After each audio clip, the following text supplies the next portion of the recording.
Chapter 121, The Effect of Emotional Power on Cooking. Chapter 121. It was 12 o'clock at night. Inside the kitchen, the alchemy had already gone to bed. Gardewar had also left after finishing the energy cubes. Hayashi Kaede looked dejectedly at the various cakes laid out before him. They came in all sorts of colors, matching the various berries and ingredients he had on hand. This was the only cake he could make that had this specific effect. S-rank recovery cake, a cream cake made with citrus berry and alchemy's cream. Infused with strong emotional energy, it possesses unique special effects. Cooking Effect 1, heals all injuries of a Pokémon. Cooking Effect 2, infused with the creator's desired emotional power, prolonged consumption can extend the Pokémon's lifespan. This dish only has 2 cooking effects, which is unusual for a standard S-rank dish.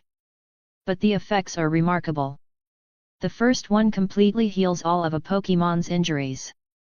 In other words, feeding this cake to the Beedrill from before would cure it instantly. However, that's not the key point. Healing Beedrill's injuries is straightforward, but lifespan is the real issue. And then there's Cooking Effect 2. It states that long-term consumption can extend a Pokémon's lifespan. First, it requires regular consumption. Beedrill isn't his Pokémon, so it certainly can't eat these regularly. He can't possibly make energy cubes for it every day. Secondly, long-term consumption. Beedrill no longer has that kind of time. Another issue is that this is a random cooking effect. It was the result of a certain emotional energy poured into the recipe by the alchemy and himself during its creation. When Hayashi Kaede tried to replicate it, the effect was lost. However, tonight's research was not without its insights for Hayashi Kaede. At the very least, the cake before him taught him that infusing one's emotions during the creation process could alter the cooking effect. "Sir Prior, aren't you going to sleep yet?"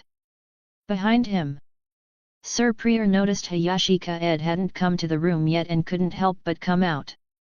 Hayashi Kaede replied, "Going to sleep now, going to sleep. You don't have to wait for me." "Sir Prior." Sir Prior didn't reply, turning away gracefully. It wouldn't admit that it couldn't sleep without Hayashi Kaede by its side. Its movements were so light and graceful that they didn't disturb the other sleeping Pokémon in the breeding house. After using his powers to tidy up the counter and placing the cake he'd made today on it, Hayashi Kaede tiptoed to his room, climbed into bed, and gazed at the stars outside again. He couldn't help but wonder, how could he create food that would extend Beedrill's lifespan? Was it because the ingredients were too low grade? Should he use Ho-Oh's sacred feathers? Or perhaps leaves from Xerneas? Drowsily, he fell into a deep sleep. For the next few days, Hayashi Kaede's routine settled into a regular pattern. He woke at 7 in the morning, washed up, milked the miltank, and collected honey. Then, he would sit in the breeding house. After closing, he would stay in the kitchen, painstakingly studying the results of his cooking. Except for mealtimes, he spent most of his hours in the kitchen. But his efforts didn't yield any positive results.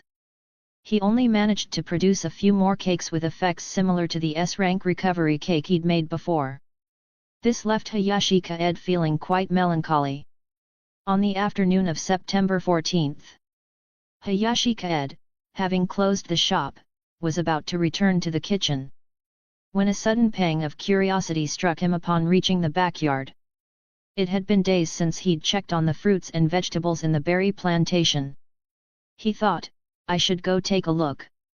Entering the plantation, Melodic was the first to poke its head out, delighted to see that its trainer, who had been so busy these past few days, had actually come into the plantation at this hour.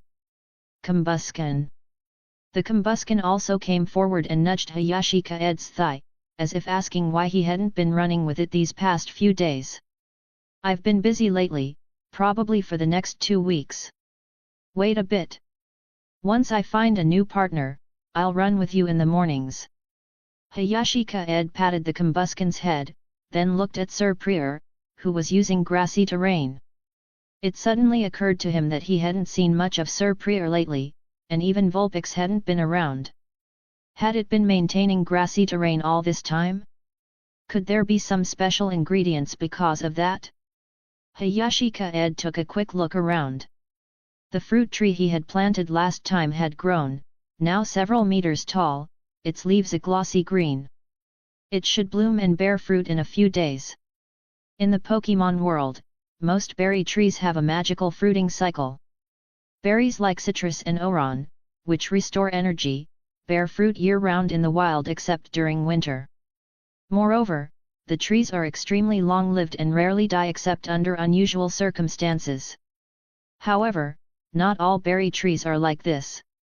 For example, pecha berries only bloom and fruit in specific seasons. Without fruit, there's no chance of mutation, but the same couldn't be said for the vegetables growing below. This season, Hayashi Kaede had planted cabbages, bitter melons, spinach, and other vegetables. Most of the vegetables had already grown.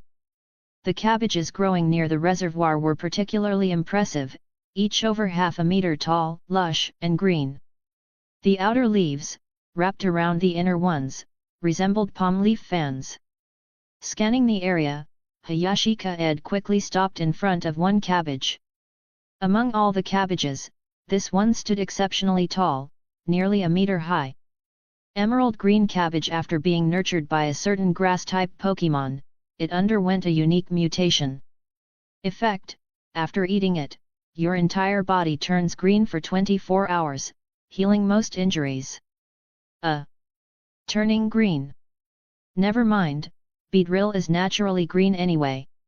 Although he felt like complaining, Hayashi Kaede still plucked the cabbage and stored it in his storage ball, intending to juice it later to test the effect. Hayashi Kaede walked on, pausing occasionally, hoping to find more mutated vegetables.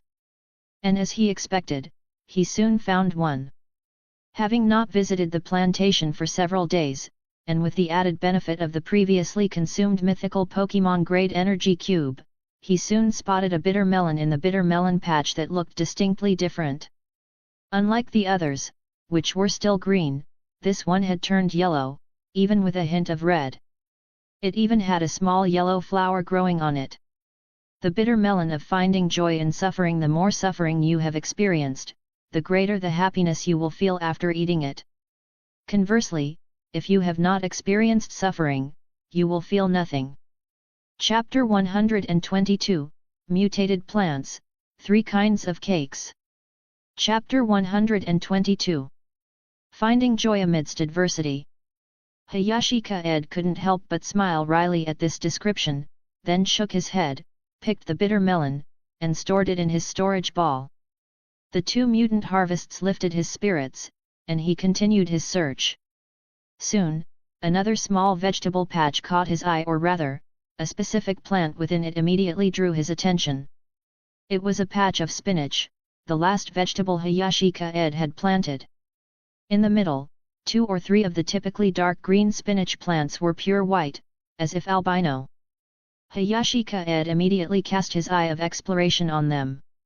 Dream spinach, a mutant nurtured by a grass-type Pokémon's power, it possesses a hypnotic effect. After consumption, one falls asleep without resistance within 1 minute, experiencing sweet dreams. No dreaming effect. Hayashi Kaede was briefly puzzled by the discrepancy between the name and description, but quickly understood. The spinach was white because it lacked dreams, but if combined with other ingredients, its color might change and it could gain dream-inducing properties. Could it be paired with the bitter melon, which represented joy found in suffering? Unfortunately, there were only 3 plants. After picking those 3 spinach leaves, Hayashi Kaede looked toward the Sir Prior gliding through the garden. Sir Prior! Sir Prior! Hayashi Kaede held up the spinach in his hand. Let me know right away if you find any more special plants like this in the future. Sir Prior! Understood. Sir Prior nodded slightly before returning to maintaining the grassy terrain for the plants. It had actually meant to tell its trainer earlier, but he had been so busy these past few days. Hayashi Kaede didn't delay, taking the vegetables straight to the kitchen. Tomorrow was the 15th. He had to hurry. In the kitchen, Hayashi Kaede took out the 3 special vegetables he'd picked, some berries, and the sacred feather of Ho-Oh. After a moment's thought, he retrieved a small vial from his storage ball. Inside, a shimmering, phosphorescent powder filled it. This was the sacred ash of Ho-Oh.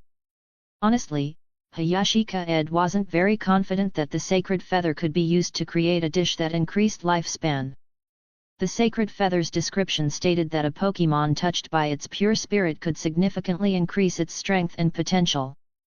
Strength and potential were unrelated to lifespan. Similarly, Hayashi Kaede didn't dare use the sacred ash lightly. The function of sacred ash was to revive recently deceased creatures. This also had nothing to do with lifespan. At most, it could bring a dead Pokémon back to life. But for a Pokémon like Beedrill, which had reached the end of its natural lifespan, Hayashi Kaede wasn't sure how long it would live after revival. After all, it lacked vitality itself. Let's try these mutated vegetables first. Bringing the alchemy from the room, Hayashi Kaede once again began experimenting with making cakes. September 15th. Afternoon. Although the breeding house was completely sold out for the day, Hayashi Kaede didn't close up immediately. Instead, he waited quietly. A little after 5 o'clock, a familiar yet somewhat changed figure appeared at the start of the path. Today, RYF appeared to have shaved and gotten a haircut. He wore clean, loose-fitting casual trousers and a simple white long-sleeved shirt. He looked much more refreshed. This reminded Hayashi Kaede of his debut era, when he was only 23 or 24. Now, a decade later, he was in his 30s, a man's prime. Moreover, compared to his previous dejected appearance, he now looked noticeably more at ease. "Hello, Brother Kaede. I specifically chose the afternoon, I hope I'm not disturbing you," RYF said cautiously. He had let Beedrill try the energy cubes Hayashi Kaede had given him last time. To his surprise and delight, Beedrill, which had suffered every night before, felt significantly better that night. Furthermore, over the following days, as it consumed more energy cubes, Drill's condition continued to improve. This astonished him, yet also left him feeling somewhat incredulous. Only he knew how much effort he had poured into Drill's care over the years. Then he thought, if only I could have found Brother Kaede sooner. But then he laughed at himself. How old was Brother Kaede this year? Finding him earlier probably wouldn't have changed much. Hayashi Kaede shook his head. Not at all, the shop is just cleared out. Please, come in. The custom cake is ready. Okay. Following Hayashi Kaede inside, RYF didn't see any cakes on the display counter. But he didn't ask. Instead, he followed Hayashi Kaede through the breeding house, through the berry plantation, and into the garden. The garden was quiet now, save for the buzzing of a few combi returning to collect nectar. They arrived at the outdoor seating area, where a table had already been set up. Hayashi Kaede took out his storage ball and said, while beginning to retrieve the cakes. I have 3 cakes here, each with different effects. The first one will allow your Beedrill to heal from its injuries very quickly, perfectly recovering from any wound. It also has a slight life-extending effect. He tapped the storage ball, and a small cake appeared. It looked like the small cakes sold in the breeding house on normal days. If your Beedrill can recover from its injuries, the depression in its heart should also lift. However, its lifespan has reached its limit. It can only live for 3 months at most. The second kind can also completely cure it, but it tastes very bitter, which might not suit your Beedrill's preference for sweet food. However, this one can allow your Beedrill to fall into a deep sleep and experience the dream it truly desires. It will be a perfect dream. Another cake was revealed. This cake was a turquoise color, clearly made by blending cream with some kind of vegetable juice. but it was noticeably larger. Hayashi Kaede continued, as for the third kind, it can also completely cure it, and. But before he could finish, RYF interrupted, let's go with the second one. It has never told me what it wants. I also want to know what it truly desires. Hayashi Kaede was slightly surprised. Don't you want to hear what the third one does? Never mind. Let's just go with the second one. RYF's eyes held a look of anticipation. From a single Weedle, slowly nurtured into a Beedrill, he had never once heard what this Beedrill truly wanted. And then there was that. He knew that creating cakes like these must have cost Hayashi Kaede a significant amount of rare ingredients. Judging by the pattern of each cake being better than the last, the third one was clearly the most valuable. He interrupted Hayashi Kaede's attempt to retrieve something else from his storage ball, and instead took out Drill's Pokeball himself and tapped it. Chapter 123, The Max Level Beedrill returns to the Novice Village. Chapter 123. The Beedrill that appeared this time was completely different from its last appearance. Although the long stingers on its arms were still nicked, its spirit was clearly better than before, and the exoskeleton on its abdomen seemed much smoother and firmer. The change was unbelievable. Such a drastic transformation in just a few days. Buzz. Beedrill glanced at Hayashi Kaede, then at its trainer, and hesitantly looked at the cake on the table. Buzz. Didn't you say it was a sweet cake? Are you sure it's sweet? Why did it look so bitter? It's bitter. Just tell me if you want to eat it or not. Seeing Beedrill in better condition seemed to have rejuvenated RYF's spirit. He patted Drill's abdomen and said with a smile, this is a cake made by Brother Kaede. Are you sure you don't want to try it? Buzz. Beedrill looked at Hayashi Kaede, respect evident in its single good eye. It's okay. Eat this cake and you'll be fine. Then you can have sweet treats when you go home, Hayashi Kaede soothed. The cake was made from the bitter melon and the cabbage, the two mutated vegetables. Don't be fooled by its vibrant green color, its name was quite elegant. It was called the Dream Cake. S-rank Dream Cake, a cream cake made from bitter melon of finding joy, emerald green cabbage, and citrus berry, possessing unique effects. Cooking Effect 1, Colorful Dreams. Consuming a large portion of Dream Cake causes the Pokémon to instantly enter a dream state, where they encounter their deepest desires. The creator can view the dreamer's dreams by consuming a piece of the same Dream Cake. Cooking Effect 2, Heals all injuries of the Pokémon. Buzz. Hearing Hayashi Kaede's words, Beedrill was stunned for a moment, then looked down at the cake in front of it. If any other breeder had said this, it would never have believed it. But having consumed Hayashi Kaede's energy cube days ago, it wasn't completely skeptical, but still a bit uncertain. It just seemed too far-fetched. Eating this cake would heal all its injuries? Then what was the point of all its years of enduring silently? What about its already dulled stingers? It tried to scoop a bit of the cream with its stinger and put it in its mouth, immediately frowning.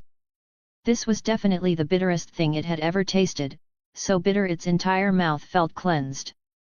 But the next moment, Beedrill was stunned. It could clearly feel its long-standing injuries rapidly healing. A warm current surged from its abdomen, spreading outward.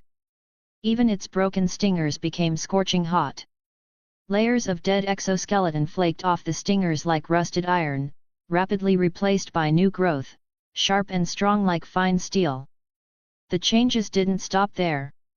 Its blinded right eye grew blurry and hazy. But this blurriness made it shake its head. Its face filled with disbelief. It even felt like it had returned to its youth. Wherever its spear pointed, it would strike. Its blood boiled within. Eat quickly, you'll feel better once you finish it. Hayashi Kaede's voice sounded beside it. Finally, Beedrill snapped out of its excitement and turned to look at its trainer. The message was clear. Asterisk feed me. Quickly asterisk. My stingers are growing. Ryf was speechless, stunned by the scene, but upon hearing his drill's urging, he snapped back to reality, picked up the cake, and began feeding it spoonful after spoonful. As he watched its wings grow more nimble and its stingers sharpen, tears welled in his eyes. His emotions swelled. How many years had it been since he'd seen such a dashing and formidable beedrill? After most of the cake was finished, the beedrill before him, compared to the previous wounded, dim-eyed beedrill, now exuded a powerful aura. Its eyes shone with a sharp light, as if it had the courage to challenge any Pokémon before it. The few combi that had been curiously gathering nectar nearby now dared not approach. Buzz! Beedrill flapped its wings, sensing the energy around it, and soon detected a presence in the sky. It looked towards the Dragonite soaring high above and immediately beat its wings, ready to charge into battle. Beedrill! Ryf also sensed Beedrill's fighting spirit, but before he could even speak, Beedrill, which had seemed so full of vigor, suddenly had its eyelids droop, and the next moment, it collapsed to the ground. Beedrill! Don't worry, cellular restructuring causes drowsiness. Now it's time to dream. Do you want to see what it dreams of? Hayashi Kaede soothed, then cut a small piece from the dream cake on the table. You can even see Beedrill's dreams.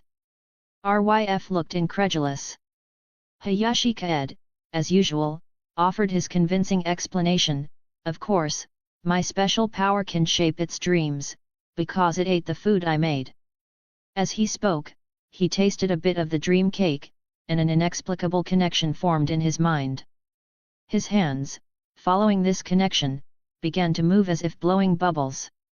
A colorful, cloud-like mist began to form between his palms. Within the mist, a clear image emerged. It was a strangely colored Weedle. It gazed bewildered at its surroundings, seemingly unsure why it had returned to the past. But the next moment, a Caterpie appeared beside it and its trainer called out, "Weedle, stop staring blankly.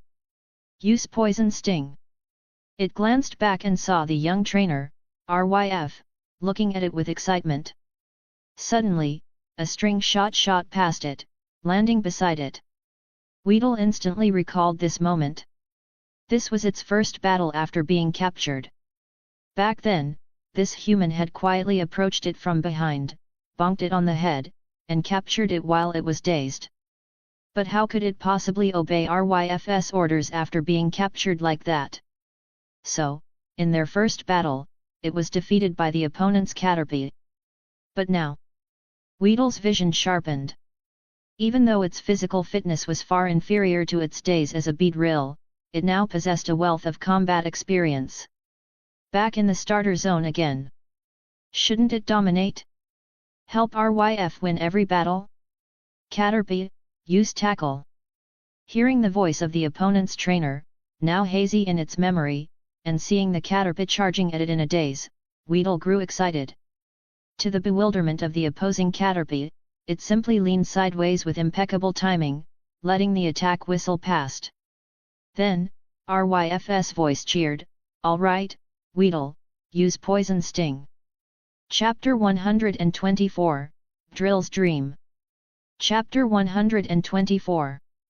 Looking at the image of the Weedle on the screen, Ryf's eyes flashed with nostalgia, and he couldn't help but smile. This was my first battle with Weedle. Interestingly, back then, we hadn't yet gotten used to each other, so our first battle ended in a crushing defeat. Ryf asked, "Is this what it wanted?"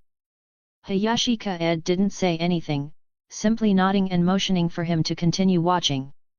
On the screen, after defeating the first Caterpie, the Weedle's body began to rapidly expand, though it hadn't evolved yet. A second opponent, a Bulbasaur, appeared before it.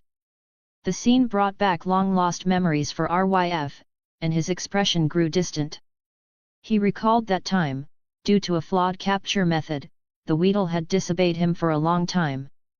In his youth, he was impatient, so he chose to battle the Weedle right then and there. Ultimately, after withstanding a poison sting and being rushed to the hospital, he successfully won the Weedle's loyalty. From then on, the coordination between Weedle and himself grew increasingly perfect, defeating every trainer who stood in their way. From Wild Caterpie, to Rattata on the streets, to the Bulbasaur at school. That Bulbasaur was the first formidable foe Weedle encountered.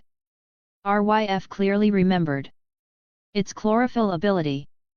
Therefore, its trainer would always choose a sunny day to challenge them. Consequently, he and Weedle challenged each other many times, but to no avail. However, it was during these challenges that Weedle experienced remarkable growth, eventually mastering the bite technique and defeating the ever-elusive Bulbasaur. Later, they seemed invincible until Weedle evolved into Beedrill, and they faced their first official match. It was the Junior Cup, hosted by the League. It was aimed at trainers who had acquired their Pokémon within a year. The prize was incredibly generous, a pseudo-legendary Pokémon egg and $1 million Poke Dollars. Filled with youthful ambition, after defeating every opponent in school, he resolutely embarked on the path of competition, believing that, against him and Beedrill, all other trainers in the world were no match. As it turned out, at that time, his vision couldn't sustain the path he and Beedrill continued on. After overcoming numerous obstacles and reaching the top 32, he and Beedrill faced an incredibly powerful Charizard. RYF found it unbelievable. After only having a Pokémon for a year, he had already raised a Charmander into a Charizard.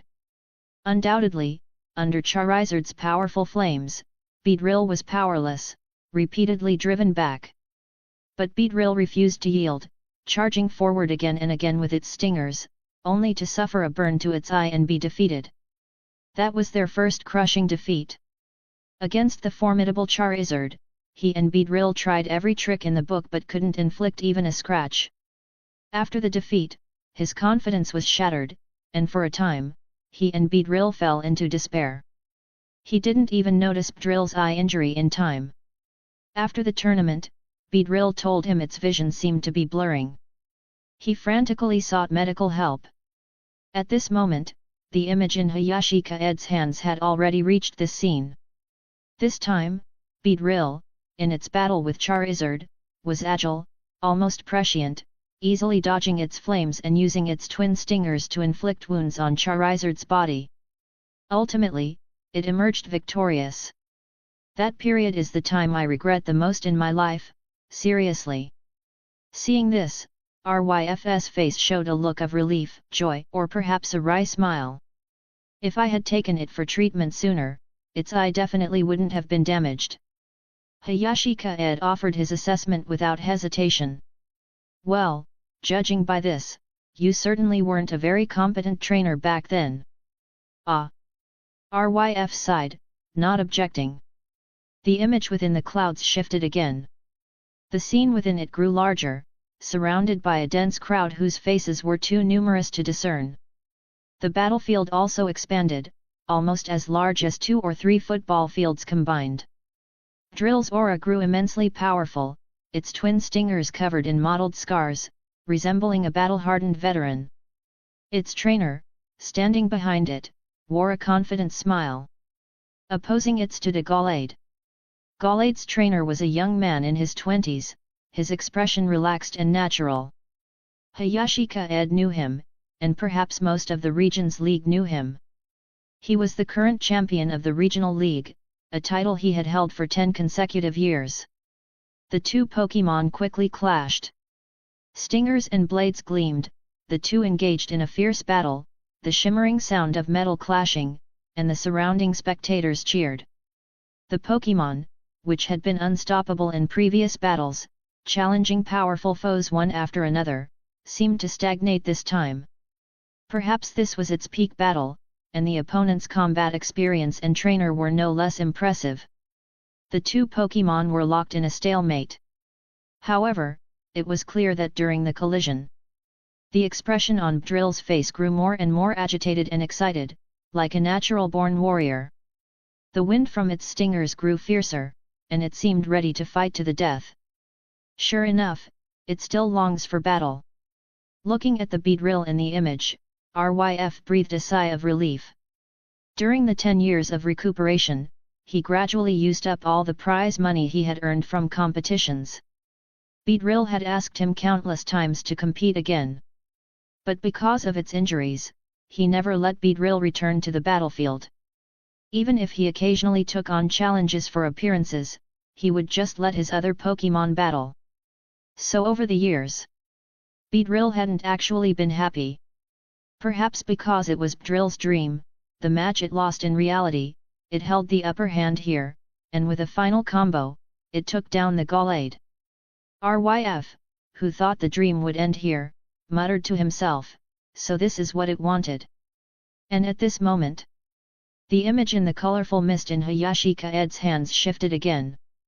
It transformed back into a Weedle, and standing before it was its trainer, RYF. Seeing this, RYF was a little surprised. This is from when I was battling with Weedle. Chapter 125, New Goal. Chapter 125. In the video, the teenage RYF holds a wooden stick, a fierce look on his childish face, as if the Weedle before him were his enemy. In reality, RYF's face flushed with embarrassment. Back then, his relationship with Weedle had indeed been quite strained. During their battle, the Weedle refused to listen to him, leading RYF to have a heart-to-heart talk, asking how he could get it to obey. Unexpectedly, the Weedle flashed its poisonous stinger at him, its intention clear: defeat it. And so, they had this battle. He endured the Weedle's poison sting, walked up to it, and struck it twice with the stick. After these two blows, the Weedle's eyes cleared considerably.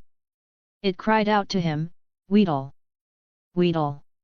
which he couldn't understand, but from then on, the Weedle behaved much better. Unlike previous instances where the Beedrill had defeated its opponents, this time, the Weedle spat two poison stings again, piercing RYF's body before taking two blows from him. After being defeated, RYF, though his face was turning purple from the poison, laughed heartily as he approached the Weedle. "Ha ha ha, you can't beat me. I'm your boss now, and from now on you have to help me defeat all the other trainers." Then, overcome by the poison, he collapsed to the ground. The Weedle crawled in front of him, looking at the younger trainer with a serious expression in its eyes. "Weedle! Weedle! What is the Weedle saying?" RYF, watching from outside the dream, was stunned. Although he had been with Beedrill for over a decade, Beedrill had been unwilling to confide in him since the incident at the tournament.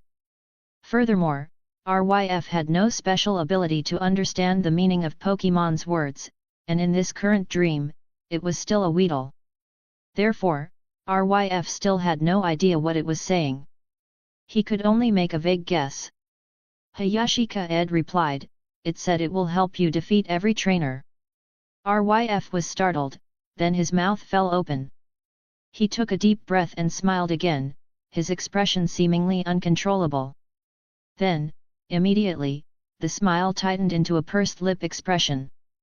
He had said this casually back then, but Beedrill had made it its ultimate goal? Was that why it fought so desperately in every subsequent battle? He touched Beedrill's twin stingers, which had regained their luster, as if explaining to Hayashi Kaede, or to Beedrill itself, "It was just a joke from when I was young and foolish." Hayashi Kaede added, "But it took it seriously, didn't it?" Finally, he added, "It's waking up." By now, the light in the mist had begun to fade, indicating the dream was about to end. Drill's deepest desire had been fulfilled. Even if it was only in a dream. At the same time, a voice echoed in Hayashi Kaede's mind. "Congratulations, host! You have raised Drill's happiness value from -10 to 70%. Reward, Drillite, Mega Stone that allows Beedrill to Mega Evolve into Mega Beedrill, 3 rare candies, and 10 bags of high-grade fertilizer." Hearing the system's reward, Hayashi Kaede said quietly, "It's not too late to fulfill it now, is it?" Coincidentally, Beedrill also opened its eyes from its slumber. It looked visibly dazed. However, upon regaining full consciousness and seeing its trainer again, it immediately realized it had just been a dream. In reality, it had not yet completed its trainer's goal. But then, Beedrill spotted the Dragonite behind Hayashi Kaede again, and its eyes sparkled once more. Ryf was silent for a moment, then finally said to it, "Do you want to challenge his Gallade again?" Buzz! Drill's eyes lit up at this. Just now in the dream, it had been overwhelming the Gallade. But then again, it hadn't trained seriously in 10 years. Although its body felt better than ever, it wasn't sure if it could withstand a battle with a Gallade now. Besides, would Ryf be willing to let it fight again? Okay, then let's regroup and challenge him again. This year's Horizon Cup is about to start. Let's train hard for a few months and then fight him. Seeing Drill's expression, Ryf patted its body. His memory seemed to return to his youth, when he had patted Beedrill in just the same way, full of passion. Beedrill raised its stingers high. Buzz! Let's fight!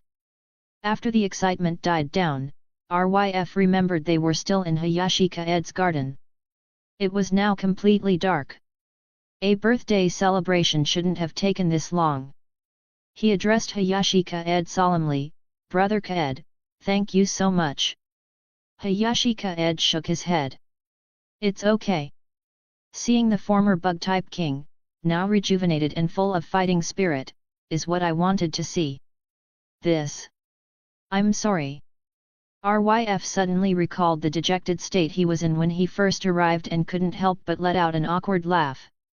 He also found the situation truly bewildering.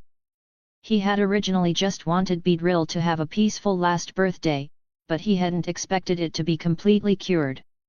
He said with emotion, "Originally, I planned to find the NDD to take care of Beedrill. Now it seems their children have also indirectly helped Drill's recovery. Don't worry, brother, I'll raise them well and bring them to you." He patted Beedrill and bowed deeply to Hayashi Kaede. Hayashi Kaede didn't try to stop him, though he wondered if he should ask for the NDD first. Then he thought it wasn't necessary. If he raised them himself, they might grow up well, but they certainly wouldn't be as close as if they were raised by their parents. After bowing, Ryf said goodbye and was about to leave. Hayashi Kaede stopped him. "Wait a moment." Ryf turned. Hayashi Kaede pondered for a moment. "Look, if you really want to bring Beedrill to the Horizon Cup, you can bring it back to me a few days before the competition. If you don't want to bring it, then you don't have to." Ryf was stunned, then nodded seriously. "Okay, I understand." He then carefully stepped onto Beedrill's back, which soared into the sky with a powerful buzz. Behind him, Hayashi Kaede watched Beedrill fly away, a complex feeling in his heart.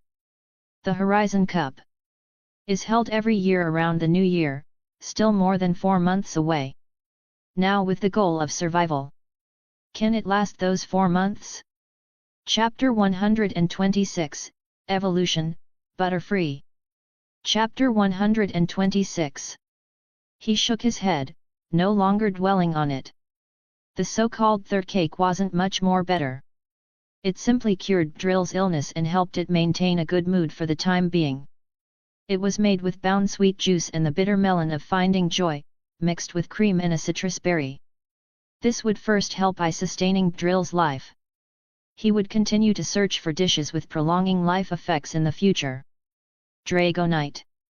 The Dragonite behind him chirped twice in confusion. This Beedrill had restrained its fighting spirit twice. Why? Was it afraid it couldn't defeat him? Considering this possibility, Dragonite's mood suddenly brightened. Indeed. He was still very strong. "Time for bed," Hayashi Kaede said, sensing Dragonite's train of thought, and then used his powers to clean the countertop. At Hayashi Kaede's urging, Dragonite fell silent, only grinning a simple, innocent grin before heading back to its cabin. After cleaning up, Hayashi Kaede stood there, lost in thought. Dragonite had been captured by Mutuo. Curious about Dragonite's past, He had recently asked why it had followed Mewtwo. The answer was that the Pokémon had rescued it from humans. That was fairly obvious. Dragonite had been captured by Team Rocket, and then, after a rampaging Mewtwo destroyed one of their bases, it had freed a large number of Pokémon, including this Dragonite. Of course. This was just Hayashi Kaede's speculation. But what surprised him even more was that Dragonite, a Pokémon that had been captured by humans, could still be so easygoing. It truly lived up to its reputation as a gentle Pokémon. After cleaning up, Hayashi Kaede turned off the lights in the garden so the combi could rest peacefully. Then, he went to the shed. Before he even entered, he saw the Metapod perched on the railing, basking in the moonlight. It must have asked Gardevoir for help to float up there.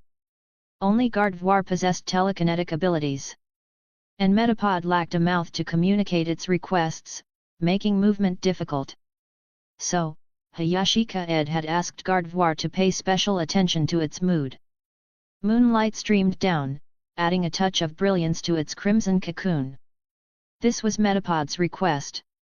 It claimed that staying up here, basking in the moonlight, seemed to help it digest energy faster. Faster digestion meant a quicker evolution. When Hayashi Kaede first heard this, he was a bit surprised. This wasn't a fantasy world but the Pokémon world. A bug-type Pokémon couldn't absorb lunar essence. Later, he realized it was purely psychological. Metapod believed the moonlight was helpful. In reality, its good mood was what greatly aided its energy absorption. So, Hayashi Kaede didn't explain anything. But today was different. Metapod leaned against the railing, its body actually beginning to swell slightly. The nodes on its cocoon started to glow faintly, and then, bits of light seemed to overflow from within. It's evolving, was Hayashi Kaede's first thought upon seeing this scene. He paused, watching as a white light emerged from the Metapod, then spread outward. Finally, a pink, dreamlike butterfly burst from its cocoon and flew out. Butterfree! Butterfree! The clear chirping of the newly evolved Butterfree echoed. It fluttered excitedly around the shed, savoring the feeling of freedom. When Butterfree realized what was happening, its first thought was to share the news with Hayashi Kaede. Turning around, it saw him standing at the garden entrance, quietly watching. Pokémon, Butterfree. Gender, female. Ability, compound eyes. Aptitude, purple. Individual values, HP, 9, Attack, 16, Defense, 14, SPATK, 29, SPDef, 16, Speed, 10. Strength, LV 18 to 19. Moves, String Shot, Tackle, Sleep Powder, Electroabe, Psybeam, Poison Powder, Stun Spore, Gust, Supersonic. Assessment, a differently colored Butterfree. After careful nurturing, it seems to have undergone a tremendous change. Friendship, 96, it likes you very much. Pleasure value, 94, it has finally evolved and can eat dumplings. After looking at Butterfree's post-evolution stats, Hayashi Kaede smiled. The evolved Butterfree was much more beautiful than before. Its appearance had improved greatly too. In the moonlight, its pink wing scales shimmered slightly, occasionally shedding a fine dusting of powder. This was just ordinary scale powder and wouldn't have any effect on other Pokémon. Butterfree! Butterfree! The moment it saw Hayashi Kaede, Butterfree immediately flapped its wings and flew over, chirping excitedly. Even Moltank, who hadn't slept yet, was attracted by the commotion and stared at Butterfree in the sky in amazement. How could this thing look so pretty after evolving? Congratulations! Looking at Butterfree happily waving its wings in front of him, Hayashi Kaede stroked its head, then focused his gaze on its wings. Compared to the usual white wings and dark body, this Butterfree's body was almost entirely pink, even its antennae had a pinkish hue. Butterfree chirped again, Butterfree, and looked at Hayashi Kaede eagerly. It couldn't wait to eat. Seeing its expression, Hayashi Kaede felt a little amused, but his mood lightened considerably. Alright, since we haven't made the energy cubes yet, come with me to the kitchen. He headed towards the kitchen, with Butterfree following closely behind, its expression growing increasingly cheerful. 1 month, almost a full month without eating, having to watch Multank eat every day was simply torture for it. Multank. Arriving in the kitchen, Gardevoir had already finished its part of the preparations, the rest was Hayashi Kaede's job. Hayashi Kaede wasn't in a hurry. Looking at the evolved Butterfree, he thought for a moment, figuring its dietary preferences would have changed after evolution. After all, its mouth parts were different now. So, he simply blended moo milk with sweet honey to make a honey milk.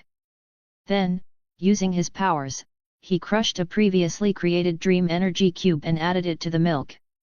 Alright, this is your food now. Butterfree. Butterfree was a bit confused. This didn't seem like the food it used to eat. Evolving means your diet needs to change too. Go on, try it. Butterfree flapped its wings and immediately activated its newly acquired psychic power, Psy Beam. As if by instinct, the milk slowly flowed into its mouth.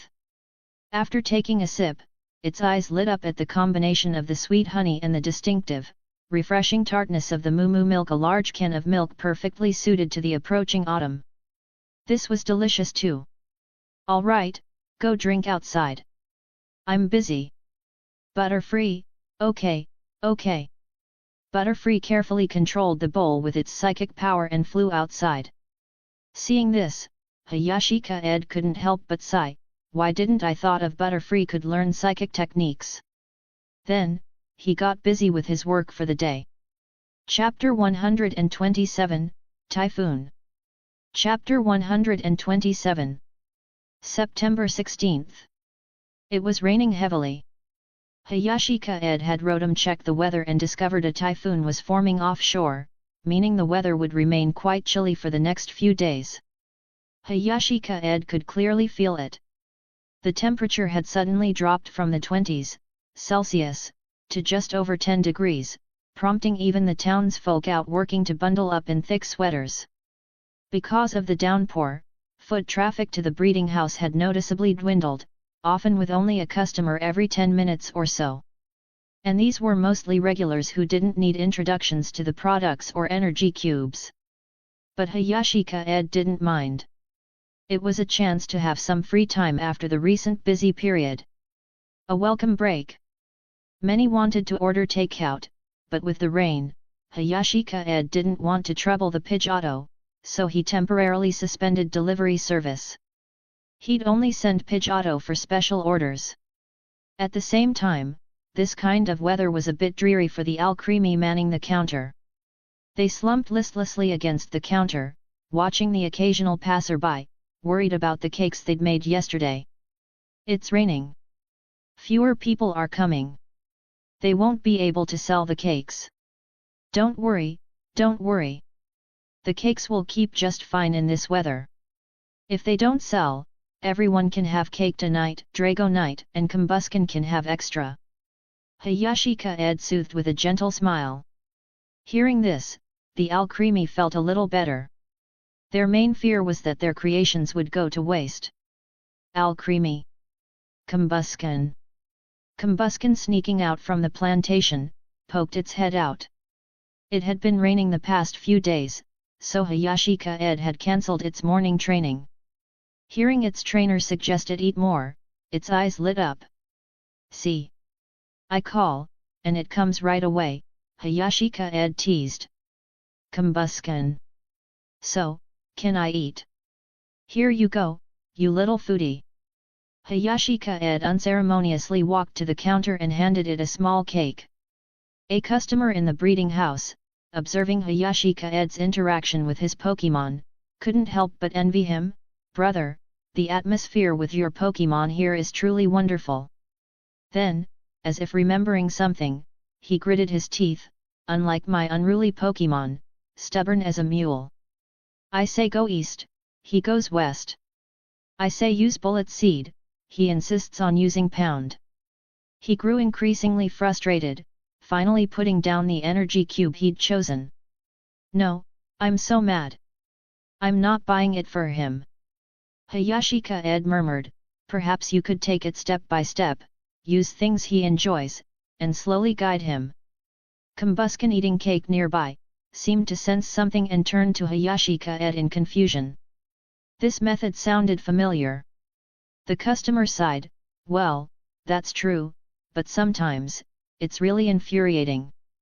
Then, he silently picked up the energy cube again, paid, opened his umbrella, and headed out, clearly having spoken in a moment of anger.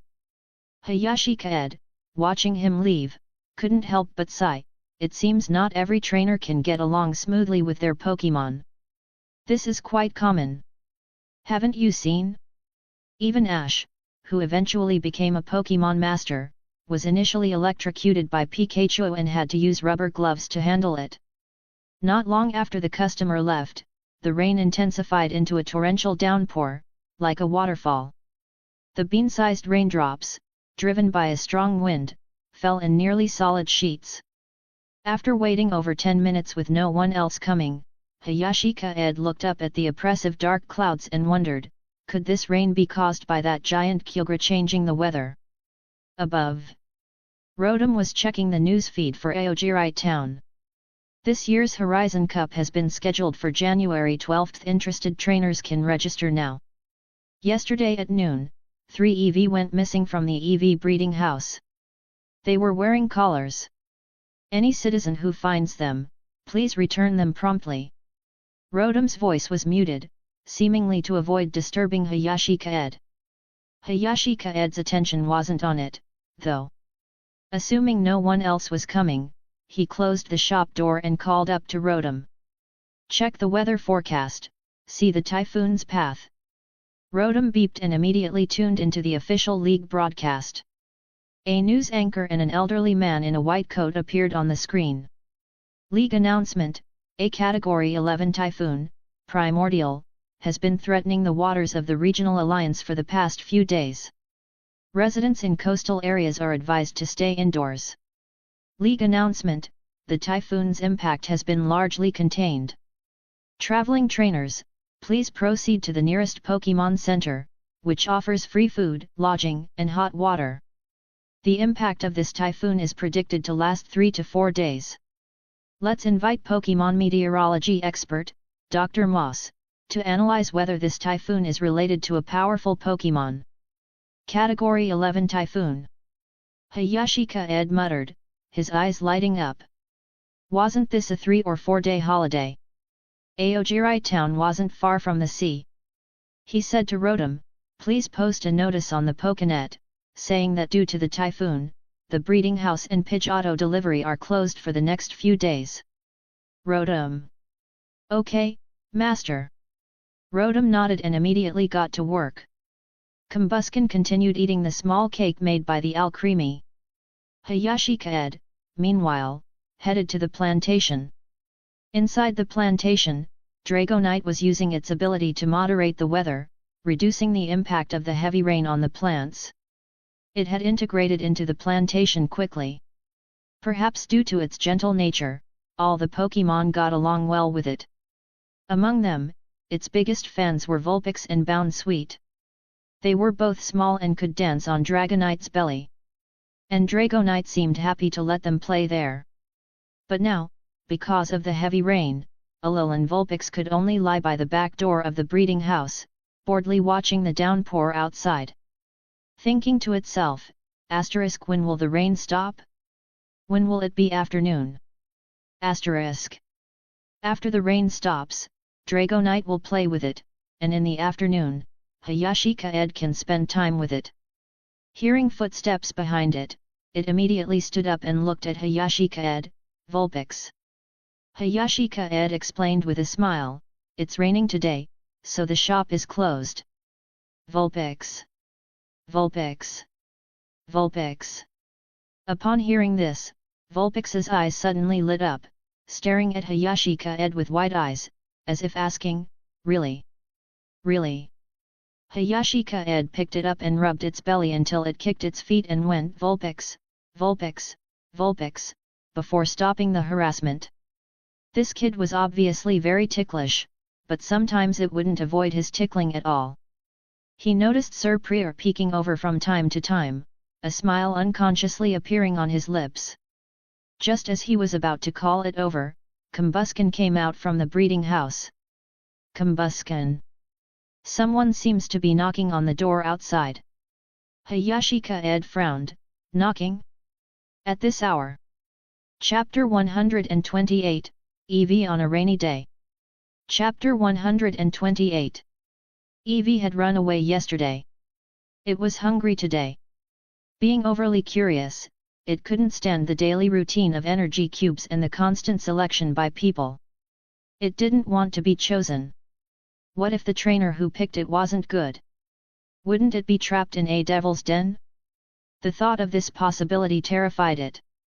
So, it teamed up with two of its friends and, while the caretakers weren't paying attention, slipped away. For the first hour, Eevee was ecstatic, seeing things it had never seen before. Tall buildings, all kinds of Pokémon walking with their trainers, and all sorts of delicious food. By the second hour, it felt lost. Those delicacies didn't seem to be for stray Pokémon. They required something called money. And since it didn't have any, it couldn't eat them. This made it miserable. Back at the breeding house, it never had to worry about food. But after the fourth hour, Eevee became frightened. It had lost its two friends. The sheer number of people, coupled with their lack of experience and the curiosity of its two companions, meant that after only a short while, the other two had disappeared. On its first night out, as the sky darkened, Eevee grew even more scared. The sight of crimson eyes and the playful gazes of Meowth in the city's shadowy corners filled it with terror. Furthermore, it couldn't find its way back. So it could only run. But it didn't run for long. The temperature plummeted, and a light rain began to fall, which then turned into a heavy downpour. Eevee regretted running away with its two companions and felt uncertain about its future. Hunger and the cold gradually gnawed at it. Finally, it spotted a building that looked like a breeding house, and a spark of hope reignited. Just a little further, just a little further. Braving the torrential rain, the little Eevee took one step after another towards its imagined sanctuary. Hayashi Kaede, holding Vulpix, walked to the storefront, puzzled, and opened the door, but there was nothing outside. Just as he was feeling confused, he felt something tug at his trouser leg. He looked down. A soaked Pokémon, resembling a drowned plush toy, lay sprawled on the ground, weakly tugging at his pants. Eevee! Eevee! Help! Hey! Hayashi Kaede's concern spiked upon seeing the Pokémon below. He quickly scooped it up and carried it into the shop. He toweled its fur, blow-dried it, wrapped it in a warm towel, and finally fed it some leftover emerald green cabbage juice from yesterday.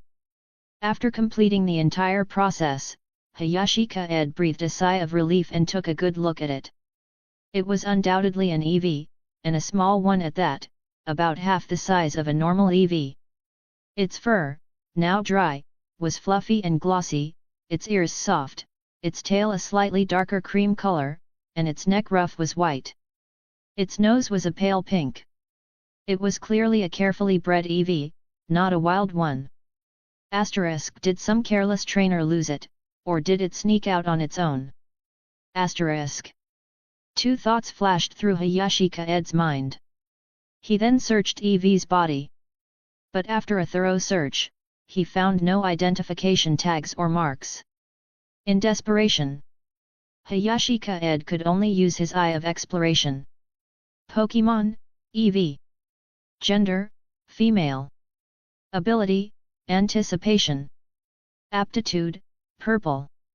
Individual values, HP, 19, Attack, 20, SPATK, 21, Defense, 21, SPDef, 20, Speed, 25. Strength, LV 8 to 9. Moves: Tackle, Tail Whip, Growl, Quick Attack, Baby Doll Eyes. Friendship: 30, So Warm. Pleasure Value: 40, Survived. Such a tiny EV. Hayashi Kaede picked it up and saw it still hadn't woken up. Just as he was about to check if anything was wrong, its eyes fluttered open. They were large, round eyes, pure black, resembling polished obsidian. Hayashi Kaede breathed a sigh of relief. "Are you awake?" Eevee. Seeing that the one holding it wasn't a familiar breeder, the Eevee was stunned for a moment, then quickly panicked. "Eevee? Eevee? Who are you?" "I'm the owner of this breeding house." "You're quite smart, little one. You knew to find a breeding house at a time like this. If you were somewhere else, well, actually, if you were elsewhere in Aogiri town, other residents would probably bring you to me anyway." Hayashi Kaede used his calming aura to soothe it. "Eevee." The little Eevee was confused. Its memory was still stuck on the moment it thought it had found the breeding house. Why was the environment so different from what it had imagined? "Here, let me recap for you." Hayashi Kaede carried it to the door. "You collapsed right here, soaking wet and burning with fever. Then I brought you inside and treated you. Do you remember now?" Eevee. After hearing Hayashi Kaede's description, Eevee's mind quickly recalled everything. But then, it suddenly remembered its two companions and couldn't help but anxiously cry out to Hayashi Kaede, "Eevee! Eevee! Hey!" Hayashi Kaede frowned. "Wait, slow down." But Eevee's expression grew more anxious. "Eevee! Eevee! Outside, there are two more, my friends." Chapter 129, Safe. Chapter 129. Eevee chattered on for a long time, its words so rushed that Hayashi Kaede couldn't immediately understand them. However, seeing its urgent tone, he didn't hesitate and immediately used his special ability to probe Eevee's thoughts. He soon grasped the situation and frowned. "Are you saying there are two more Eevee like you outside?" "Eevee! Eevee!" Seeing that Hayashi Kaede understood, Eevee's expression immediately brightened. "Eevee! Eevee! They're still outside, but I don't know where they are now." Yikes! Hayashi Kaede took a sharp breath. Two Eevee with no experience surviving in the wild, in this kind of weather their situation must be very difficult. However, Hayashi Kaede didn't rush. Instead, he used his calming power to soothe Eevee. Don't worry. Think carefully about when and where you got separated. It's okay if it's vague." He needed to clarify the specifics first. Otherwise, with the vast area around Aogiri town, even with Gardevoir and Dragonite's help, finding two small Eevee would be like searching for a needle in a haystack. "Eevee! Eevee!"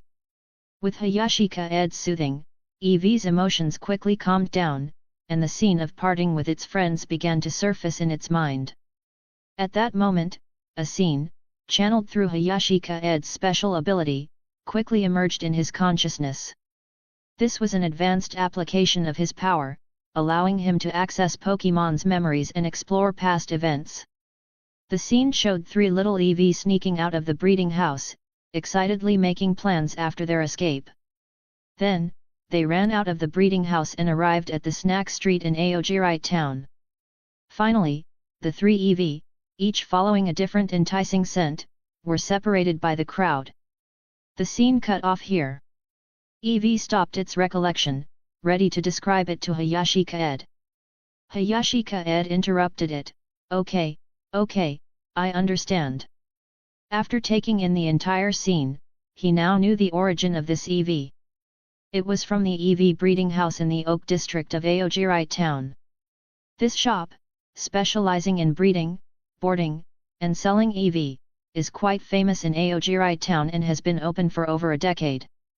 Hayashi Kaede remembers visiting there with his parents as a child. It was his first time petting a fluffy Pokémon. It was also then that he developed an obsession with fluffy Pokémon. He even thought that if he became a trainer, he would definitely catch an incredibly good EV and pet it every day. After figuring out EV's origins, the rest was straightforward. He said to Rotom, "Rotom, please contact the owner of the EV breeding house to see if they're missing 2 Pokémon. Also." Hayashi Kaede was just about to call for Gardevoir and Dragonite when Gardevoir appeared before him. Apparently, Gardevoir had sensed through its psychic abilities that Hayashi Kaede might need it. "Rotom.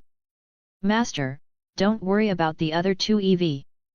The EV breeding house just updated the quest board at the Pokémon Center, saying they've found 2 EV, and only the last one is still missing." "Look," Rotom said.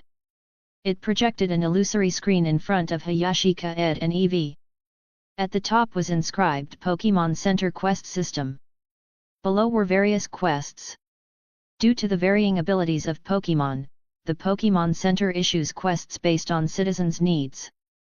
These quests are generally assigned to trainers, effectively resolving issues within the town while providing financial support to trainers struggling on their journeys. Quest 3. 3 EV have recently gone missing from the EV breeding house. Pictures are shown below. Little 3 and Little 5 are friendly, while Little 9 is more shy. If found, or if you have any information, please report immediately. Upon verification, the breeding house will offer a generous reward of no less than 5,000 Poké$ per EV. Note, Little 3 and Little 5, nickname, have already been found. The quest featured various pictures of the 3 EVs' daily lives. One of them was clearly the EV in front of him. Clicking on the mission details revealed the scene of the other 2 EV being found. 2 kind-hearted residents had discovered the tags around their necks and brought them to the EV breeding house. Seeing this, Hayashi Kaede breathed a sigh of relief. He looked at the EV with a playful smile. "Well, don't worry about your little friends. They seem smarter than you. They didn't break free from their tags and have already returned." EV. The EV's eyes widened. It didn't understand. Hayashi Kaede looked at Rotom again. "Send a message in the name of the breeding house, saying the last EV is with me and that it's safe.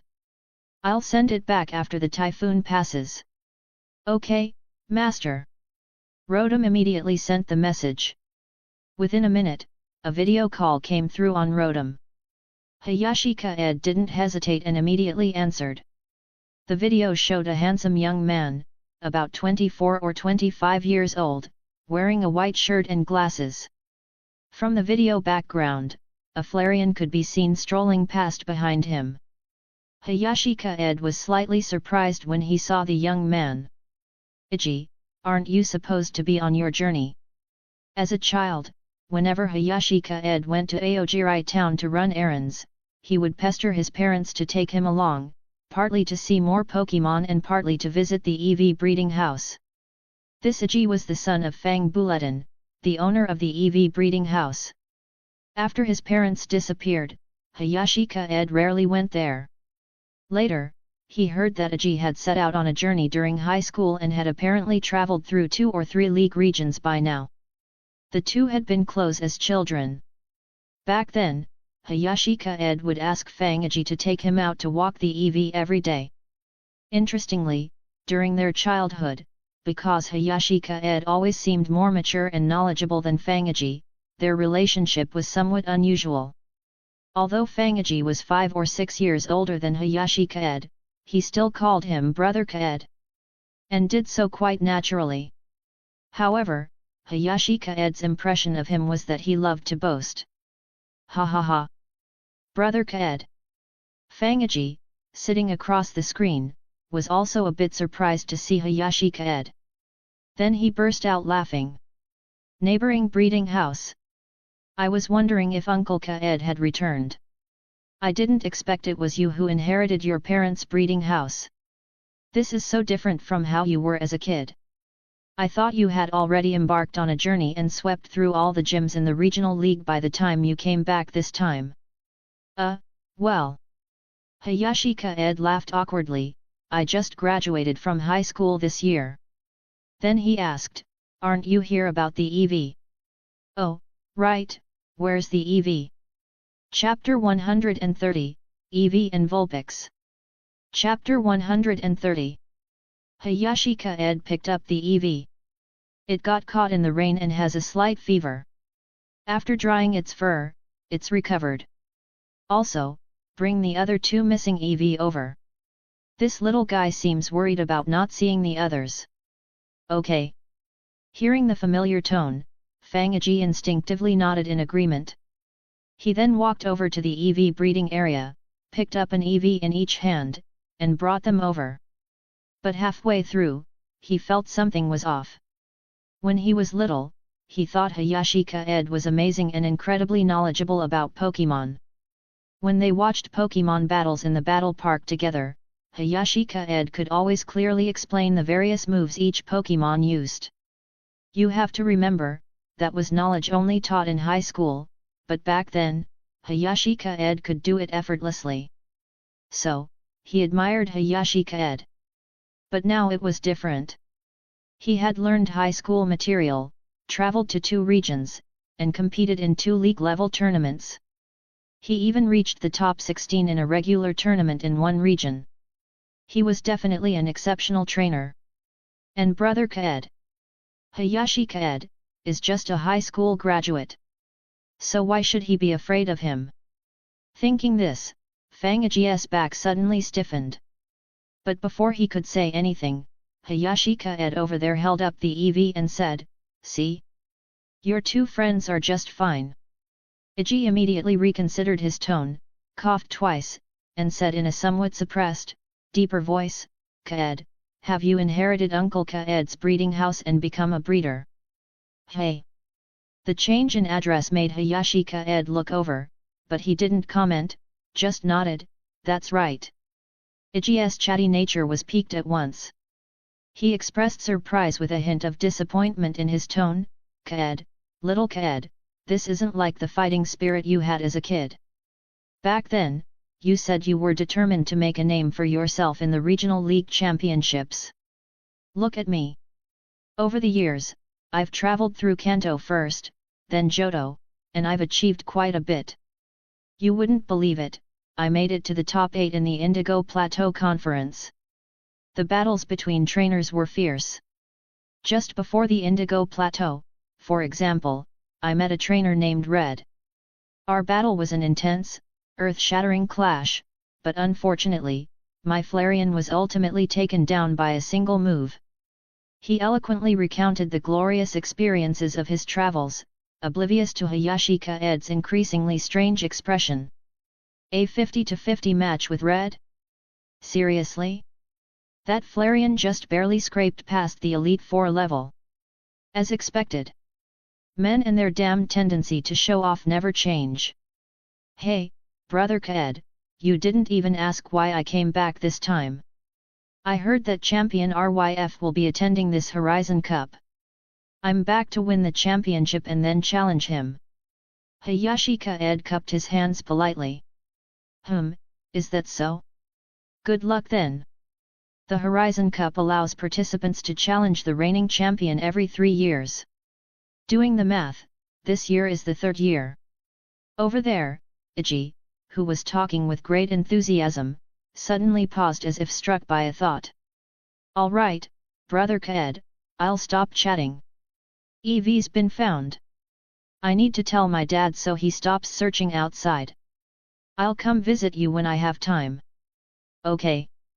Hayashi Kaede didn't waste any time and immediately had Rotom end the video call. He was also secretly complaining. This brother. Even now that he's grown up, his boasting habits haven't diminished one bit. Shaking his head, Hayashi Kaede looked at the EV in his arms. EV. Seeing that its friends were safe, the EV finally relaxed and cautiously looked at the human before it. Back at the EV breeding house, it hadn't particularly liked the humans there. They might come and take one of its companions away at any time. Later, it vaguely learned that the EV chosen by humans would get their own trainers. No one will come to pick you up until the rain stops, so you'll have to stay with me for now. Hayashi Kaede was pleasantly surprised by this thought. This was the stuff of childhood dreams. Seeing Eevee show no resistance, he simply picked up its two front paws and, while it stared in a daze, buried his face in its fluffy belly. Woohoo! So soft and comfortable. With the cooler weather, Alolan Vulpix's cool belly wasn't as pleasant to pet anymore. Having an Eevee around at a time like this was perfect. Especially the fluffy ruff around its neck, soft and cozy, providing immense comfort. Eevee. Seeing Hayashi Kaede so close, the Eevee, which had previously resisted even its caretakers, felt no aversion this time. Instead, a strange sense of comfort washed over it. So, were all human trainers this kind? This human not only saved it but also assured it that its friends were safe because of him.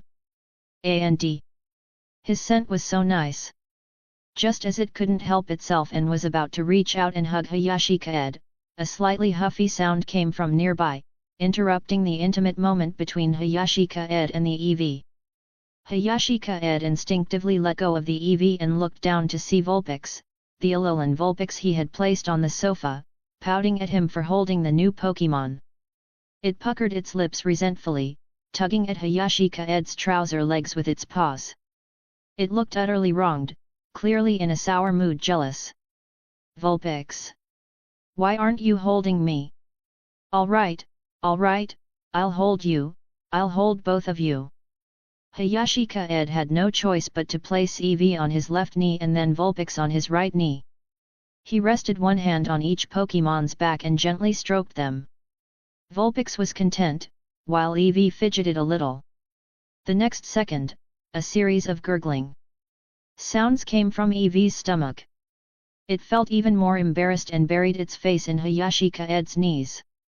Looking at the flustered Eevee, Hayashi Kaede laughed out loud, "Let's see if you dare run off again. Wait here, I'll make you something to eat." Eevee. Chapter 131, Soothing Bell. Chapter 131. Half an hour later. Watching the Eevee devouring the energy cube with gusto, Hayashi Kaede couldn't help but smile. He thought to himself, this Eevee isn't bad. It went out with its friends and remembered them the moment it was rescued. This shows that this Eevee has a good character. But then he remembered that this Eevee belongs to the Eevee breeding house, not him. After the typhoon passes, can he ask Fangaji to let him keep this Eevee here? Of course, before that, he needs to find a way to win its heart first. Eevee. And in Eevee's eyes, its impression of Hayashi Kaede is getting better and better. Woo woo woo. Do the energy cubes made by trainers outside taste this good? It has never eaten energy cubes that taste like this before. Seeing Eevee's satisfied expression, Hayashi Kaede patted its head and asked knowingly, "Is it delicious?" Eevee didn't even look up. Eevee, delicious, delicious. So, do you want to eat energy cubes like this often in the future? Eevee. Eevee, I do.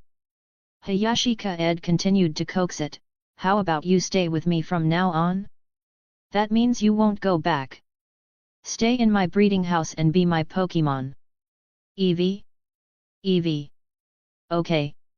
Eevee still didn't look up, unaware of what promise it had just made, and just kept eating.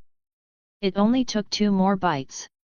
Suddenly, as if realizing something, it raised its head and looked cautiously at Hayashi Kaede with its big eyes. Eevee. You're not taking me home. Eevee remembered its former friends in the former breeding house, who had been chosen one by one. But the difference was that it had secretly run away on its own, sought help, and met Hayashi Kaede. If this human chose it, Eevee would be perfectly content. However, it thought of its 2 companions, the 2 Eevee it was closest to. If this human chose it, would it never see them again? It was torn. On one side was this human who treated it so well. On the other were its 2 best companions. Such a choice now lay before it. Seeing Eevee's conflicted expression, Hayashi Kaede suddenly grew nervous. What's wrong? Is something bothering you? Eevee. Eevee hesitated to explain its dilemma to Hayashi Kaede. It felt a little embarrassed. After all, as Eevee in the breeding house, most of them knew they would have their own trainers and embrace a new life. Moreover, most Eevee yearned for their trainers. But it was still torn between the choice. Given this situation, Hayashi Kaede couldn't directly use his special ability to probe its thoughts. He recalled the description of the missing Eevee from the League mission. This Eevee, nicknamed Little Nine, was described as somewhat shy, so he assumed it didn't want to stay here. He couldn't help but sigh inwardly, it's okay. If you don't want to, that's fine. Once the typhoon passes, the Eevee breeding house will be here to pick you up soon. Eevee. Eevee. Seeing the disappointment on the face of this human who had been so kind to it, Eevee grew even more nervous, shaking its head frantically, Eevee, Eevee. It wasn't like that. It wasn't unwilling to stay here. The food was delicious, this human was so kind to it, and had even saved it. This was already the best impression it had of a trainer. It just didn't know how to ask. Forget it. Little 3, Little 5. We probably won't see each other much again in the future. Finally, after a fierce internal struggle, Eevee made up its mind. Although its companions were good, they would have their own trainers in the future, and they would still have to part ways. So, it was better to say goodbye here. Hey! Hayashi Kaede was a little puzzled. So you're willing to stay here? He was a bit unsure of Eevee's thoughts. Gardevoir. Gardevoir, who had been following nearby, pressed its hand to its forehead and, somewhat helplessly, acted as a messenger. Gardevoir. Kaede, it never said it didn't want to stay here, it was just reluctant to leave its two friends, the two Eevee from earlier. Hey! Hayashi Kaede was a little surprised, then looked at Eevee in confusion. Are those two Eevee nicknamed Little 3, Little 5? Eevee. Eevee nodded sheepishly. A good place should be shared with good friends. Hayashi Kaede rubbed his chin, thinking that forcibly separating good friends wouldn't be a good idea. So, he said, I see. Then after the typhoon passes, I'll go check out your house and see if I can bring all your friends over. 3 Eevee in the breeding house, even if they were expensive, weren't that much. Eevee is a very approachable Pokémon. This approachability is reflected not only in its personality but also in its price. Each one costs only tens of thousands of Poke dollars, making many ordinary families willing to raise one as a pet. Eevee. Hearing Hayashi Kaede say that, Eevee's eyes lit up even more. Eevee. Really? Of course. Hayashi Kaede stroked Eevee's fluffy ruff and laughed. He could raise a Dragonite and a Charizard, a few little Eevee were nothing. He was even imagining what form he wanted Eevee to evolve into. First of all he had to get a Sylveon, right? What about the remaining 2 Eevee? Hayashi Kaede took out his phone and started searching for images of various evolutions. He scrolled through them one by one. He soon faced a difficult choice. Flareon? Espeon? Umbreon? Or Glaceon? Finally, Hayashi Kaede shook his head and laughed. The Eevee haven't even arrived home yet, and he's already started choosing?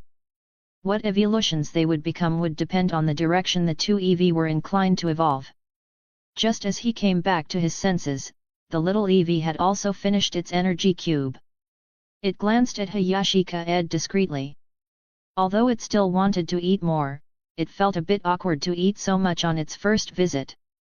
So, it suppressed its urge to eat and softly called out, Eevee, I'm done. However, it was obvious that it had eaten too hastily, and there were still some energy cube crumbs around its mouth. Want more? Seeing its expression, Hayashi Kaede couldn't help but wipe its mouth. Eevee. Eevee hesitated, then shook its head. Eevee. I'm full. This time, Hayashi Kaede clearly saw its mood, but he didn't expose it. He simply smiled.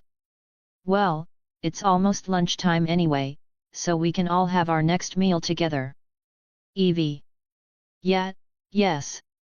Hayashi Kaede nodded, his eyes suddenly lighting up as if he remembered something. Oh, right, there's one more thing. This is perfect for you. He pulled out a small golden bell, adjusted its size, and hung it around Evie's neck. With a gentle shake, it emitted a crisp sound. Ding-a-ling. Ding-a-ling. Evie. Evie had initially resisted having something hung around its neck again, but after hearing the clear sound from Hayashi Kaede's shake, its eyes lit up. It touched the bell with its paw, and the bell rang again. Seeing this, a look of joy spread across its face. This thing is much more fun than the ones I had before. Evie seemed to have found a fun toy, propping itself up on its hind legs and batting at it with its front paws. It whimpered playfully like a puppy, and Hayashi Kaede's lip curled into a slight smile as he watched Evie enjoying the soothe bell. Chapter 132, Gripa Berry Wine. Chapter 132. At noon, the rain had eased slightly, but the wind was still strong and rain are still falling heavily. Fortunately, the berry plantation in Aogiri town had been harvested early. Otherwise, the torrential downpour would have flooded the fields, soaking the berries. Meanwhile, in the garden of the plantation, an invisible psychic barrier blocked the rain outside, forming a giant, unseen umbrella. Under the umbrella, Hayashi Kaede and a group of Pokémon were introducing Evie. This is Evie, a friend who found us through the storm. It will likely live with us from now on. Everyone, please welcome it. Alcremie. The first to greet it were the Alcremie. They had been staying in the breeding house, so Evie's presence wasn't surprising to them. They even felt a little sorry for the drenched little Evie. Seeing that Evie had recovered, they offered a warm welcome. Alcremie, would you like some of our cream? Hayashi Kaede said our cream has magical properties. Alcremie. Combusken. Ha ha ha, finally a companion who looks weaker than me. Combusken was brimming with excitement, feeling that a Pokémon that looked even weaker than it had finally arrived at the plantation. As for the Pidgeotto, Vulpix, Bounsweet and Squirtle in the pine tree, it had automatically ignored them. They were either its wealth-sharing companions or Pokémon that could provide Hayashi Kaede with ingredients. They were incomparable. Surprier. Surprier didn't react much, simply responding indifferently to show it understood. The slight sway of its tail betrayed its inner unease as it glanced at Evie from the corner of its eye. It pondered silently. As expected, it still prefers Pokémon it can hold in its arms. Evie. Facing so many gazes, Evie felt both unfamiliar and shy, unsure how to react, and could only stand stiffly on the round table. The more docile Dragonite tried to come closer for a better look at the little Evie, but once it approached, its sheer size frightened Evie, causing it to step back, its fur standing on end. Seeing the somewhat embarrassed Dragonite, Evie felt a sense of unease. Pokémon like these, raised in human breeding houses, are generally educated and aware that their trainers likely already have a wide variety of Pokémon. Therefore, seeing Hayashi Kaede's vast collection wasn't particularly surprising. However, Dragonite's enormous size was too intimidating for the small Evie. Evie. The understanding Gardevoir quickly noticed Evie's embarrassment and waved it off, looking at Hayashi Kaede. Gardevoir. All right, Kaede, go get the food. Hayashi Kaede nodded. He took some commonly consumed energy cubes from his storage bag, wrapped them with psychic power, and distributed them to each Pokémon. Then he went back to the kitchen and thought, a rainy day calls for something warm. So, he cooked a pot of hot noodle soup and fried some pork cutlets. After distributing the food with psychic power, Hayashi Kaede didn't immediately take it to the garden. Instead, he went to the shed. Inside, the Miltank were enjoying the rainy scenery, happily devouring honey-infused grass dumplings. They rarely eat anything else, so they preferred to stay inside the shed for meals like this. Because of the rain, the combi finally took a break today, quietly staying in their hive. However, they also reported to Hayashi Kaede, as if they were afraid their queen would reprimand them for not working. This made Hayashi Kaede laugh and cry. Of course, he wouldn't blame them. They were already producing a lot of honey, and the quality was gradually improving. However, Hayashi Kaede's focus this time wasn't on them. Instead, it was on the oak barrel in the corner of the shed. Although well sealed, the shed was already permeated with the aroma of wine. This indicated that the berry wine was ready. Hayashi Kaede approached a wooden barrel and uncorked it, releasing a rich, refreshing aroma. He was somewhat impatient to examine the brewed berry wine. Grade A berry wine crafted from pure grupa berries, meticulously peeled, fermented, and brewed. This berry wine has a soothing effect on Pokémon. Cooking Effect 1. Long-term consumption increases the speed of psychic power development by 30%. Long-term consumption by the participant, those that participated on producing this wine, increases the speed of psychic power development by 75%. Cooking Effect 2. Heartwarming. Pokémon that consume it together within a short period will grow closer. Hayashi Kaede's eyes lit up at the sight of these two effects. He had been trying to hone his psychic powers recently, using them to lift heavy objects or perform delicate operations in daily life. However, he found that while this improved his psychic power somewhat, the increase was modest, so he didn't actively practice. Now, this cooking effect actually has an even greater superpower boosting effect on the creator. Looks like I'll have to save some for myself also. It has a bonding effect, which will improve the relationships between Pokémon. The Pokémon's ability to get along is also something Hayashi Kaede is concerned about. Chapter 133, Drunk Drago Night. Chapter 133. While most Pokémon get along fairly well, there are still some minor rifts between them. This is especially true with some Pokémon that joined midway through. For example, Combusken, Bryon, and Bounsweet prefer to stay with one another. While they interact with other Pokémon, there's still a sense of unfamiliarity with others.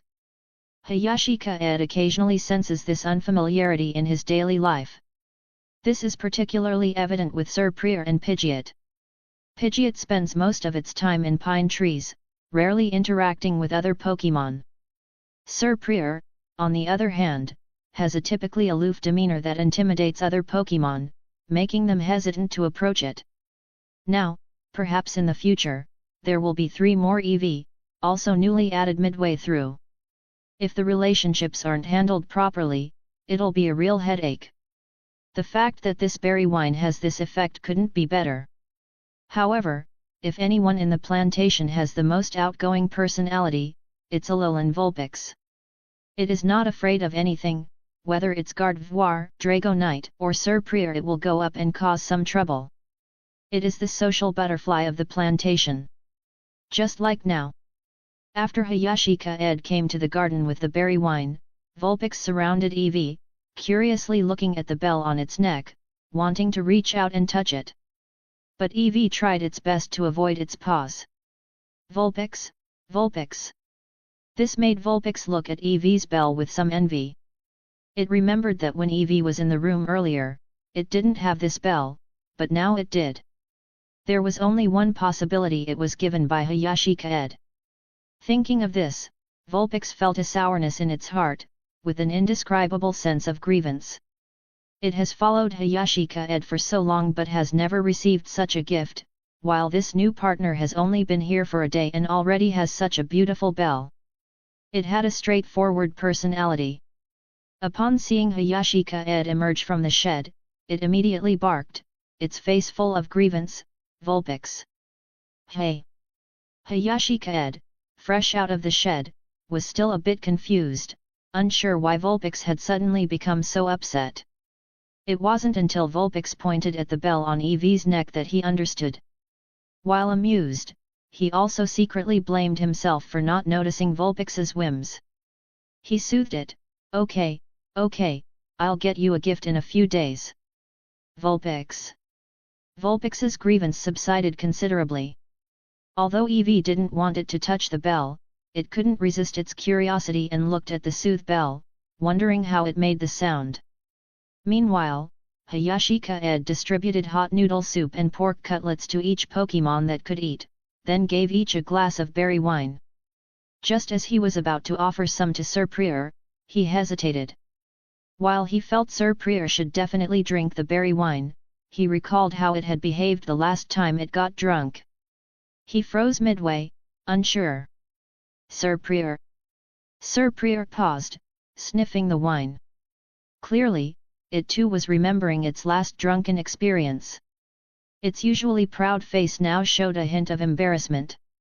Well, it's okay if you drink less. I won't let you, lose your composure. Looking at Sir Prior in this state, Hayashi Kaede was at a loss for words. He could only explain that the wine this time wasn't as strong as last time. But midway through his explanation, he suddenly felt a sense of trepidation. He wondered if Sir Prior was revealing the truth because of the wine's truth-telling effect or if it was simply a natural tendency after getting drunk. If it was the former, that would be fine. If it was the latter. Just as he hesitated, Sir Prior had already spoken. It extended a vine whip and pointed at Hayashi Kaede. Sir Prior. Just a little. Hayashi Kaede breathed a sigh of relief and nodded, okay. Then just a little. He thought, just a little should be fine, right? Although the alcohol content of berry wine is much higher than that of rice wine *. He poured about 2 fingers worth of wine for Sir Prior. However, Sir Prior's expression still showed hesitation. Hayashi Kaede couldn't help but ask, what's wrong? Sir Prior whispered, Sir Prior. If I get drunk, you have to take me back to the room quickly. Even if it tried to act coquettishly or do something else with Hayashi Kaede, it didn't want to do it here. Okay, I'll take you back to the room quickly. Hayashi Kaede, knowing Sir Prior's personality, didn't say much. He assured Sir Prior that he would keep an eye on it, and Sir Prior finally felt relieved. After most of the Pokémon were sorted out, Hayashi Kaede looked down at the Pidgey and Pidgeotto below. By now, most of the Pidgey had evolved into Pidgeotto. One Pidgeotto had even reached level 28 to 29. It looked like a Pidgeot delivery service would be operational soon. Of the Pidgey, only 2 remained unevolved. As for Mew, it was staring intently at the mint-flavored pork cutlet in Hayashi Kaede's hand. It seemed completely accustomed to the Pidgeotto's body, naturally assimilating into the flock. It didn't question why Hayashi Kaede always placed the mint-flavored pork cutlet in front of it. Nor did it wonder why Hayashi Kaede hadn't discovered that there was a Pidgeotto with no delivery record. As he watched it, Hayashi Kaede even wondered, you've lived here for so long, what will happen to the world tree if you neglect it? Occasionally, when he saw it, Hayashi Kaede would think of Mewtwo. He wondered where it had traveled, how much it had seen, and whether its views on humans had changed. Generally speaking, in the utopian world of Pokémon, most humans were still quite good.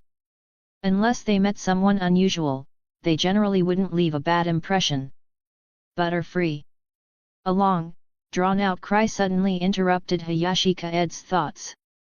He looked up, his expression instantly became stunned. It was Butterfree, stumbling through the air, its expression dazed, scattering sleep powder as it cried out.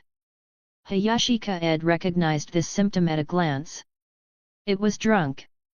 Hayashi Kaede shook his head, intending to use his psychic power to control it and bring it down. But then he heard a few more cries from behind him. Dragonite. Melodic. He turned around and saw that Dragonite and Melodic were both drunk at this moment. This made Hayashi Kaede's expression change drastically. Gardevoir, quick, control Dragonite. Chapter 134, The Power of the Curse is Fully Controlled. Chapter 134. Gardevoir. Actually, Gardevoir had been keeping an eye on Dragonite for a while. The moment it took flight, it sprang into action.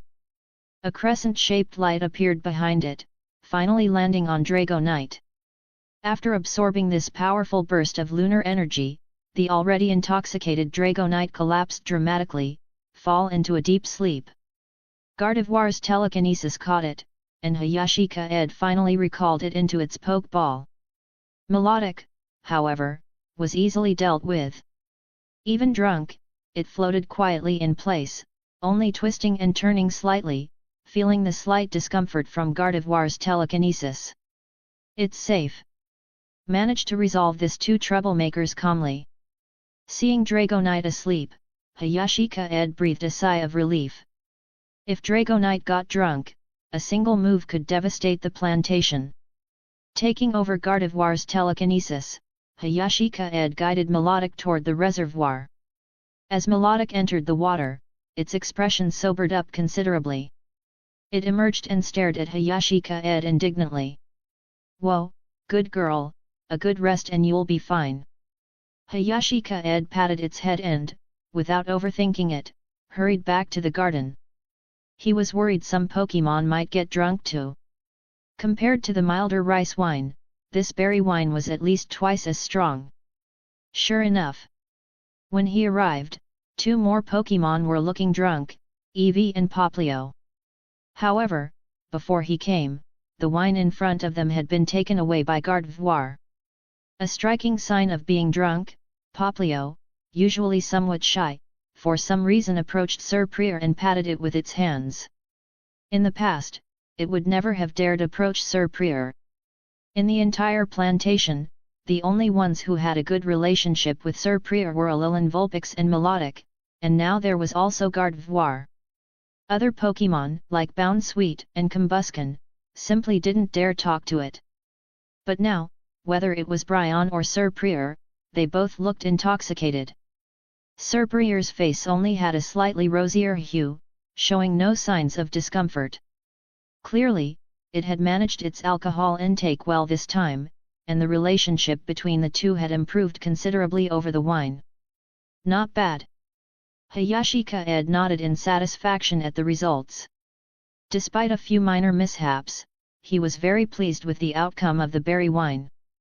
Then, under Hayashi Kaede's conscious control, almost every Pokémon drank a little berry wine, including himself, of course.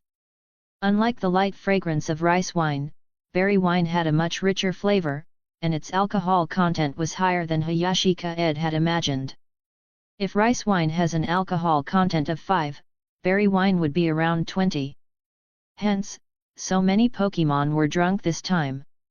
Fortunately, with Gardevoir and Hayashi Kaede watching over them, most were stopped by Hayashi Kaede before they became drowsy. Furthermore, under the bonding effects of the berry wine, everyone's relationships had clearly grown closer. After lunch, time slowly drifted by until after 1 o'clock.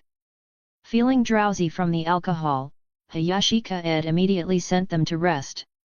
Meanwhile, the rain was gradually easing. Hayashi Kaede breathed a sigh of relief and looked at Gardevoir. It had been drinking the berry wine non-stop since experiencing its special effects, and its face was now a bit flushed. Seeing this, Hayashi Kaede couldn't help but ask, "Gardevoir, promise me you won't get drunk, okay?" His concern was warranted. If Gardevoir got drunk, Hayashi Kaede wouldn't know what to do. Gardevoir. Gardevoir lowered its glass. Hearing Hayashi Kaede's request, the corners of its mouth curled up, and it nodded gently, "Gardevoir. Understood." After finishing its last glass of berry wine, its cheeks grew even rosier. It then drifted over to Hayashi Kaede's side, its once gentle voice now carrying a hint of magnetism and laziness. "Gardevoir, this wine tastes much better than before. Most importantly, it could sense that drinking this wine would accelerate its strength. Furthermore, the higher alcohol content suited it better. It preferred stronger drinks." Seeing Gardevoir like this, Hayashi Kaede subconsciously tightened his throat. He was truly afraid Gardevoir would get drunk. After a pause, he warned, "Control the amount. You mustn't get drunk." Garde voir, ha ha ha. Looking at Hayashi Kaede's cautious and careful questioning, Garde voir actually smiled brightly. It was a broad smile, its expression widening. This was the first time Hayashi Kaede had seen it smile like this, and he was stunned. It placed its hand on Hayashi Kaede's head and rubbed it gently, its expression softening. "Garde voir, don't worry, I'll help you look after the house." Garde voir yawned, seemingly feeling sleepy. "Garde voir. All right, I have to go now. They're all asleep. I'll spare them from any nightmares." "Wait a moment." Hayashi Kaede calculated the time and called out to Garde voir, who was about to leave. He then took out a special rare candy. "Here, this is from the past few days." With other Pokémon, he might occasionally forget to give them rare candy due to poor memory, but he never stopped giving Garde voir its special rare candy. This was because Hayashi Kaede also wanted to quickly resolve Garde voir's curse. Garde voir floated over again, took the candy, and after swallowing it, felt the energy rising once more. It appropriately controlled the curse within itself. It was stunned when it realized the curse's energy was gradually being mobilized, with no pressure at all. Then, immense joy surged through Garde voir's mind. Finally, it had finally solved the problem that had plagued it since birth. Moreover, it was an almost perfect solution. Because the power of this curse has been perfectly harnessed by it. Garde voir. It lowered its head and looked at Hayashi Kaede. In the latter's somewhat confused eyes, it floated in front of him and couldn't help but hug him. Its voice was filled with uncontrollable excitement. "Garde voir, thank you.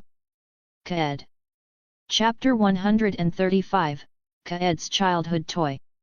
Chapter 135. Hayashi Kaede was momentarily stunned by Garde voir's tight embrace.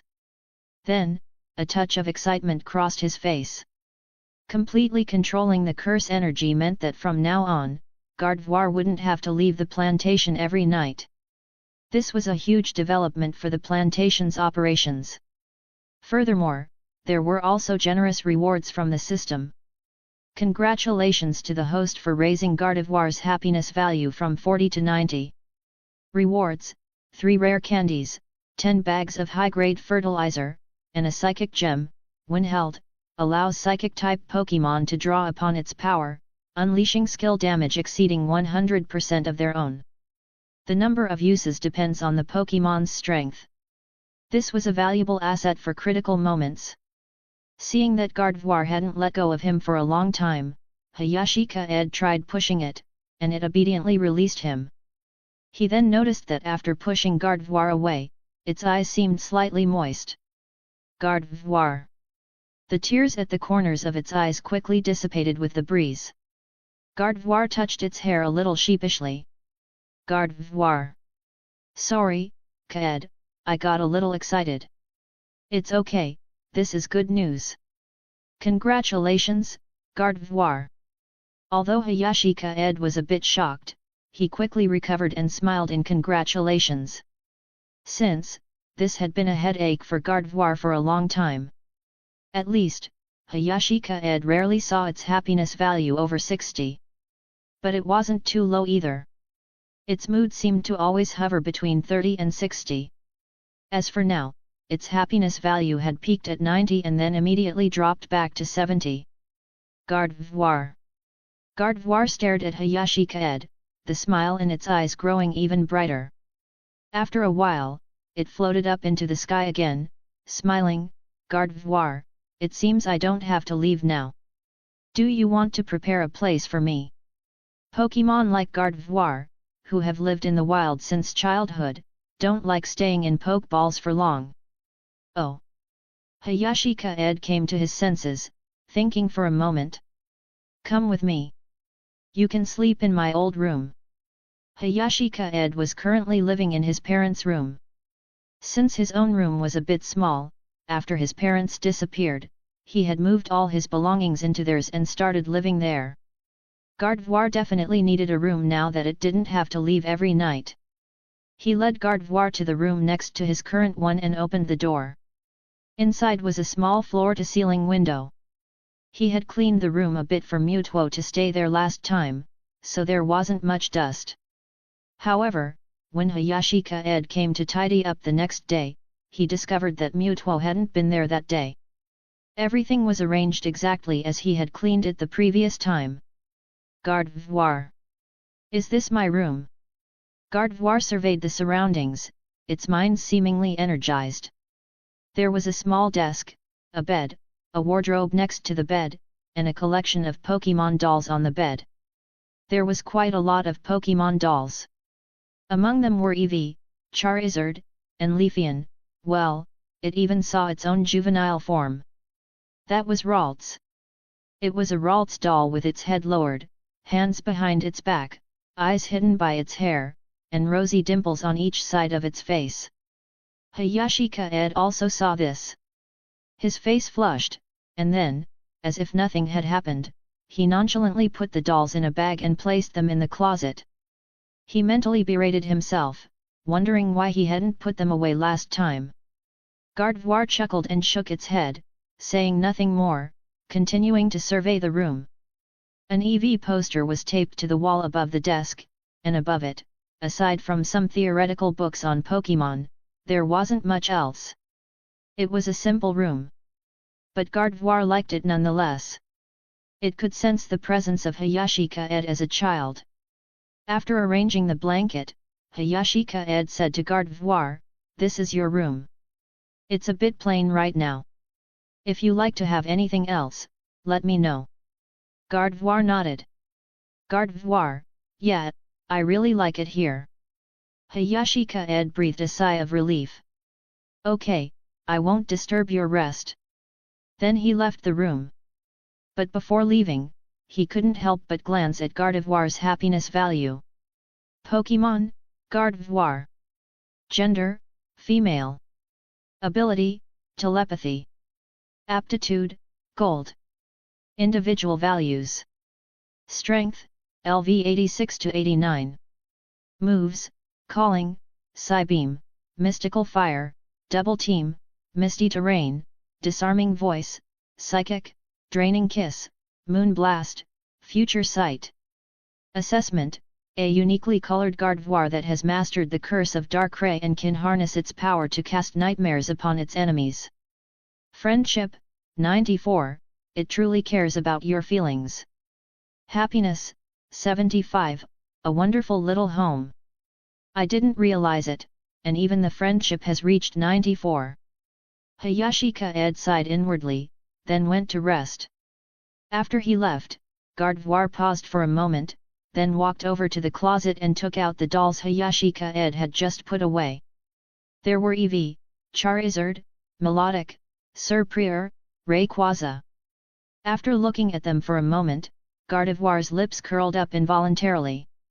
Finally, it held Ralts. Gardevoir. Are these all his favorite Pokémon? By the way, Gardevoir has fully mastered Darkray's nightmare power now. Will Darkrai be able to sense it? Hayashi Kaede walked out and headed towards his room, his mind wandering. Then he shook his head. He wasn't sure if Darkrai would notice. After arriving in his room, Hayashi Kaede was stunned. Alolan Vulpix, Serperior, and the Alcremie were all sound asleep.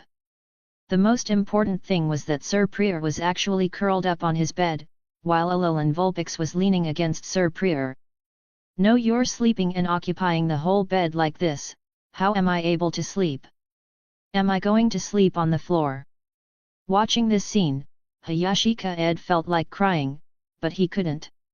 And at this moment, in a small town, from a shadowy place, a figure slowly floated out.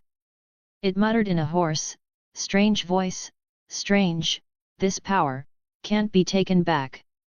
Chapter 136, Darkray's Doubts. Chapter 136. Darkrai was feeling doubtful.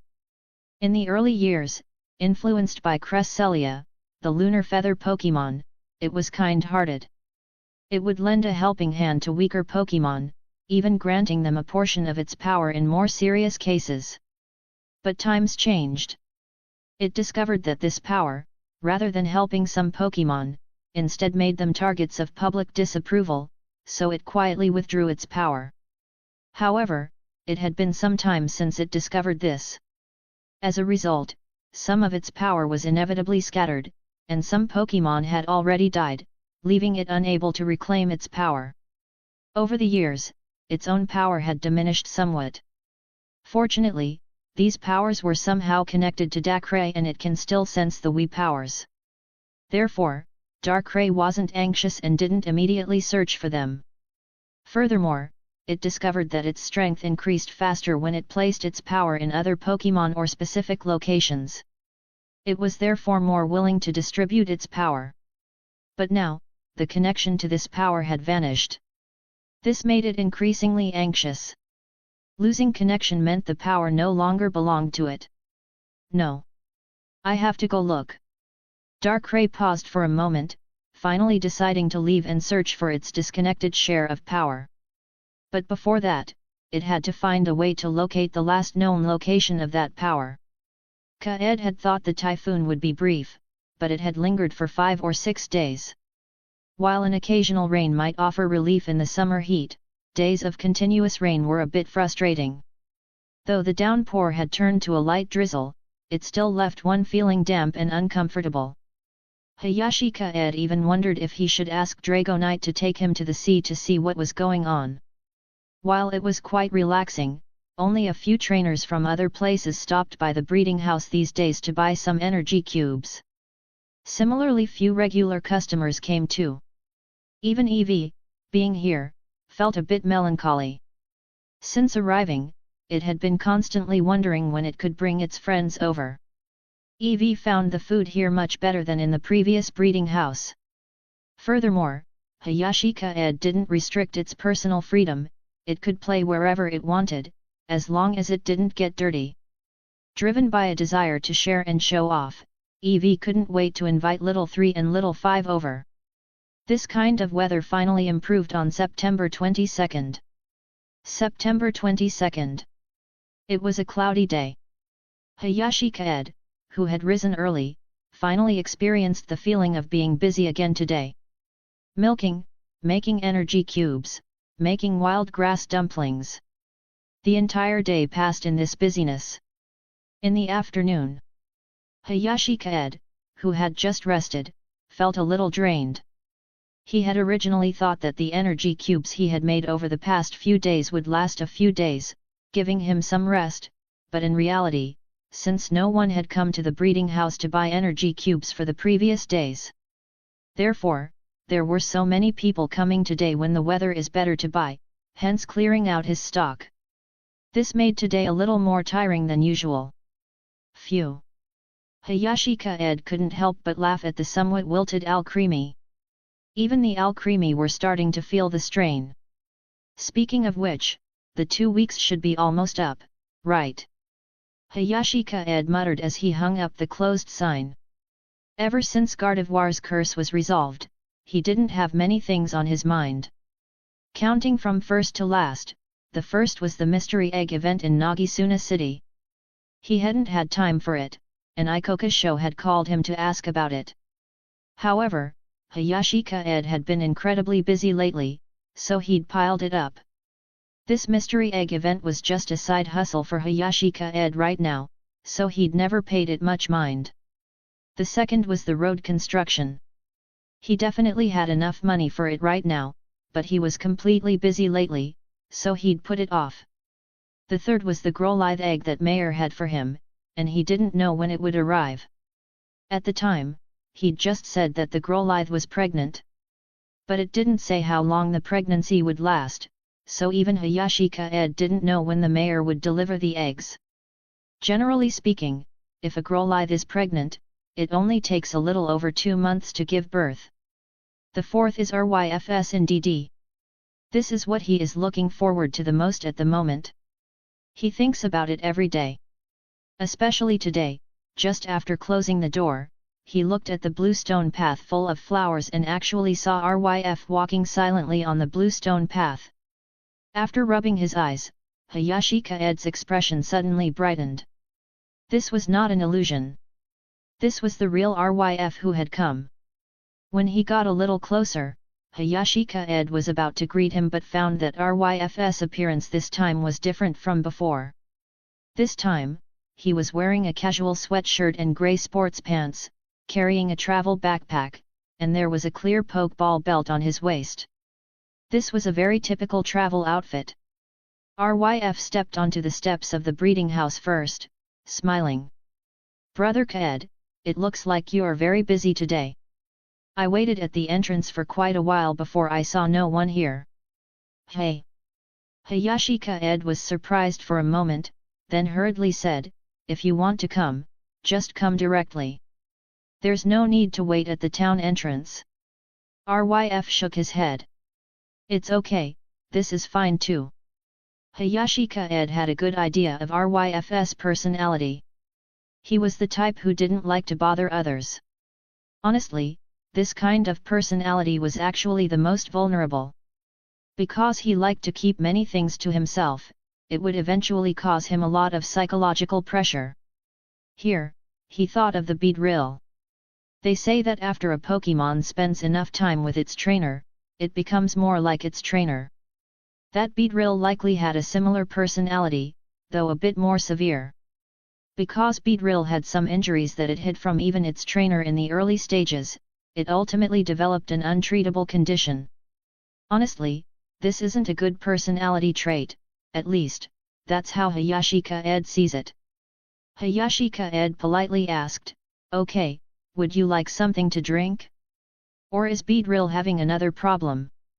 Ryf shook his head. "No, Brother Kaede, I'm here to say goodbye.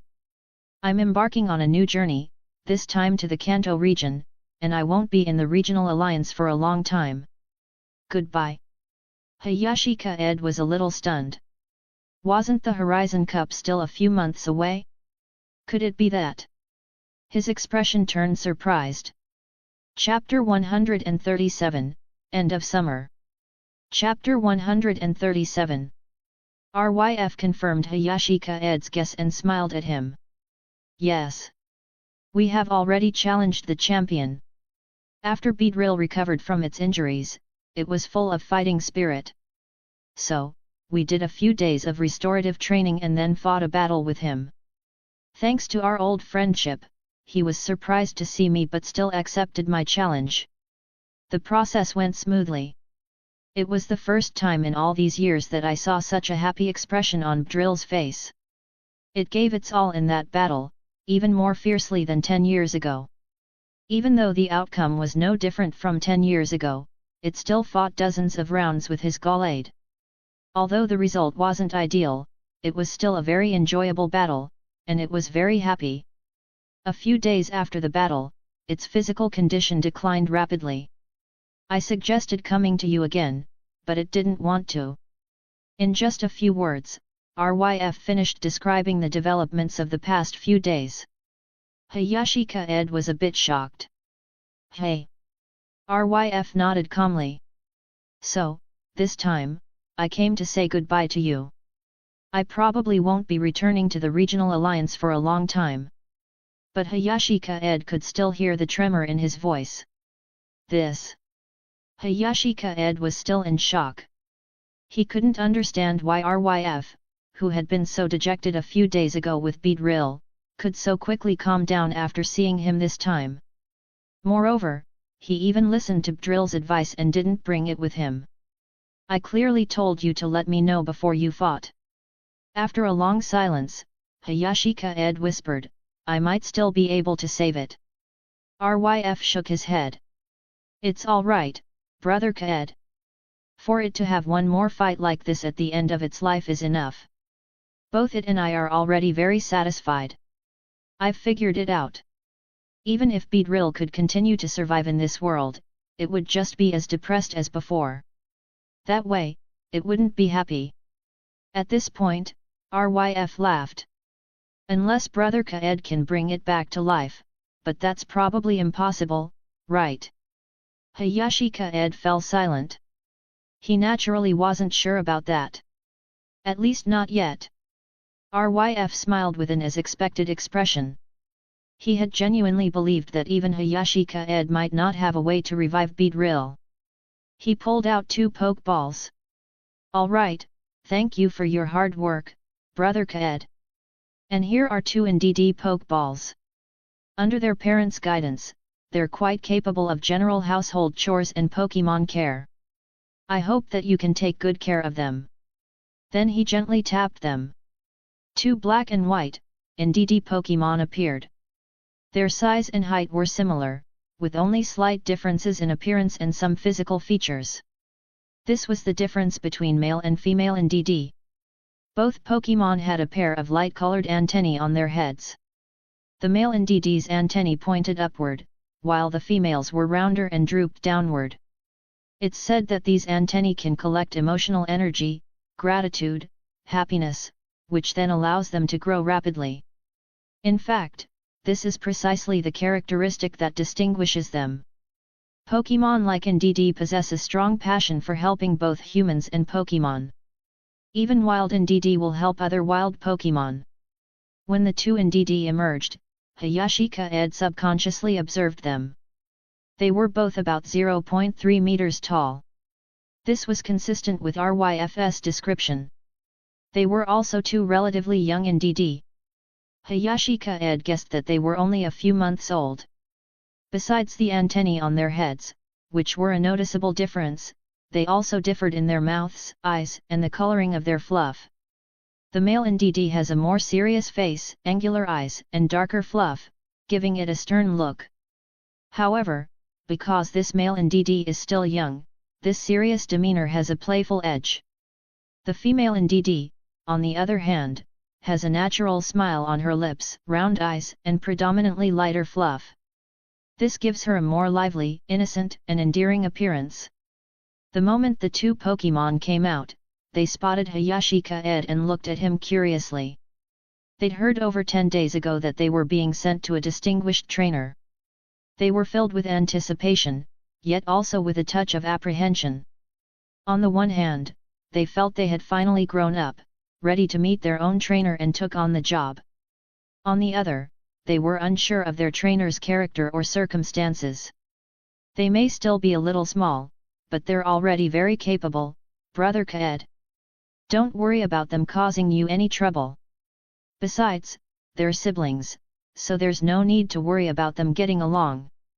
RYF's eyes flickered with nostalgia as he watched the 2 Pokemon standing beside him. It was precisely because of Beedrill that he'd traveled extensively to capture a Pokemon to care for it. Later, as time passed, the Pokemon found love and gave birth to this pair of siblings. Then, RYF addressed them, "Come, don't be afraid, this is your new trainer. You can go over and say hello."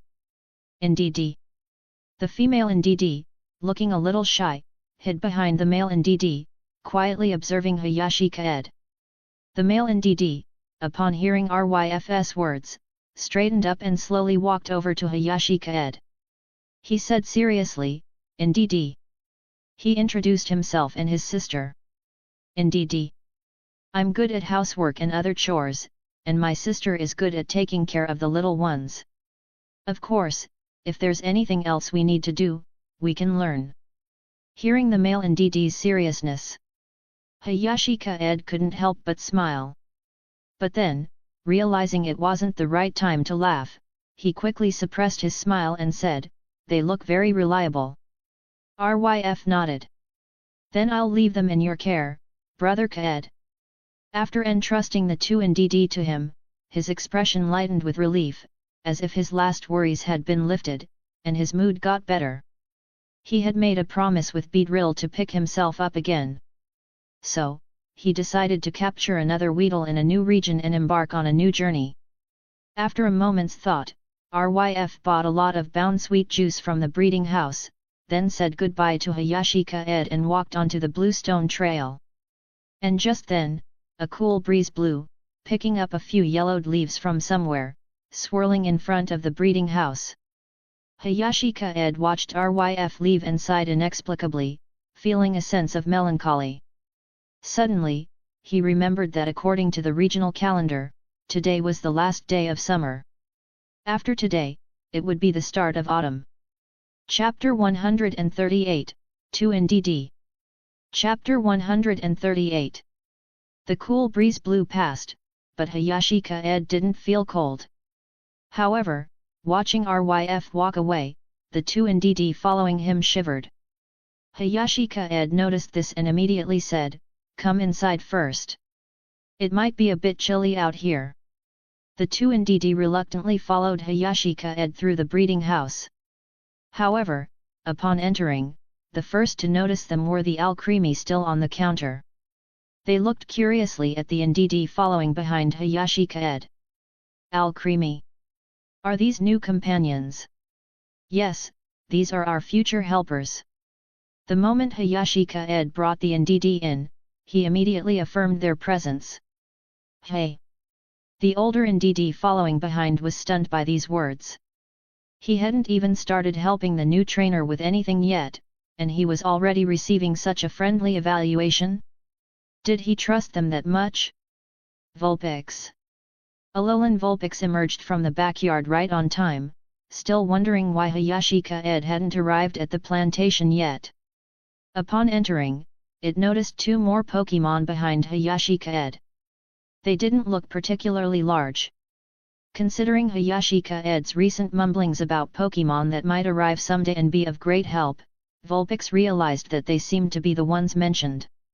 Alolan Vulpix, once again displaying its social butterfly nature, ran straight to the NDD. After a brief hesitation, it settled on the younger NDD, patting its white fluff with its paw. "Vulpix. NDD." The younger NDD glanced at Hayashi Kaede, a look of joy and tenderness in her eyes. She crouched down slightly and, to Alolan Vulpix's somewhat surprised expression, picked it up. "NDD." The younger NDD noticed that while Alolan Vulpix was a bit large, it wasn't nearly as old as she was. It was estimated to be only about 2 months old.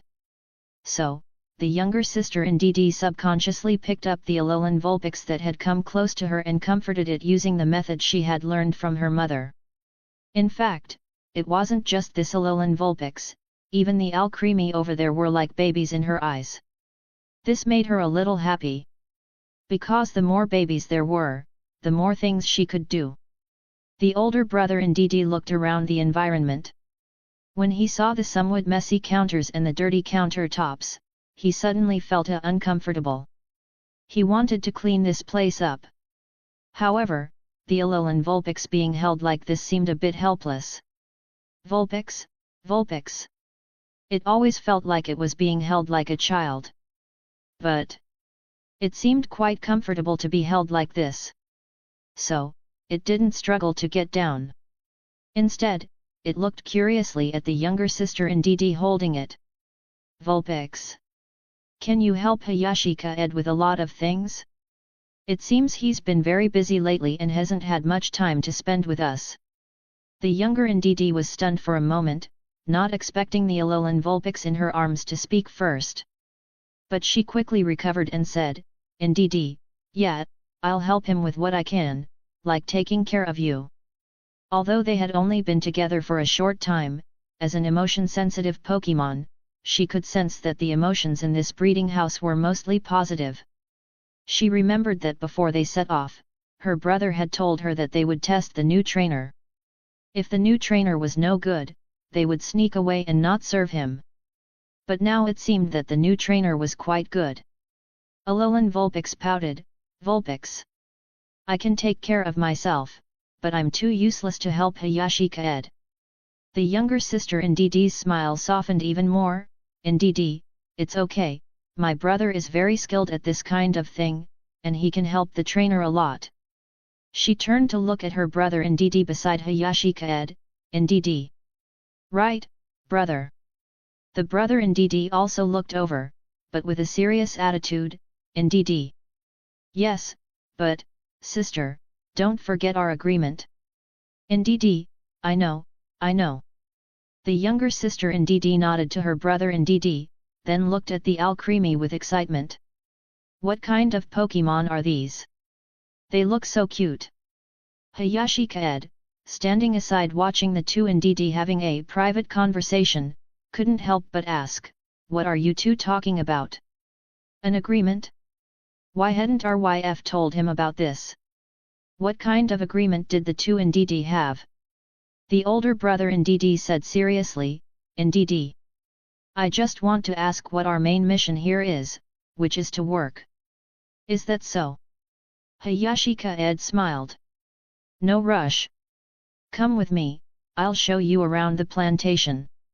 Ndidi. The two Ndidi exchanged a glance, then followed Hayashi Kaede towards the plantation. Once out the back door, their eyes widened. Upon entering, they saw two berry trees planted at the backyard entrance. Then, crisscrossing paths connected the various vegetable plots. In the center, a shimmering reservoir. Within, a faint ripple of beautiful color could be seen. With a splash of water, a magnificent Pokémon suddenly emerged from the water. It was the melodic in the reservoir. Around the berry and vegetable plots, another turquoise-hued Pokémon was performing a move. Under its care, the plants throughout the plantation glowed with a vibrant green light, appearing incredibly lush. In the sky, a pink butterfly saw Hayashi Kaede coming and began to spread its scales. Under the sunlight, the scales sparkled. Such a beautiful sight made the younger sister Ndidi unable to look away. She was completely stunned. Chapter 139, Ndidi is shocked. Chapter 139. Of course, there were more than just these three Pokémon in the plantation. There was also Eevee, lying on the pedia tree in the center of the reservoir, interacting with Bounsweet. Under the tree, Combuskin was eating berries, and Bryon was practicing water gun skills with Melodic. Gardevoir was in the kitchen. As for Dragonite, at this time, it was probably resting in its own small garden. It was not young anymore. According to Hayashi Kaede's estimation, it was about 50 or 60 years old. It was currently the largest Pokémon in the plantation. However, based on Dragonite's lifespan, this should be equivalent to a human teenager, about 17 or 18 years old. Ndidi. The two Ndidi looked at the scene in shock. Especially the younger Ndidi had little stars shining in its eyes. It especially loved such beautiful places and seemed to be in a much better mood. Thinking that it might live in such a place in the future, it felt even happier. Hayashi Kaede said softly, "This is the plantation. Let me think about it, with Gardevoir and me here, the usual work here shouldn't go wrong. However, you can help here, like reminding Rotom to harvest the grass and picking some vegetables.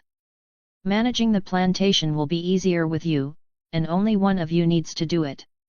Ndidi, got it, leave that to me. This time, the younger sister Ndidi responded enthusiastically. She loves it here. Hayashi Kaede said and led them deeper into the plantation. As they walked, he introduced them to other Pokémon and explained how they could help in the plantation. That's Bounsweet. It can give us sweet juice. The method is very simple, just, it's bath water, it can secrete its own juice. But be careful not to let it soak for too long, so that's something to keep in mind. This is Melodic and Bryon. Paired with Surprier, they can take care of the growth of the plants in the plantation. And this is Combuskin. Make sure it goes for its morning run on time. Sometimes, when I'm not paying attention, it gets lazy. Walking all the way to the shed, Hayashi Kaede suddenly stopped and looked at the two Ndidi following closely. Is it a bit too much? After all, they seem to be just children. Ndidi. The older Ndidi shook his head. Ndidi. Not much. My sister can do all these things alone, and easily. Although it seemed like a lot, Hayashi Kaede was talking about trivial matters. Okay, let's continue, Hayashi Kaede nodded, leading them into the shed. After a few days of rain, the Miltank had grown even plumper. On the other hand, the Combees now seemed even more diligent after the rain stopped, as if they were trying to collect all the nectar they hadn't collected in the past few days. This is where the Combee and Miltank are. Since you like being at the plantation, you must remember to collect the Combee's honey every day. Hayashi Kaede looked at the younger sister Ndidi. And then there's milking. If I'm busy, you'll have to help the Miltank with the automatic milker. Make sure the milk are release occasionally, or they'll feel uncomfortable. Ndidi, okay. The younger sister Ndidi had already fully embraced her role. The older brother Ndidi, standing next to her, was still a little hesitant, thinking about the agreement he had made with his sister. By the way, there's berry wine over there. If you'd like to try some, you can try a little first, as it's quite strong. Hayashi Kaede explained the berry wine to the Ndidi, lest they, out of curiosity, drink too much, which would be bad. The two Ndidi followed behind Hayashi Kaede, nodding repeatedly. Hayashi Kaede led them to the garden again. This is the garden, where the Combee gather nectar. The main task here is probably to replenish the flowers if a large number of them wither. This might require some study on flowers, but there aren't any large numbers of them withering right now, so there's no rush. He pointed to the entrance to the garden, where a large wooden hut stood. And then, that's Dragonite's house. Don't be fooled by its size, but it's still very gentle. That's the general outline of what needs to be done at the plantation. Any other questions? Ndidi, okay. Ndidi. What about our food? The older brother Ndidi was more worried about that. Considering the things that needed to be dealt with, these weren't that difficult. Oh, right. Hayashi Kaede clapped his hands.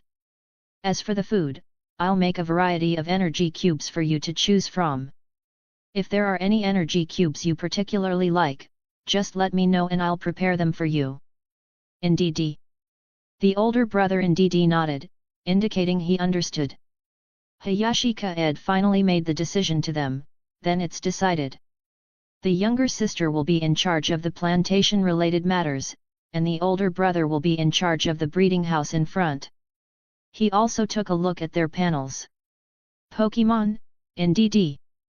Gender, female, male. Ability, Psychic Surge, Synchronize. Aptitude, purple, purple. Individual values. Strength, LV 14 to 17, LV 15 to 18. Moves, Stored Power, Play Nice, Follow Me, Disarming Voice. Introduction, 2 well-educated Ndadas, believed to be your best helpers. Friendship, 35, 30, it just met you but thinks you're a good person. Happiness, 60, 50, the environment seems nice. Hey! The sister actually has the hidden ability. The moment he saw the panel, Hayashi Kaede was a little surprised. Psychic Surge, when the Pokémon enters the battle, it creates a psychic terrain, boosting the power of psychic-type moves used by Pokémon. This is a good ability. Hayashi Kaede pondered for a moment, then rummaged through his system space, quickly finding 2 technical machines, TMS. It seems you don't have psychic yet, so it might be a little inconvenient for you to do things. Here, these 2 psychic TMS are now yours. Hayashi Kaede chuckled cheerfully, then used the 2 TMS on them. As if suddenly enlightened. The 2 Ndidi naturally learned the moves. This scene immediately shocked the older Ndidi, who stared at Hayashi Kaede in disbelief. What had their new trainer just done? Just by taking out an object, use it on them, and they learn a new move? Chapter 140, Ndidi Job. Chapter 140. Ndidi. Brother, I learned a new move. The younger sister Ndidi immediately told her brother about the new move after realizing it. But after seeing her brother's surprised expression as he looked at Hayashi Kaede, she came to her senses. It did seem a bit unbelievable to just casually grant them moves. Hayashi Kaede smiled and reassured, "Alright, this move still requires long-term practice. Don't overuse it at first." Psychic. Honestly, it's just a more powerful version of telekinesis, so the NDD need more precise control over energy to master it. NDD. The older NDD nodded with a complicated expression, then explained his concern. NDD. My sister will take care of the plantation matters, so what about me? Is the breeding house just about cleaning the small room up front? Hayashi Kaede nodded. It's more than just cleaning. I will need you to work indoor at the breeding house. Come with me. Hayashi Kaede didn't explain further but instead led him back to the front counter of the breeding house. From now on, you'll need to stay here in the mornings and afternoons to handle payments. Some new customers may not understand the prices or the effects and will ask you. Of course, I'll teach you all this in advance.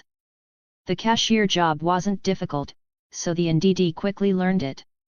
It was mainly the descriptions of the effects of some energy cubes that took a while. Besides, most of the customers were regulars, so Hayashi Kaede wasn't too worried.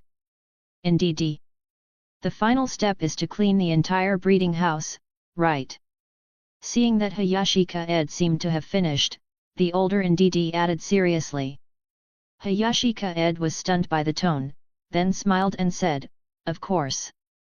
Previously, cleaning had been done by Gardevoir and him, but now with the presence of the combi, Gardevoir's workload would naturally be reduced.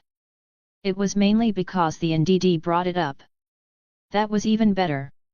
Okay, you guys go wander around and get to know the other Pokémon first. I'll go to the kitchen and make you some food. NDD, I can help. The younger NDD finally interrupted. No, Gardevoir and I are all right in the kitchen. You guys should get to know the other Pokémon first. Hayashi Kaede politely declined. The two NDD, arriving here for the first time, exchanged a glance, neither insisting on helping in the kitchen. After watching Hayashi Kaede leave, the older NDD immediately called the younger NDD over. As soon as the younger NDD reached her brother's side, she excitedly exclaimed. NDD, brother, this trainer seems quite capable. The older NDD remained silent, clearly agreeing with her younger sister's words. But it was still debating. Before leaving, its father had told it, if you're unhappy somewhere, find a way to take your sister away. But before leaving, its mother had told both it and its sister, when you're in a new place, listen to the new trainer and do your best to help them. Their instructions differed.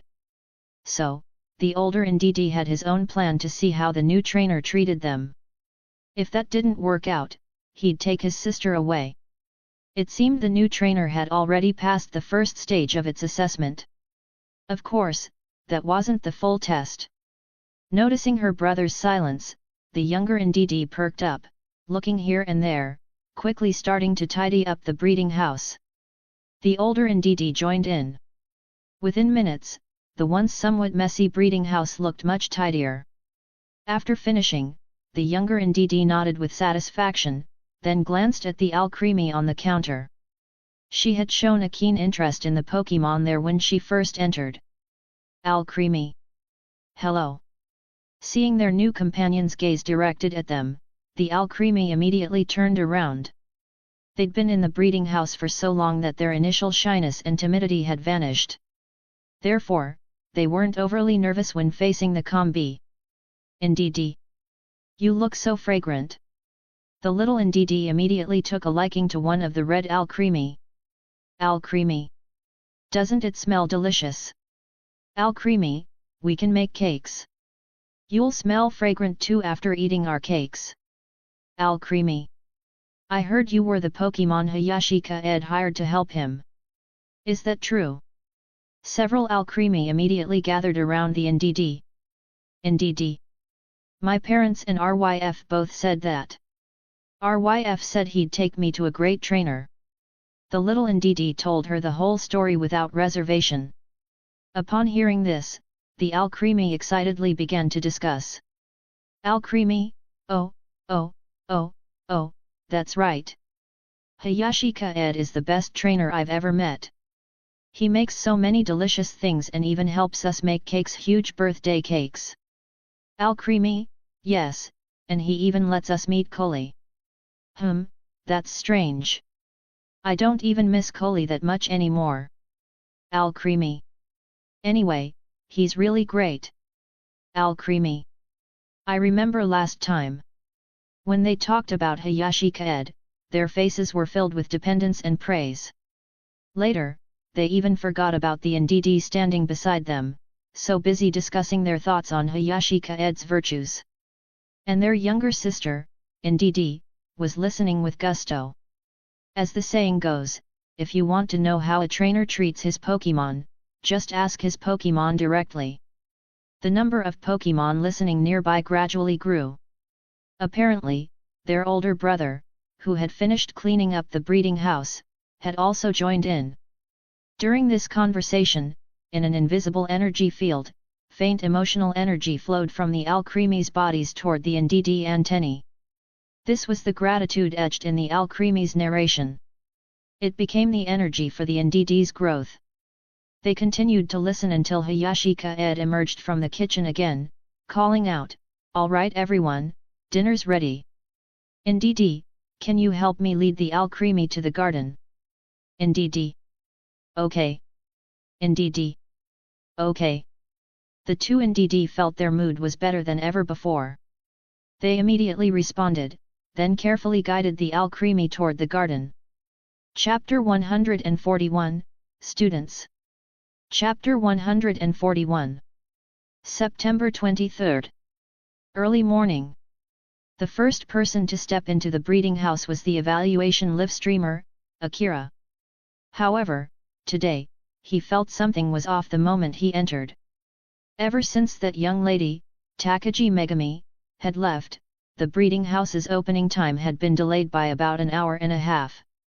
Everyone knew it was because Hayashi Kaede had to finish his work in the berry plantation and feed the Pokémon before opening the shop.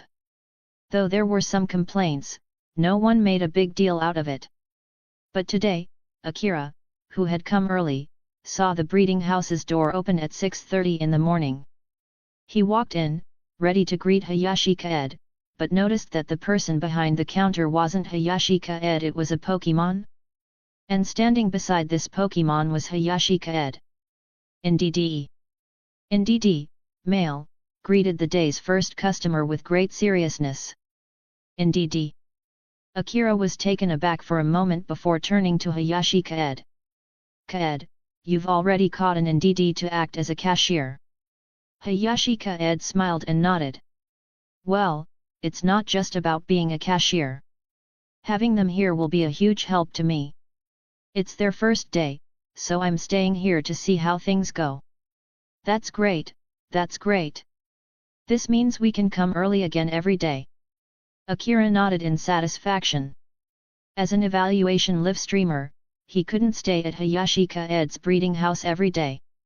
Sometimes, he needed to come early to buy energy cubes for his munchlax before heading out to evaluate products from other breeding houses or places.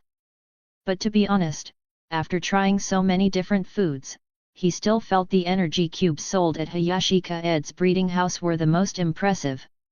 He had a feeling that if he kept feeding his munchlax these energy cubes for a while longer, it would probably evolve.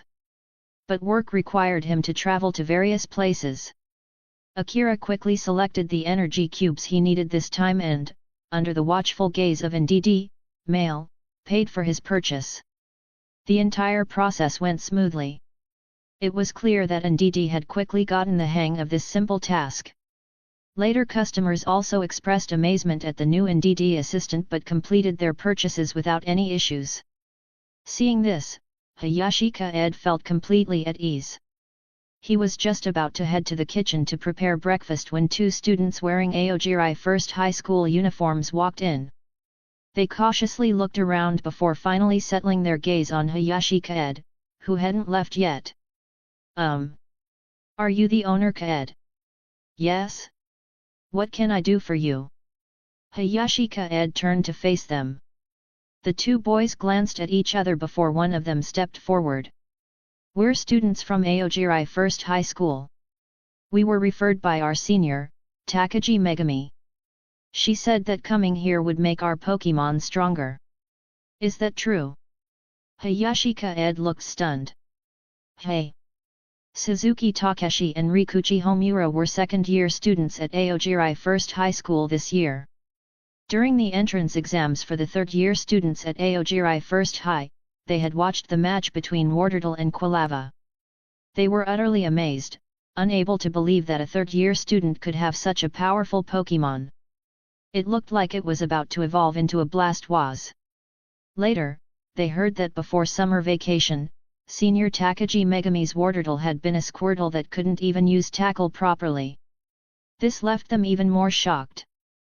It was around that time that the senior had also revealed the secret to her Pokémon's growth during the exam. It was a place called the Neighboring House Breeding Shop. They had secretly noted down the name and planned to visit and see for themselves. Unexpectedly, a typhoon had delayed their plans indefinitely. However, during the break after the typhoon passed, they immediately came to visit.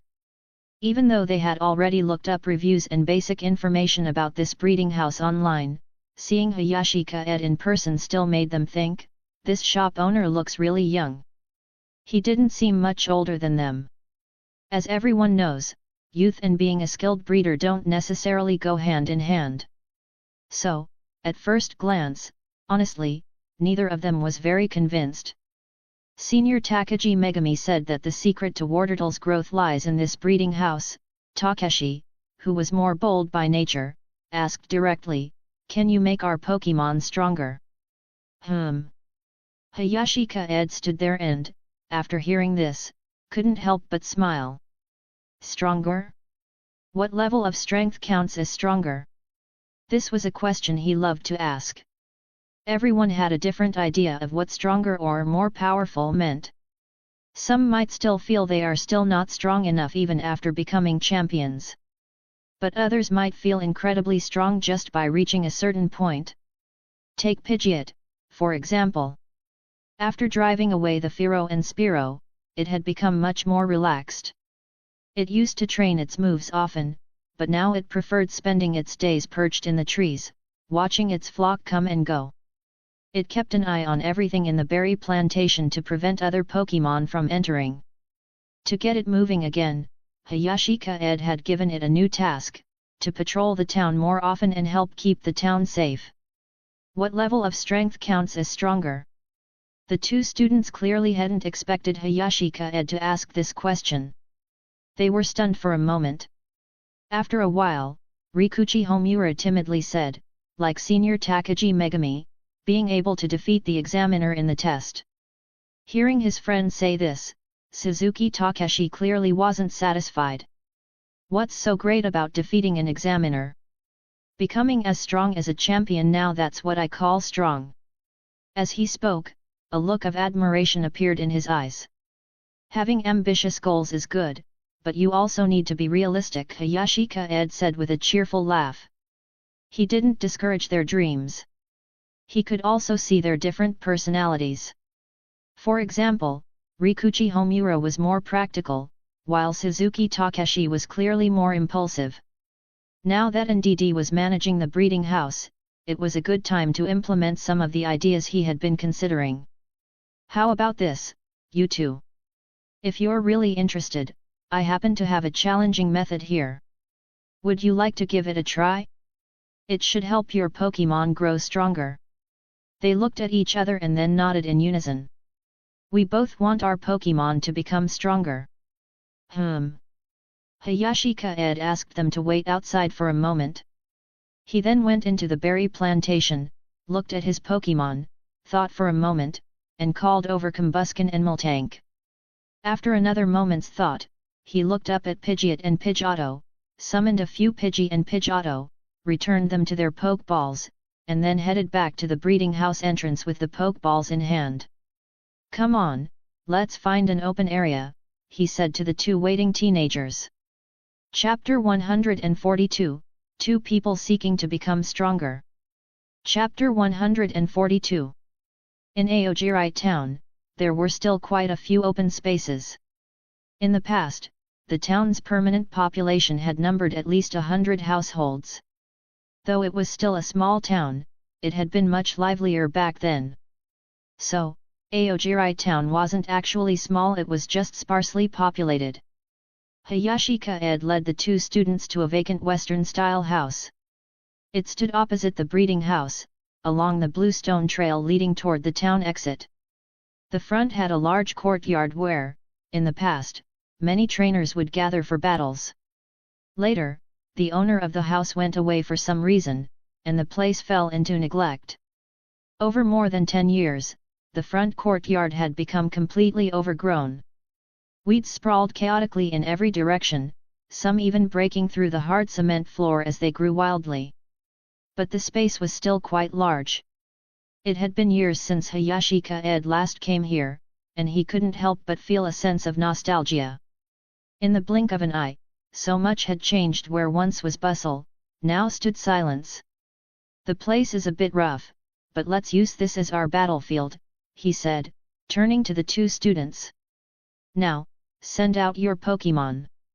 The two students exchanged a glance, and a Pokeball appeared in each of their hands. With a flash of red light, two Pokémon emerged before Hayashi Kaede. One was a small yellow electric mouse, a Piku. This tiny mouse Pokémon was mostly yellow, with black markings on its ears, tail, and neck. Its cheeks were pink, the organs it used to generate electricity.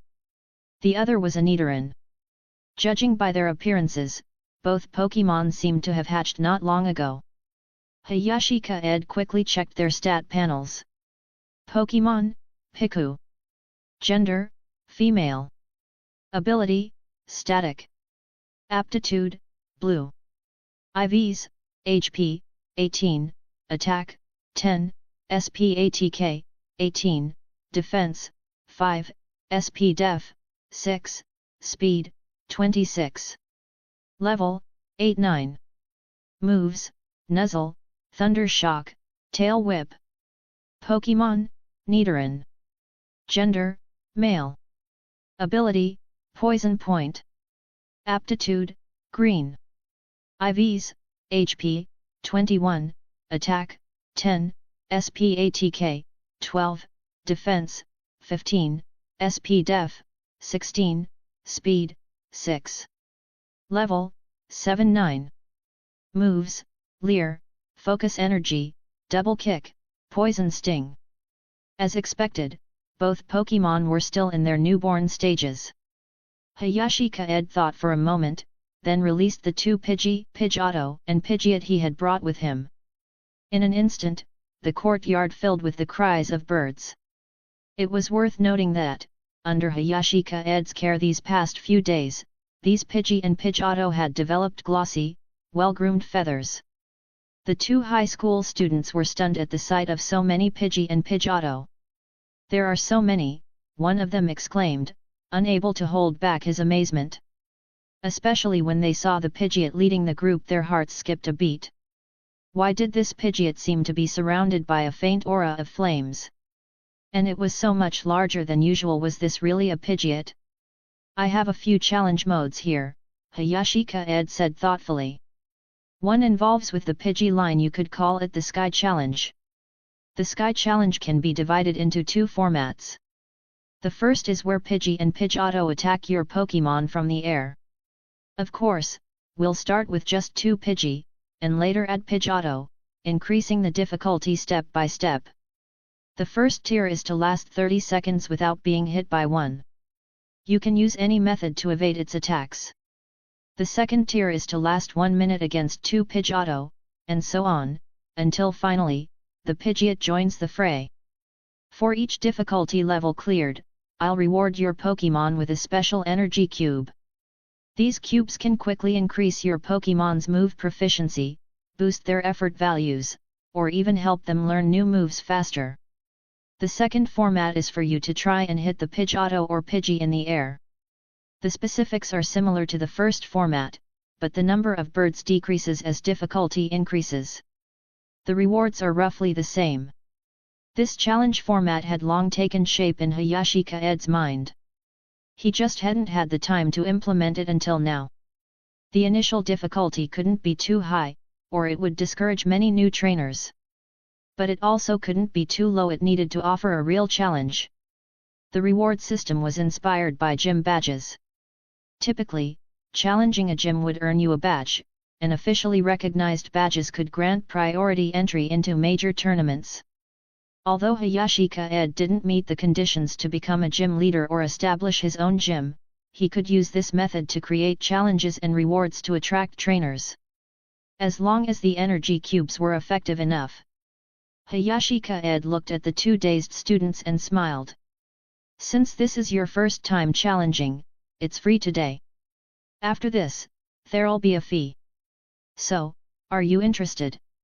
The two exchanged glances, their eyes burning with excitement. Yes, they said in unison. They had heard of Pokémon training in this format before, but it was usually offered at gyms and expensive at that. Here, it was free today? How could they pass up such an opportunity? Hayashi Kaede nodded. All right, we'll start with 2 Pidgey, 1 for each of you. At his signal, 2 Pidgey immediately swooped down.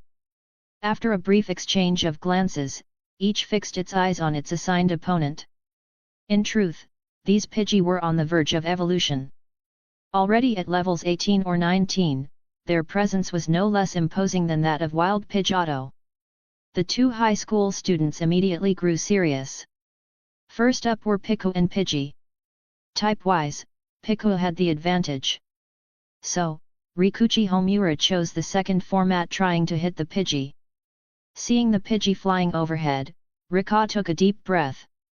Weren't they both first-stage Pokémon? He didn't need to defeat the Pidgey, just land a hit. How hard could that be? Besides, his Piku was very talented in speed. Piku, use Thunder Shock, he commanded.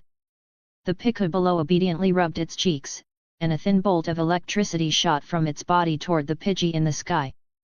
Young Piku aren't very skilled at storing electricity, so they often need to rub their cheeks before releasing an electric attack. But this telltale motion was all too obvious to the Pidgey in the air. Thanks to long-term directional training from Gardevoir, the Pidgey simply tilted slightly to the side, effortlessly dodging Piku's Thunder Shock. Its movement was smooth and graceful. Hey! Rikuchi Homura was dumbfounded. It dodged it, just like that?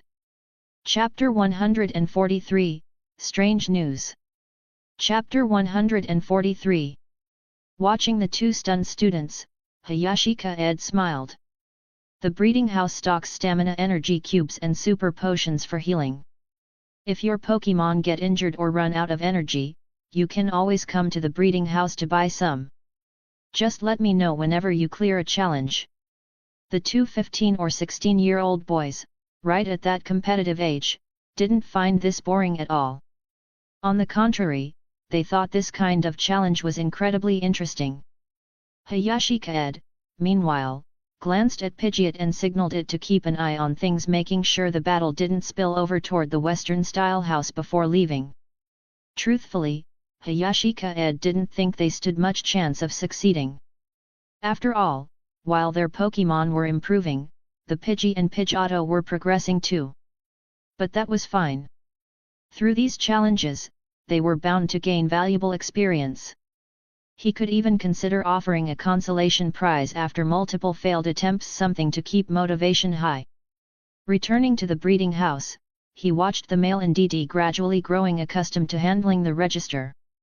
With things running more smoothly, Hayashi Kaede actually felt a little bored. Maybe I could try developing other challenges? Before long, the idea crossed his mind, and the more he thought about it, the more feasible it seemed. Take the Sky Challenge, for instance. Rikuchi Homura's and Suzuki Takeshi's Pokémon would undoubtedly expend a lot of energy. If they relied on natural recovery, it would take time. But if they used energy cubes from the breeding house, the time needed to recover could be greatly reduced. If challenges like this became popular, plenty of trainers would likely stop by to buy various energy cubes. Kind of feels like grinding bosses in a game, he mused inwardly, shelving the thought for now as something more pressing came to mind, road repair. He wasn't familiar with the specific process, so he needed to consult the town mayor. Come on, Rotom, let's head out, Hayashi Kaede said, turning to the Rotom floating in the air. As the number of Pokémon in the breeding house increased, Rotom's workload had lightened considerably. These days, it rarely even had to cut the grass anymore. Rotom. The phone Rotom was possessing promptly followed. After all that dawdling, Eevee and Alolan Vulpix finally emerged from the room. It was worth mentioning that, since no separate room had been prepared for Eevee, it currently slept in Hayashi Kaede's room alongside Alolan Vulpix, a good way to boost friendship, after all. He'd also gotten his hands on a Baby Doll Eyes trademark and had Eevee learn it. This was partly due to a little personal preference of Hayashi Kaede's. Out of all the evolutions, Sylveon was his favorite. Especially those two elegant ribbons. So, last night, he'd asked Eevee which evolution it might prefer, carefully explaining the advantages and disadvantages of each form. But Kaede's eyes kept drifting toward pictures of Sylveon. Gardevoir, who happened to be in his room at the time, saw right through him. The sequence went something like this. After helping make energy cubes, Gardevoir had followed him into his room, claiming she wanted to chat. Eventually, the topic turned to Alolan Vulpix's possible evolution. Hayashi Kaede asked the little fox if it wanted to evolve. Its answer was hesitant, clearly it hadn't made up its mind. It enjoyed being able to act spoiled as a Vulpix, but also wondered if evolving would make it stronger, better able to help Hayashi Kaede. Kaede didn't pressure it to decide immediately. Evolve if it wanted to, stay as it was if it didn't. Then he turned to Eevee, asking if it had any evolution in mind, listing all 8 options complete with pictures. But Kaede's gaze kept wandering back to Sylveon. Gardevoir called him out on it, then said to Eevee, Gardevoir, what about this one? It looks really pretty. Eevee, who didn't have strong opinions about evolution, also thought Sylveon looked the nicest, and so somewhat reluctantly chose it. Honestly, Hayashi Kaede was a bit stunned by Gardevoir's assist. Back to the present. Vulpix. Take me too. Alolan Vulpix trotted over, squinting its eyes and hitting Hayashi Kaede with a baby doll eyes. It was super effective. Alright, I'll take you with me, Hayashi Kaede sighed, picking it up. He then glanced at Eevee waiting by the door. How about you, Eevee? Want to come? Eevee. Sure. Eevee nodded, mentally taking notes on the move Alolan Vulpix had just used on Hayashi Kaede. Over the past few days, especially during bedtime, Eevee had noticed that whenever Alolan Vulpix gave that look, Hayashi Kaede would basically agree to anything. It seemed similar to one of its own moves. How fascinating! Then let's go. He didn't carry them, letting them walk on either side of him. Honestly, both Eevee and Alolan Vulpix were fox-like Pokémon, and foxes were canines. Pokémon like these really needed daily walks. Like Vulpix, when it got restless before, it would always run around the garden or go watch Sir Prior use grassy terrain. These were signs of boredom. Hayashi Kaede thought that now that things were calmer, he should take these two out for walks more often. The mayor's house was near the town exit, a relatively new small building. When Hayashi Kaede arrived, Mayor Hanyu happened to be home. After hearing what Hayashi Kaede had come for, Mayor Hanyu's eyes immediately lit up. You mean you want to repair the entire road? Ahem, that's the idea. People always say it's too inconvenient to travel, and I've made some money recently, Hayashi Kaede said, smiling sheepishly. Excellent. Leave contacting the road repair crew to me, Hanyu said, patting his chest, a look of heartfelt approval on his face. In this regard, you're even more outstanding than your father was. That guy was a lazybones. Hehe. Hearing this, Hayashi Kaede laughed too. It seemed true enough. His childhood impression of his father was that he was incredibly strong Pokémon-wise, knew everything about breeding, and could answer any question Hayashi Kaede threw at him. Thinking back now, even some really tricky questions got answers. And occasionally, people would come asking for favors. The tasks they asked for help with always seemed difficult. But his father was lazy, the kind of lazy where if he could lie down, he wouldn't sit, if he could sit, he wouldn't stand. Only close friends could get him to move. As for his mother, his impression was that she was very beautiful, got along great with his father, always flirting and bickering, and had a very youthful spirit. When he was little, whenever they got all lovey-dovey, he had to quietly leave to avoid being a third wheel. Thinking back, it was kinda nostalgic. After saying goodbye to the mayor, Hayashi Kaede prepared to head back. On the way, Rotom suddenly broadcasted, "Rotom? Master, there seems to be some unusual news from Haikao City today. Would you like to hear it?" Chapter 144, Champion Kazephyr and Darkrai. Chapter 144. Strange news. Hayashi Kaede was taken aback. "What do you mean? What strange news?" "Rotom switching for you now, Master." The perspective on the Rotom-controlled phone shifted quickly. At 8 o'clock this morning, a large number of citizens in Haikao City reported to the League that they had experienced terrifying nightmares last night. According to numerous accounts, the nightmares varied in form but were extremely frightening. This incident has drawn the League's high attention. Champion Kazephyr has already intervened, and we believe an explanation will be provided soon. Nightmares. Hayashi Kaede's heart sank. He couldn't help but be sensitive to this. Gardevoir had only recently fully mastered Darkrai's nightmare energy, and now, not long after, such phenomena occurred in Haikao City. It was worth noting that Haikao City wasn't far from Aogiri Town. In fact, they were neighboring cities. Moreover, Haikao City was much larger than Aogiri Town, a bona fide major city. Doesn't this seem like it's targeting Gardevoir? Which Darkrai could it be, though? Well, Champion Kazephyr is already involved. It should be fine, right? These thoughts flashed through Hayashi Kaede's mind before he sighed. If this was really about him, hiding wouldn't solve anything. For now, he could only hope that Champion Kazephyr would resolve the situation successfully. He wasn't too worried about that. When it came to the nightmare Pokémon Darkrai, they existed as a species, meaning their strength varied. Not every Darkrai could rival the temporal and spatial deities. And the strength of the League's champion was nothing to scoff at. According to rumors, Mr. Kazephyr possessed a Pokémon capable of contending with legendary Pokémon, even traditional Tier 1 legendaries.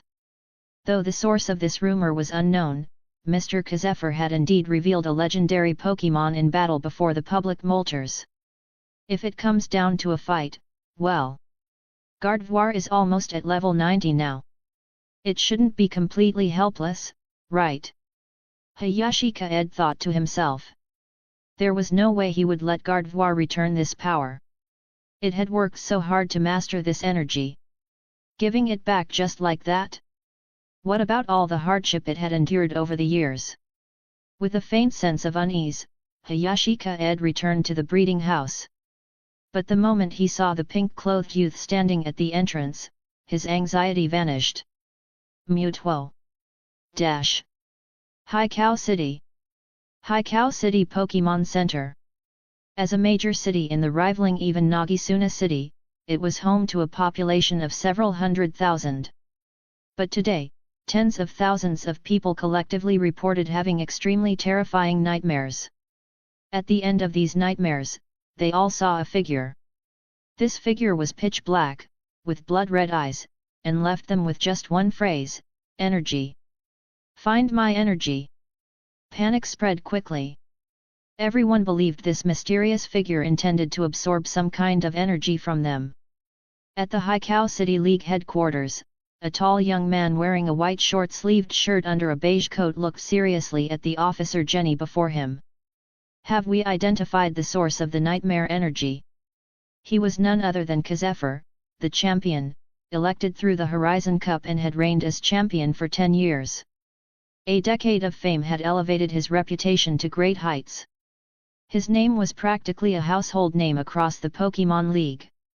Many young trainers saw him as their role model. Officer Jenny stared at the virtual screen, wiping sweat from her brow.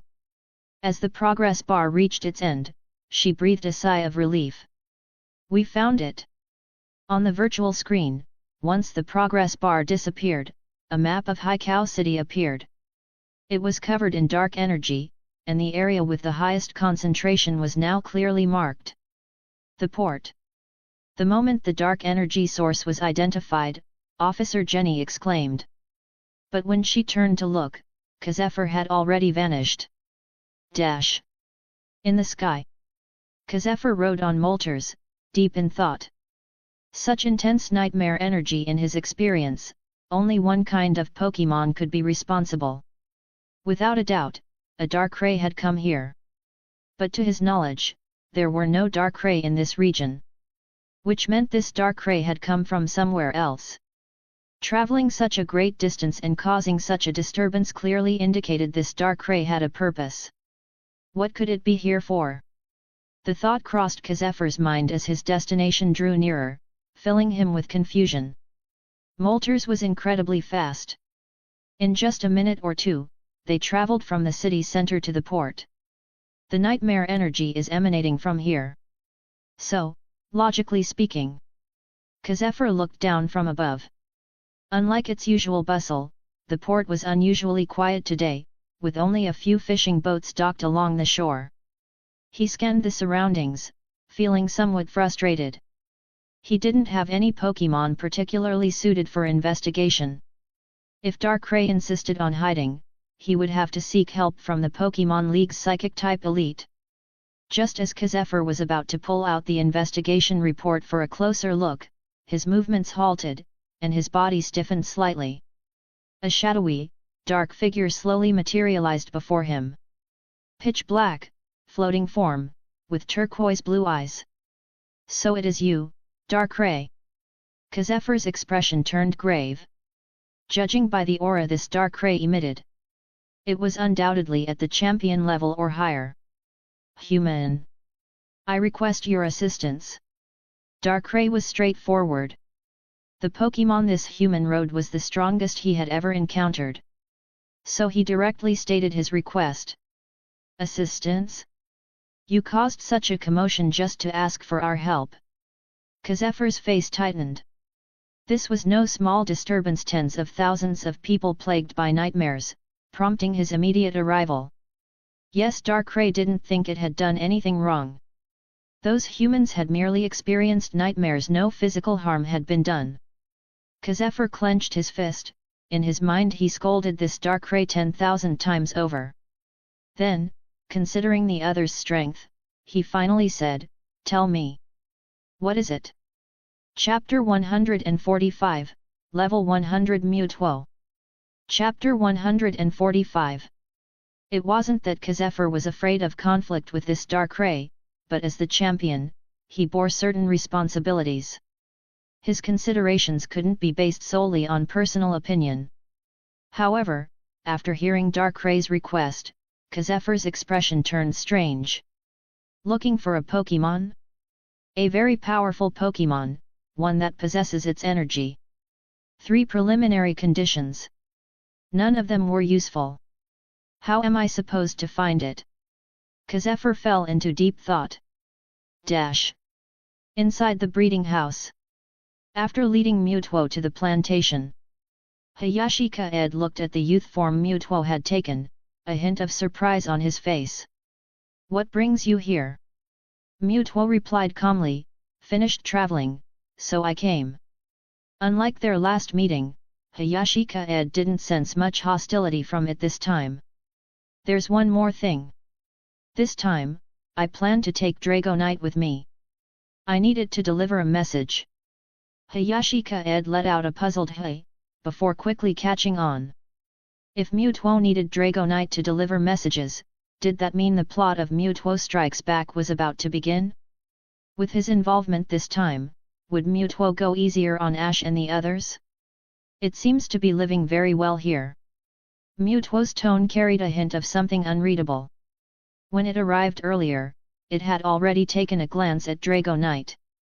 Seeing its noticeably rounder figure, Mutuo felt an inexplicable twinge of jealousy. This dragon must be eating quite well here. Ah ha ha ha. Hayashi Kaede laughed along. That's true. It's definitely the biggest eater here now.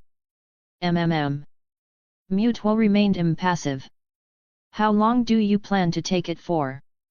Hayashi Kaede, not picking up on the subtle shift in its tone, continued casually. We'll be constructing road here in a few days, and I might still need it. Just 3, no, 5 or 6 days. It won't be long. Mutuo's voice grew even flatter. All right. Hayashi Kaede asked again, want something to eat? Hearing this, Mutuo's expression shifted from neutral to a slight smile. The same as last time will do. Hayashi Kaede nodded. Steak and soup, right? Sure, wait a bit. I'll make it for lunch. He added enthusiastically, it's been a while since you've been here. There are plenty of new delicious things I can make now. You'll get to try them all later. He casually glanced at its status panel. Pokémon, Mutuo. Gender, genderless. Ability, pressure. Potential, God. IVs, HP, 28, Attack, 31, SPATK, 31, Defense, 28, SP-Def, 29, Speed, 31. Level, 100.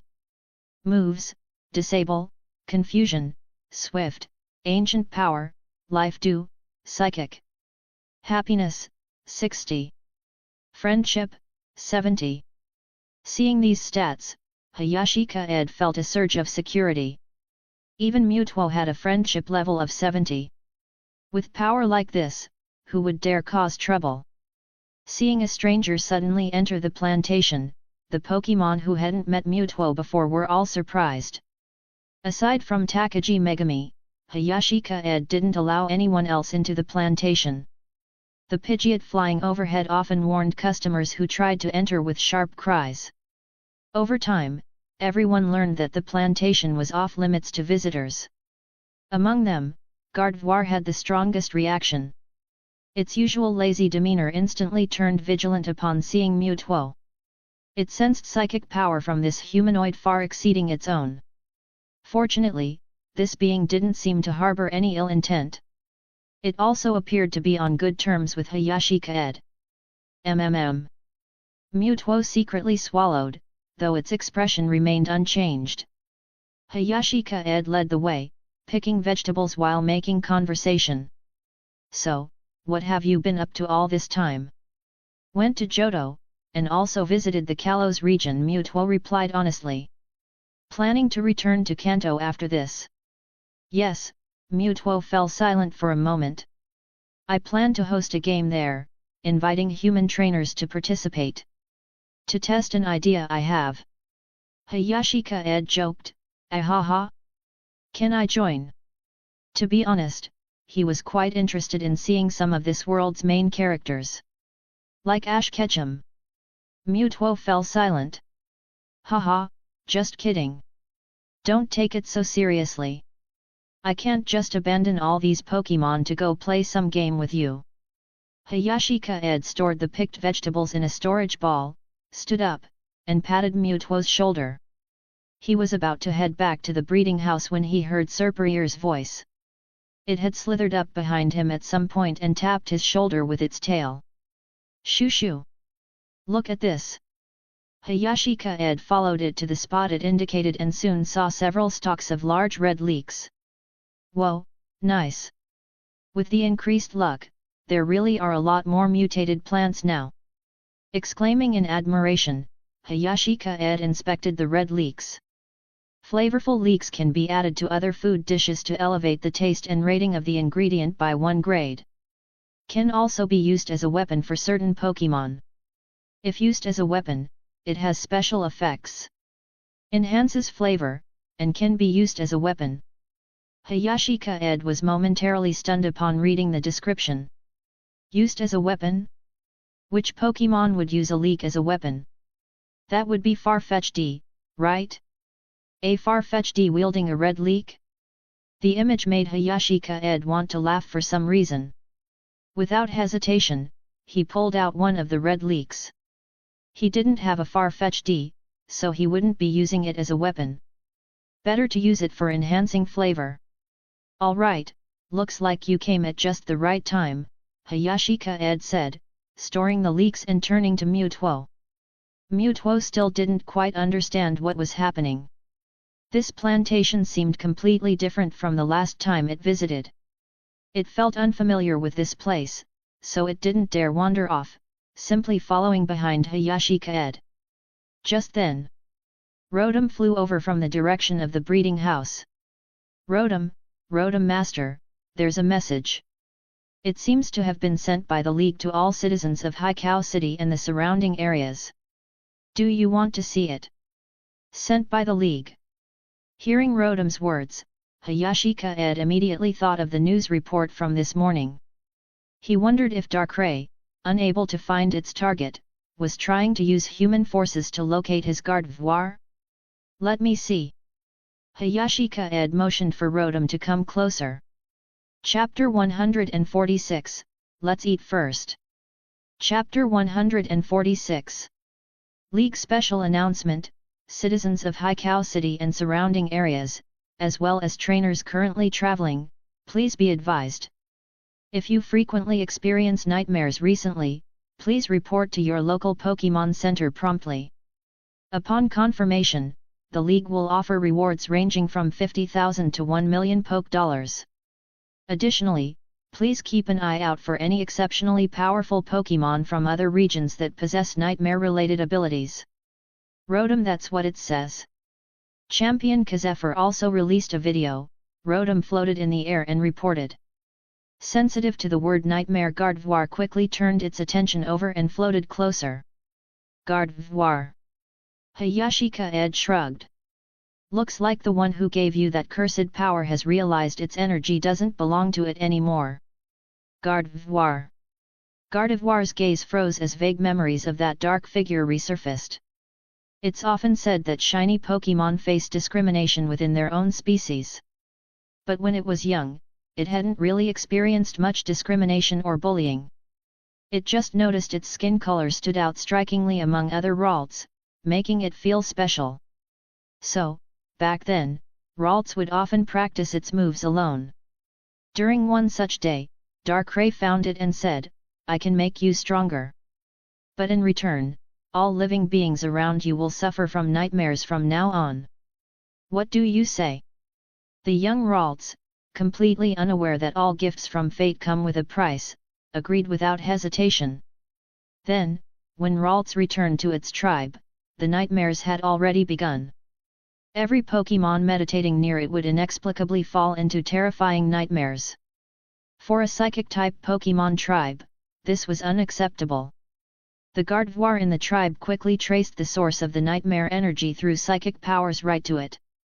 At first, they wondered if they could help Ralts resolve this nightmare energy. But later, realizing this nightmare energy was left by a Pokémon far beyond their capabilities, they gave up.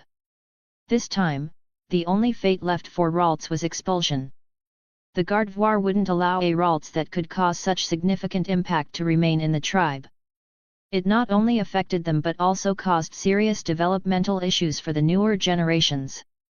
Back then, Ralts didn't understand this and felt like its world had collapsed. Life alone was tough. Like a lost little creature, it left its tribe and began to fend for itself. Survival in the wild wasn't as difficult as it had imagined, but everywhere it went, it caused quite a stir. This left the young Ralts with a constant sense of guilt and growing resentment toward that dark figure. It believed Darkrai had brought this upon it. Later, as its strength gradually increased and it evolved into Gardevoir, it came to understand that it had accepted Darkrai's gift willingly. But correspondingly, it had also paid the price for over a decade. Now, if Darkrai wanted to take this power back, Gardevoir would absolutely not agree. Gardevoir. Is it here to take its power back? Not sure. Hayashi Kaede shook his head and turned to Rotom. Pull up the official league video. Rotom, okay, master. Rotom quickly pulled up a video. The man in the video was riding a Moltres, clearly filmed in a hurry. The content was simple, just explaining the reason behind the league's message. This highlighted the seriousness of the situation. After all, even the league champion was taking this so seriously. Coupled with the generous rewards, pretty much everyone would take a look. Whatever, never mind. No matter how big the issue, mealtime comes first. Hayashi Kaede shook his head and stopped paying attention. Even if he were to go looking for this Darkrai, it would have to wait until after the meal. And upon hearing meal, Combusken reacted the fastest. It immediately poked its head out. Combusken. Hayashi Kaede's face darkened. We haven't even started eating yet, and you're the most eager. Checking the time, it was indeed almost mealtime. Around this time, Dragonite should be flying out soon. Sure enough, not long after, an orange figure flashed across the sky. But upon seeing the youth next to Hayashi Kaede below, its face immediately fell. Dragonite seemed to wrestle with itself in the air for a long time before finally drooping down listlessly. It whined weakly, "Ooh! Didn't you say you were going traveling? Why are you back so soon?" Seeing Dragonite like this, Hayashi Kaede naturally knew what it was thinking. "Ha ha ha, Dragonite! Mewtwo is here to pick you up. It wants you to deliver some messages, but it's no big deal. It said it'll only take a few days." "Ooh!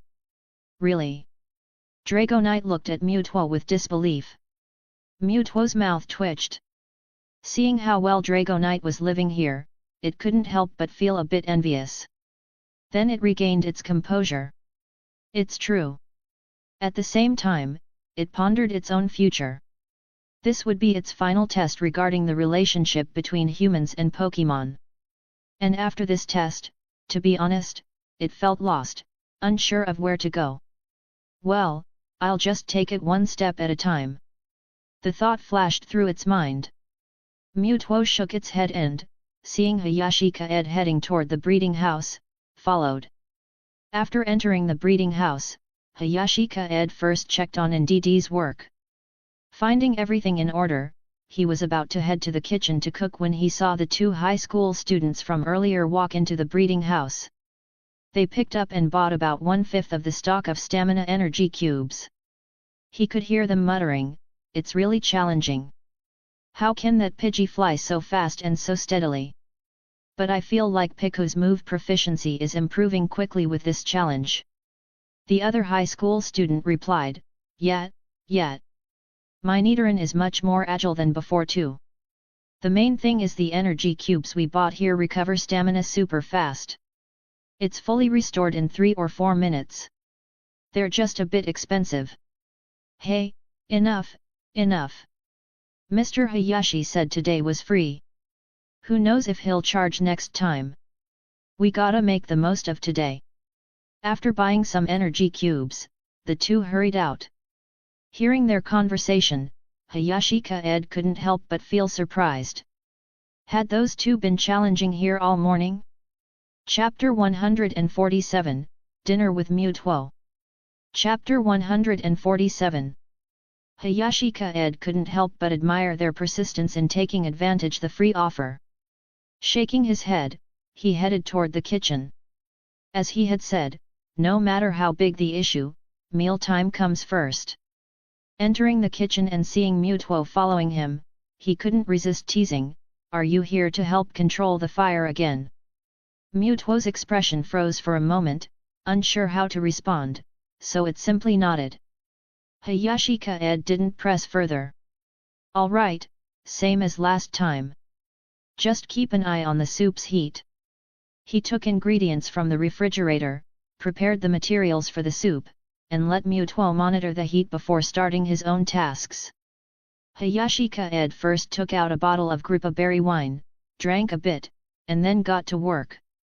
As the number of Pokémon in the plantation grew, the most direct consequence was that he needed to prepare more and more food. Fortunately, Hayashi Kaede now had psychic abilities himself, allowing him to multitask. With occasional help from Gardevoir, he managed without chaos, finishing meals within an hour at most. Multank loves dumplings. I'll also fry some pork chops this time and simmer a beef bone soup. As he spoke, his psychic powers swiftly set the ingredients in motion. Flour mixed with water, quickly kneaded on the clean countertop, then combined with Combi's sweet honey and moo milk, placed in the steamer to steam for 15 minutes. Next was Butterfree's sweet honey milk, which was very simple. Just add a little sweet honey to fresh milk.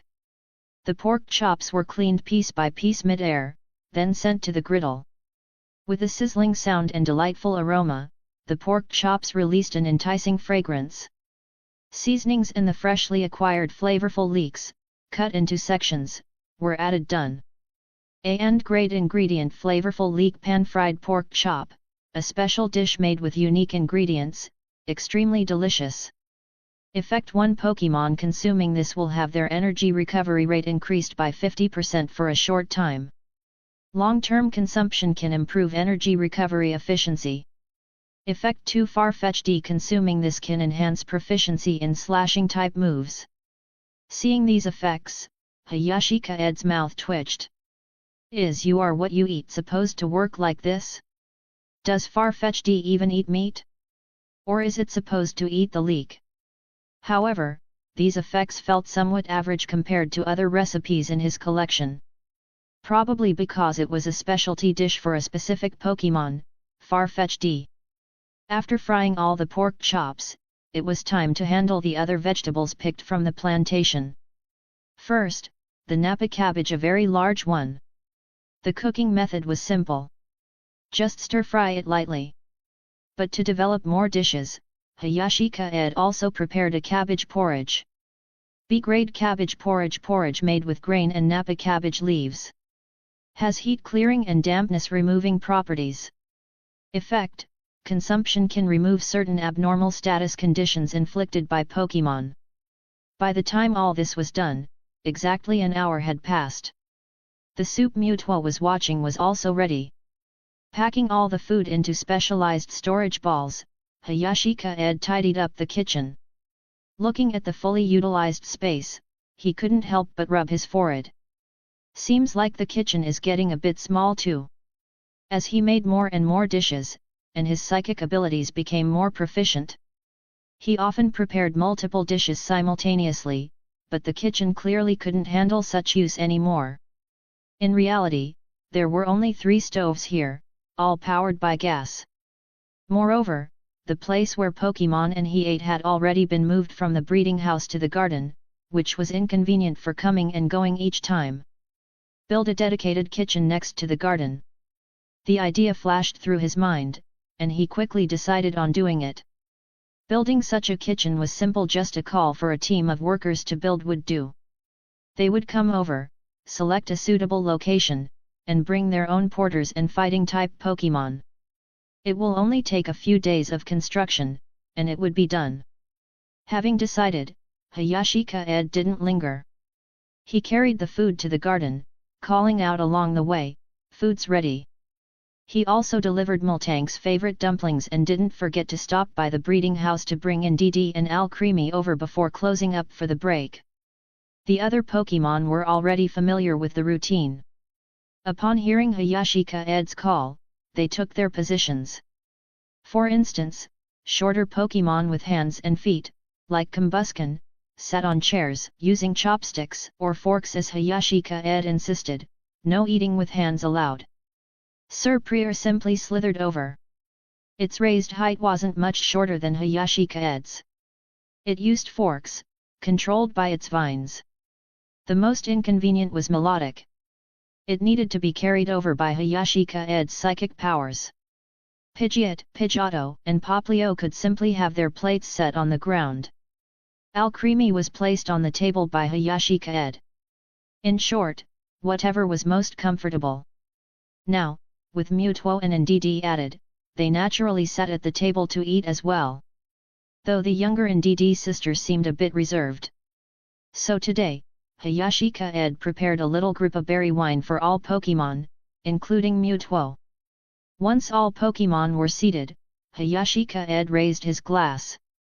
Come on, everyone, drink up. I'll finish mine, you take your time.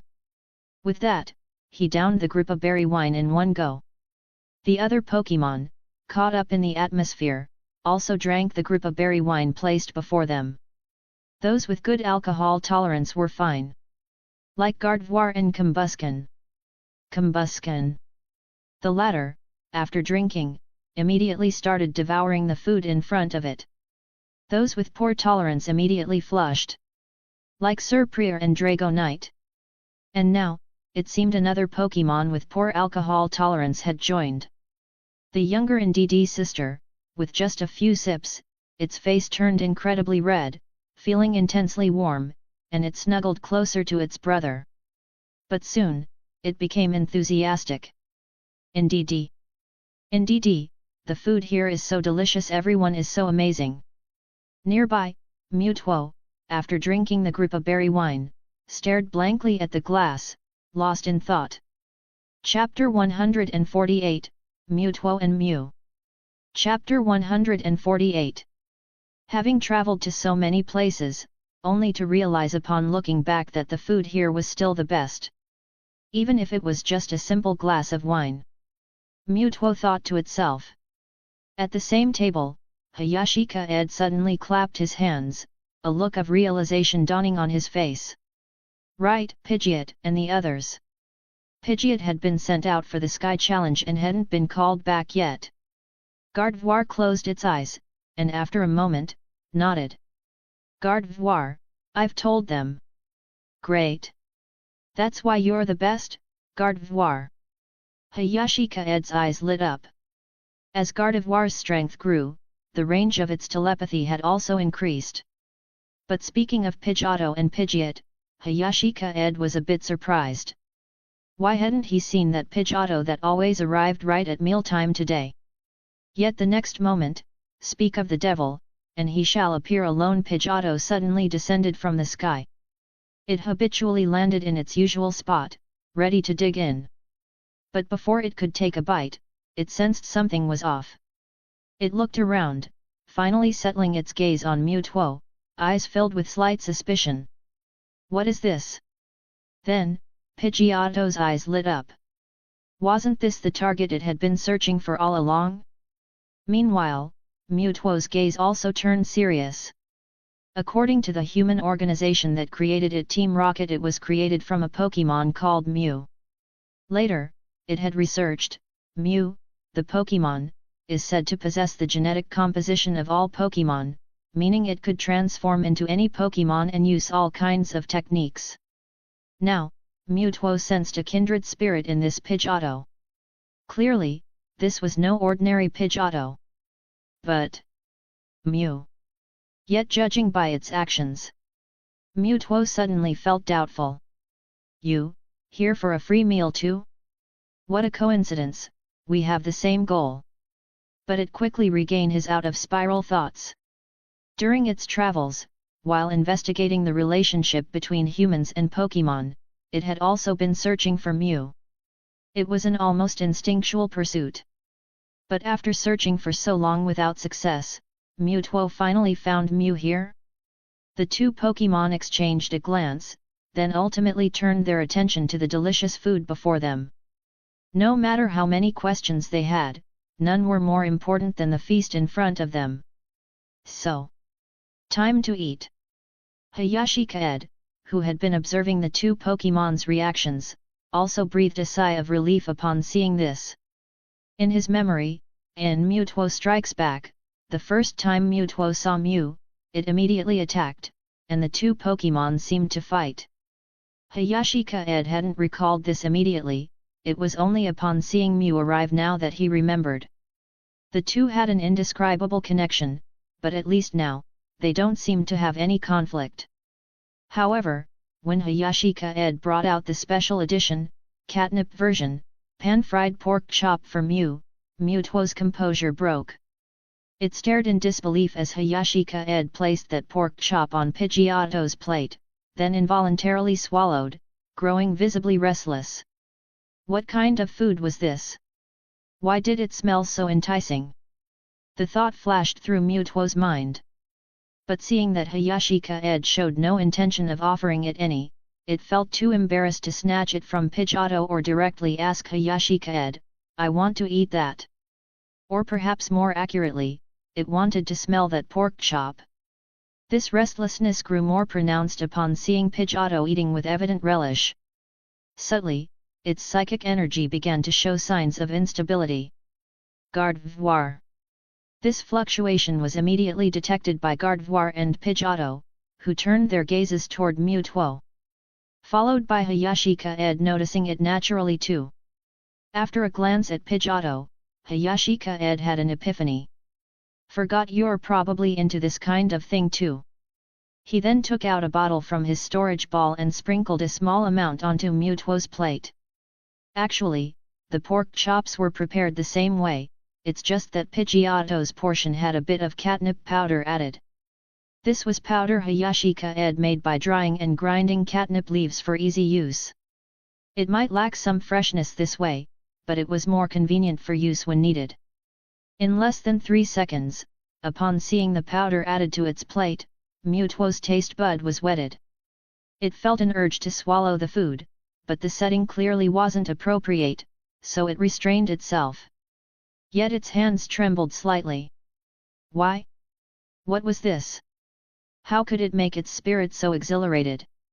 Glancing at Hayashi Kaede and seeing encouragement in his eyes, Muto hesitated briefly before choosing to trust him. It sniffed the pork chop, carefully cut off a small piece, and ate it. Then, 2 words escaped its lips involuntarily, "So good." Followed by a full body shudder, as if it desperately wanted to stand up and dance on the spot. But Muto's formidable self-control kept this mental desire in check. "Glad you like it, ahahaha." Hayashi Kaede laughed beside it. As he'd thought, although Muto usually stood upright, it was ultimately a feline Pokémon. And any feline Pokémon would be affected by catnip. But this scene was fully witnessed by the Pidgeotto below, eating its pork chop. Pidgeotto froze. This human before it clearly shared its genes, so their preferences were indeed somewhat similar. But the key point was, it had watched Hayashi Kaede voluntarily take out its favorite green powder and sprinkle it on the food in front of this human. Pidgeotto's memories began to unfold. It realized that every time, Hayashi Kaede seemed to automatically add a bit of this powder to its food. Which meant, Hayashi Kaede had long discovered this human's and its true identities. And it had been putting on an act, playing along for so long. Oh no! Upon understanding the truth, Pidgeotto's mind went blank. It had always thought its disguise was pretty good, never expecting Hayashi Kaede to have seen through it long ago and been acting along. Thinking this, Mew's heart was instantly filled with embarrassment and awkwardness. Pidgeot. Realizing this, Pidgeotto looked at the food before it and suddenly found it less appealing. So, what should it do now? Reveal its identity honestly, or continue playing dumb? Thus, the meal passed with Mew tangled in all sorts of bewildering thoughts. Chapter 149, Kazephyr arrives at the breeding house, Moltres. Chapter 149. After the meal, Hayashi Kaede didn't pay attention to Mew's mood. His focus was entirely on the system notification in his mind. Congratulations host, for increasing Muto's happiness from 50 to 88. Reward, Master Grade Rare Candy X1, Master Grade Fertilizer X5, Gardevoirite Mega Evolution Set X1. This time, Muto had actually given him a Gardevoirite Mega Evolution Set. This meant Gardevoir could now Mega Evolve. Gardevoir's strength was already close to level 90. If it Mega Evolved now, it would solidly reach level 90. After the meal, it was time to clean up. The other Pokémon didn't need to lift a finger. Hayashi Kaede just used his psychic powers to quickly tidy everything. They could return to their respective spots after eating. However, Hayashi Kaede stopped Mewtwo, who was about to leave with Dragonite. "Wait, I need your help with something." Mew was currently hiding its identity.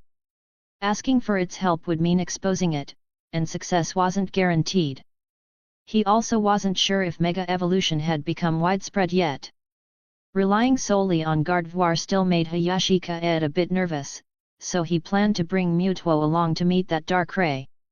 Mewtwo, who had been about to take off into the sky with Dragonite, paused and looked quietly at Hayashi Kaede. It had already snapped out of the catnip-induced daze. Hayashi Kaede also kept Gardevoir behind and said to Mewtwo, "A while back, Gardevoir mastered a portion of Darkrai's power. Actually, it's a bit complicated to explain. Let me just transmit the general situation to you via aura." Halfway through his explanation, he felt that verbal descriptions might lead to misunderstandings, so he grabbed Mewtwo with one hand and held Gardevoir with the other, transmitting the gist of the matter directly. After about 5 minutes, Mewtwo came to its senses, slightly frowning. It had learned the whole story from Hayashi Kaede and couldn't help but ask, "Is this Pokémon called Darkrai very strong?" "Probably quite strong." Hayashi Kaede sighed, looking pitifully at Mewtwo. "After all, I'm just a plantation owner, not a professional trainer. So I'd like to ask for your help. You wouldn't want the plantation to get destroyed if a fight breaks out, right?" The truth was, he had no idea how strong Darkrai was, so having an extra bodyguard was always best to bring all the help he could. One must learn to leverage strength. Besides, he couldn't just let Mewtwo eat and leave without doing anything, right? Mewtwo nodded, its expression turning serious. "Don't worry, I won't let this place suffer any damage." Hayashi Kaede laughed. "Hehe, thanks a lot." With that, he prepared to take Gardevoir and Mewtwo to the local Pokémon League Center to report the situation. But just then, a fiery red figure had already appeared in the sky. And the moment this figure appeared, Mewtwo's attention was immediately captured. In the end, Kazephyr had quickly identified the area where the anomalies were occurring. Mainly because it was too obvious. From Haikau City to Aogiri Town, there was a clear trail of civilian reports about nightmare phenomena. And it just happened to form a regular, patterned route. This was the result after submitting the reports to Metagross for detailed analysis. It was also the path Gardevoir had taken when it arrived from overseas. Ultimately, these phenomena disappeared near Aogiri Town, so Kazephyr took Darkrai to scout around Aogiri Town, hoping to find the so-called very powerful Pokémon. When they reached a small town, a hoarse voice whispered in his ear, "The energy aura feels most concentrated around here. This is the place." Kazephyr paused, then had Moltres stop to carefully observe below. According to Darkrai's account, it had once gifted a portion of its energy to the Pokémon to drive away others to supposedly protect them. It hadn't reclaimed this energy immediately, and now that energy had been fully absorbed by that Pokémon, meaning it no longer belonged to Darkrai. Hearing this, Kazephyr honestly had some internal complaints. After all, you gave the power to someone else. Even if it helped them avoid harassment from wild Pokémon, it also placed restrictions on them. Now you're here to take it back? But this town below seemed really nice. Upon seeing the scenery of the small town below, a hint of admiration appeared in Kazephyr's eyes. The paths were lined with vibrant, seasonally appropriate flowers. Inside a sizable plantation, berry trees flourished, and lush green vegetables looked crisp and appealing. And hey? What was up with the Pokémon in this plantation? Melodic, Serpentine, Pidgeot, Gardevoir, Dam, and Dragonite? Were these really the Pokémon a simple plantation owner should have? Seeing an unfamiliar Pokémon hovering above, the first to react was Pidgeot. It flew into the air and cried out defiantly, even facing Moltres without fear. Moltres, on the other hand, looked at this Pidgeot in confusion. It found it very strange. Because it sensed the aura of its own species on this Pidgeot. Why? Moltres was utterly baffled. Because it faintly felt that the energy aura hidden within this Pidgeot was even more advanced than its own? Was the world turning upside down? Then, Kazephyr saw the owner of this plantation slowly rise on Dragonite's back. As he ascended, Hayashi Kaede first comforted the ruffled Pidgeot. "It's all right, Pidgeot, I will handle this. You can go back." Pidgeot hesitated, flapping its wings as if to say it could handle it. But Hayashi Kaede persuaded it, "No need. You go back first." Although Pidgeot wasn't weak, it was still outmatched in such a situation. Pidgeot fell silent for a moment before obediently flying down.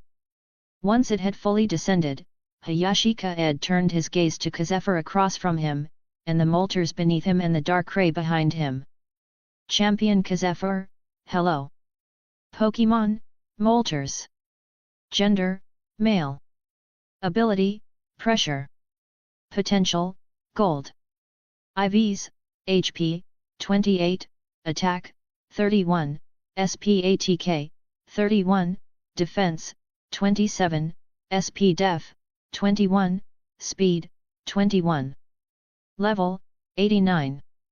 Moves, Gust, Leer, Ember, Safeguard, Wing Attack, Agility, Incinerate, Air Slash, Roost, Hurricane, Sky Attack, Flame Charge, Flamethrower, Fire Blast. Chapter 150, Darkrai, Mr. Champion's Shock. Chapter 150. Pokémon, Darkrai. Gender, genderless. Ability, Bad Dreams. Potential, Gold. IVs, HP, 24, Attack, 31, SPATK, 31, Defense, 28, SPDef, 31, Speed, 31. Level, 93-97. Moves, Disable, Quick Attack, Hypnosis, Faint Attack, Nightshade, Double Team, Haze, Dark Void. Friendship, 0. Happiness, 0. Darkrai hadn't revealed itself, remaining hidden in the shadows, but this couldn't escape Hayashi Kaede's eye of exploration. Seeing its level, Hayashi Kaede breathed a sigh of relief. A Darkrai below level 100 wouldn't be much of a problem for either Mewtwo or Gardevoir. "You are the owner of this plantation." Looking at the Dragonite Hayashi Kaede was riding, Kazephyr was inwardly shocked. This Dragonite's strength was already on par with an Elite Four member's Pokémon, even slightly stronger than some. Moreover, there were the Gardevoir floating beside him and a light pink humanoid Pokémon he had never seen before. Its aura felt unfathomable, and its face bore an expression that seemed to look down on all living things. He had a feeling, this humanoid Pokémon didn't even regard his Moltres as a threat. Was this an ordinary plantation owner? Even though he was riding Dragonite and accompanied by Mewtwo, Hayashi Kaede's attitude remained respectful. The other party was the champion. Not only was his combat strength formidable, but he also had a good reputation. During his tenure, Kazephyr had been the epitome of a workaholic. Whenever anything major happened anywhere, his presence was almost always seen. This was also why the public cooperated with him so readily in such matters. Hayashi Kaede respected people like him. Plantation owner? Hiss. Kazephyr repeated the term, then sucked in a cold breath. In his mind, he was screaming, "This is utterly absurd." Even with his experience, he had never heard of a plantation owner like this. Wasn't this strength enough to be a champion? Of course, that was just in terms of power. Being a champion required more than just strength. However, he suppressed his astonishment and asked, "It's like this. I sent an official league message that should have been received by all recent residents of Aogirite town. May I ask if you have recently experienced any Before he could finish, Hayashi Kaede interrupted him. Yes, phenomena where other Pokémon or humans have nightmares. And I can probably guess why you've come to me, champion. It's because the owner of the nightmare energy has come looking, right? As he spoke, Hayashi Kaede looked behind Kazephyr. Gardevoir was right beside him. Darkrai couldn't possibly fail to sense the nightmare energy within it. Kazephyr fell silent for a moment, then nodded, growing even more suspicious of the young man's identity. It's right behind me. Won't you come out? Hayashi Kaede addressed the space behind Kazephyr. Darkrai, hidden in the shadows, remained silent. It had thought the power it left behind would, at most, allow that Pokémon to live quite comfortably in the wild. But now, the Gardevoir beside that human was almost as strong as it was now, wasn't it? Lost in thought, Darkrai gradually revealed itself. Its form overlapped with the figure in Gardevoir's memories, prompting a thoughtful expression. The Darkrai that had seemed immensely powerful, like a deity, in its childhood now didn't appear as strong as imagined. Darkrai glanced at Gardevoir, then turned its gaze to Hayashi Kaede. Was it you who helped it absorb my energy? It had some impression of this shiny Gardevoir. Back when it was just a Ralts, it had thought it was some homeless child. Well, its own growth played a part too. Hayashi Kaede didn't claim all the credit. Darkrai fell silent again, seemingly pondering something, before shifting its gaze to Mewtwo. Who are you? I've never seen you before. The longer a Pokémon lived, especially if it enjoyed wandering, the broader its knowledge became. But Darkrai had never encountered such a formidable Pokémon. Facing Darkrai's inquiry, Mewtwo replied indifferently, "You don't need to know." Having never known defeat since its birth, Mewtwo's character was filled with unparalleled pride. Darkrai was clearly rendered speechless by this response, but it didn't lose its composure. After a moment's hesitation, it didn't press further and instead looked at Gardevoir. "You seem to wield my power quite well." Gardevoir shook its head. Gardevoir. "No, before meeting my trainer, I avoided using your power as much as possible, even showing no inclination to use it actively. After being driven away, it had come to see this power as ominous and had never used it voluntarily. It was only occasionally activated by the power itself." Hearing this, Darkrai couldn't help but show a trace of surprise. Before coming, it had assumed that to fully master its power, one must have used it extensively to gain such proficiency. But cursed power was still cursed power. If Gardevoir had used it frequently, it would have gradually been covered by the cursed energy, becoming tainted whenever it focused, thus suffering nightmares. Living in such an environment for long would surely drive most Pokémon to mental collapse. But now, it sounded like this human had directly resolved this issue for it. At this point, Hayashi Kaede also spoke up. "Darkrai, you see, this power has already been absorbed by my Gardevoir and integrated into its own strength. Taking it back would undoubtedly cause some harm to Gardevoir. So, could I ask you not to reclaim it? In return, I can offer appropriate compensation." Seeing Darkrai's silence, Hayashi Kaede paused. "Of course, if you disagree, I still won't allow Gardevoir to surrender this power. Courtesy before force." Hayashi Kaede felt he had handled this quite well. If Darkrai refused, then he would have to resort to his own methods. Kazephyr stood to the side, listening to their conversation, suddenly feeling as if the world had become somewhat surreal. In this dazed state, a Pidgeotto quietly flew up and landed beside Moltres, looking at it curiously. Chapter 151, Meeting Requires Fate. Chapter 151. Wait, Pidgeot just went down. Now what's this Pidgeotto doing up here? Although the matter was being handled, Kazephyr was still quite cautious about the Darkrai situation. But now it seemed like it wasn't really his concern anymore. So he could only idly watch the scenery or observe the other Pokémon. Seeing a Pidgeotto fly up now, he couldn't help but be flabbergasted internally. He subtly urged Moltres to fly forward a bit, positioning it to shield the Pidgeotto. Darkrai looked at Gardevoir, then at Mewtwo, its expression unchanging. It wasn't afraid of this Pokémon. After all, this wasn't its prime. The two Pokémon's gazes met mid-air, as if sparks were colliding between them. In the end, Darkrai was the one to look away. It didn't come here to fight. Seeing that it wouldn't be easy to reclaim his power, it wanted to see the meaning its power had brought. Finally, it asked Gardevoir, "So, were you dissatisfied with your decision to obtain my power back then? Or did you only gain suffering after receiving my power?" Both Hayashi Kaede and Gardevoir were taken aback, clearly not expecting Darkrai to ask this. The question seemed tricky. If Gardevoir answered yes, then it would mean the power Darkrai had bestowed had only brought burden and pain to Gardevoir. If it only brought pain, then why insist on keeping it now? Wouldn't it be better to just return it? Coupled with Gardevoir's earlier response. "You said you never actively used my power before, so logically, you shouldn't need this power either. Then why are you so attached to it now?" This stumped Hayashi Kaede. He wasn't sure how to respond and could only look at Gardevoir. After a moment of silence, Gardevoir spoke leisurely, "Gardevoir.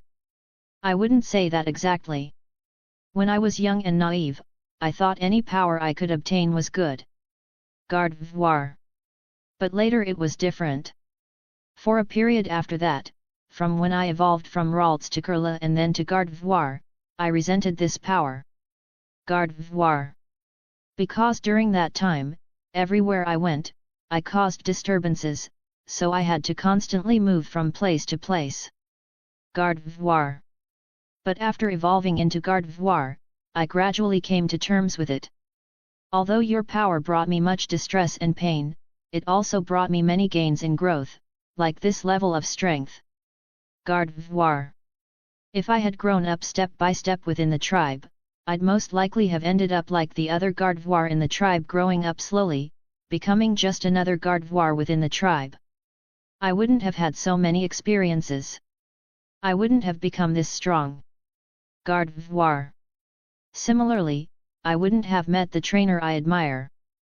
Gardevoir. I can only say, gains come with losses, and meeting requires fate. Gardevoir narrated calmly.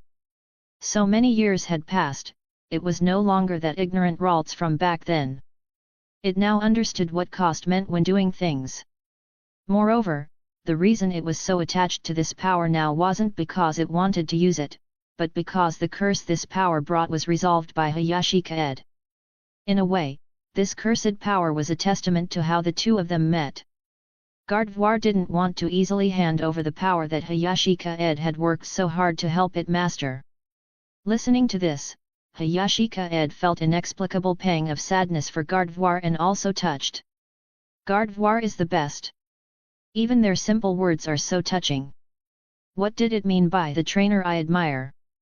I could just burst into tears. Is that so?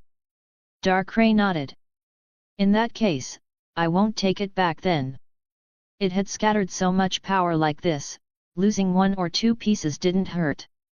Besides wanting to reclaim the power, its purpose in coming this time was also to check if the energy it left behind had caused any adverse effects, and to see what Pokémon could fully master its energy. Having said that, Darkrai glanced at Hayashi Kaede again, then turned its gaze to Kazephyr, who had helped it this time. After a moment's thought, a pitch-black stone slowly detached from its body and hovered before Kazephyr. "Human, thank you. This stone has been attached to me for a long time, infused with my power. It has certain effects on dark-type Pokémon." Hey! Kazephyr was stunned, looking at the stone. When he looked up again, Darkrai had already disappeared. This left him baffled. "Come on, I'm the champion. Not some hired trainer you picked up randomly. But then again, a treasure gifted by the nightmare Pokémon should be quite valuable, right? This was something he obtained during a mission, it didn't need to be handed over to the League treasury." When Darkrai gifted the treasure to Kazephor, Hayashi Kaede naturally saw it too and instinctively used Eye of Exploration. He had been thinking about what compensation to offer since Gardevoir had taken the other's power, but he didn't expect Darkrai to be so aloof, leaving before he could even speak. SSS Great Ingredient Darkrai's Nether Stone. After being with Darkrai for a long time, it's imbued with a dense, malevolent emotional energy. Anyone approaching it will be affected by this energy, causing confusion, nightmares, or sleep negative state effect. It can be soaked in water to slowly channel the energy into the water, dispersing it. Note: the soaked water can be used as a certain seasoning. Hey? It had this effect too? Hayashi Kaede fell into thought. Could a dish or energy block made from this seasoning have any special effects? Cause nightmares after eating? Would it have any special effects combined with Cressalia's lunar wing? A tangled web of thoughts flashed through his mind, and he was finally interrupted by Mewtwo's words, "Since there's no issue, Dragonite and I will take our leave now." Dragonite. The Dragonite beneath him looked at Hayashi Kaede reluctantly. It was somewhat unwilling to leave this place. Only after Mewtwo urged it did it leave Hayashi Kaede, looking back at him every few steps, its eyes shining with a hint of longing. This made Hayashi Kaede laugh involuntarily. He shook his head, then took out a storage ball and tossed it to Mewtwo. The ball arced through the air before being caught by Mewtwo's psychic power. This should keep you fed for a while on the road. Don't treat Dragonite poorly, all right? Mewtwo paused, then nodded. Understood. Only after hearing Hayashi Kaede's instruction did Dragonite show a satisfied simple smile, quickly following Mewtwo as they left. Watching the two Pokémon fly away, Hayashi Kaede sighed, about to turn his attention to Kazephor. But he found that the Pidgeotto that had flown up earlier was no longer a Pidgeotto at this moment. It had transformed directly into Mew. However, after watching the entire show without being driven away, it seemed to be looking at Hayashi Kaede with a hint of resentment. Chapter 152, Indignant Mew. Chapter 152. Hey, so you're... Hayashi Kaede feigned a look of astonishment as he regarded it. But Mew pursed its lips and stared at him. Mew. You knew my identity all along, didn't you? Hayashi Kaede's expression of amazement froze. Only then did he realize that Mew had discovered he'd seen through its disguise. He could only nod, chuckling cheerfully. Isn't it because you like to play? I was just playing along with you. Mew. It had nothing to say. It seemed both wronged and angry, but in the end, it didn't know what else to say. As if overwhelmed by frustration, it simply tossed its head and flew off in the direction Mewtwo had gone, leaving Hayashi Kaede standing there, looking baffled. Just left like that. But he didn't chase after it. He just found it amusing that Mew, who had lived who knows how many years, could still have such a childlike side. He couldn't help but smile inwardly. When he turned back, he noticed Champion Kazephor looking utterly stunned. Was that Mew just now? Kazephor said, sounding incredulous. While the average person might not know about Pokémon like Mew, as one of the champion of the Pokémon League, he was naturally aware of Mew's existence. According to those who enjoyed research, wasn't it the ancestor of all Pokémon? But that Mew seemed like it had been bullied by this plantation owner? Good grief, what kind of plantation owner was this? Hayashi Kaede nodded. Well, probably, yes. But it seems to be throwing a little tantrum. However, the friendship level hadn't dropped, it was still in the 70s, so Hayashi Kaede wasn't worried about Mew's situation. This. Are you a breeder? Kazephor asked, sounding dazed. He couldn't find any other way to express his shock. Seriously, is your plantation even legal? With so many powerful Pokémon around? And mythical Pokémon? Hayashi Kaede nodded. Yes, I have an advanced breeder certificate issued by the League. The breeding house downstairs was left by my parents. Kazefer fell silent again. Originally, the matter should have been considered resolved, but now Kazefer felt he had another issue on his mind. He had a strong urge to investigate the secrets of this plantation owner. But that might not be appropriate. Moreover, he noticed something else at this moment. Hayashi Kaede was floating in the air on his own, not lifted by Gardevoir's psychic power. This meant Hayashi Kaede himself was a psychic. This was unbelievable. Was he really just a plantation owner? Kazefer had lost count of how many times he'd sighed inwardly like this. Just then, Hayashi Kaede politely said, "Thank you for your trouble coming all this way, champion. Would you like to come in for a drink?" "Ah, sure, sure." Kazefer quickly accepted the polite offer. Hayashi Kaede didn't say much more. After all, he had his own little scheme. Tomorrow, his video channel would feature a clip of the champion visiting his breeding house. He slowly descended with Gardevoir until they landed in front of the breeding house. Kazefer also had Moltres land gently before recalling it. He looked around curiously at the breeding house before him. Neighborhood breeding house. The name was very ordinary. In front was a simple bluestone path that looked quite old. Strangely, even in autumn, the sides of the path were covered with green moss, and above, bright flowers bloomed. The breeding house was very clean inside, clearly because it was lunchtime, and no one was around. Following Hayashi Kaede inside, at the checkout counter stood a young NDD. From its furrowed brow, it was clear this was the male NDD. Then, on the right counter, there were Alcremie and Vulpix, with frost cakes or cream cakes below. In front were various energy cubes. The products sold are quite diverse. This was Kazefer's first impression after looking around.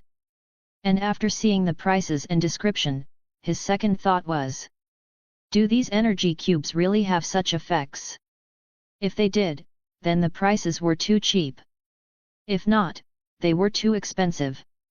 But he didn't ask or buy anything immediately.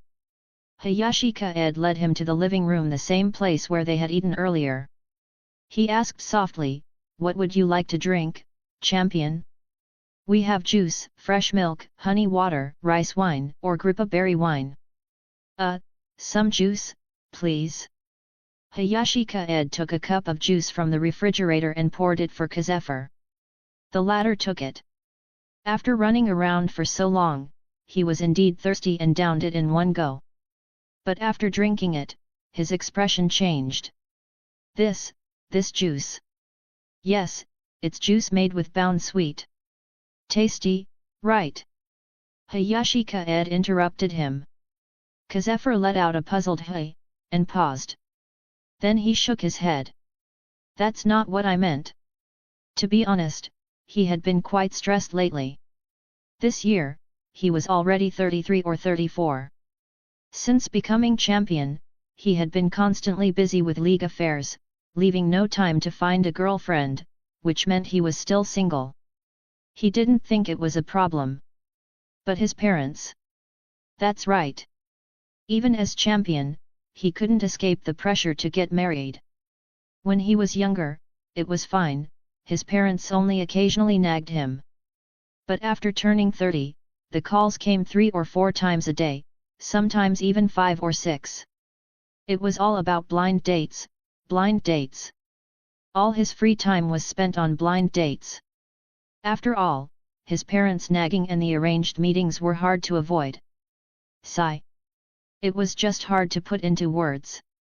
So he had been feeling irritable all the time. Lately, it had been better. He ran into an old rival, battled them, and felt much better. But now, after drinking this cup of juice, he felt that irritability vanish instantly. It was as if some pent-up emotion had been released, and he had never felt so comfortable before.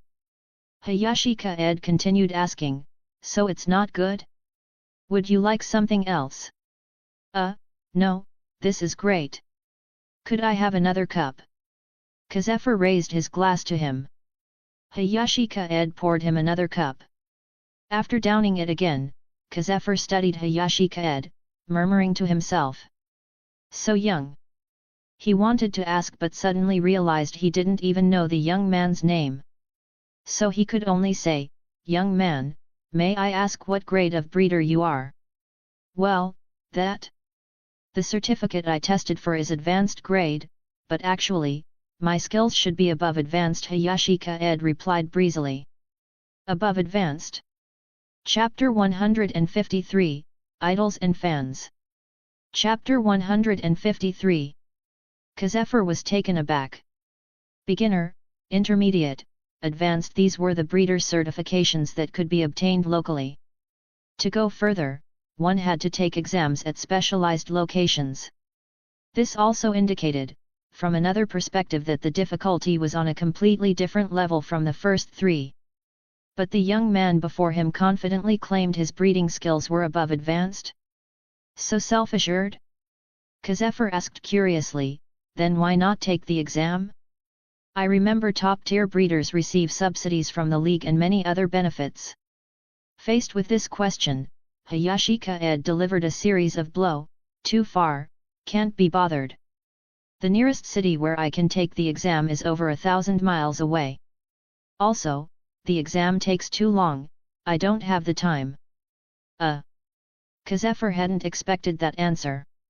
For most breeders, upon realizing their skills have reached top tier, they'd be eager to take the assessment immediately.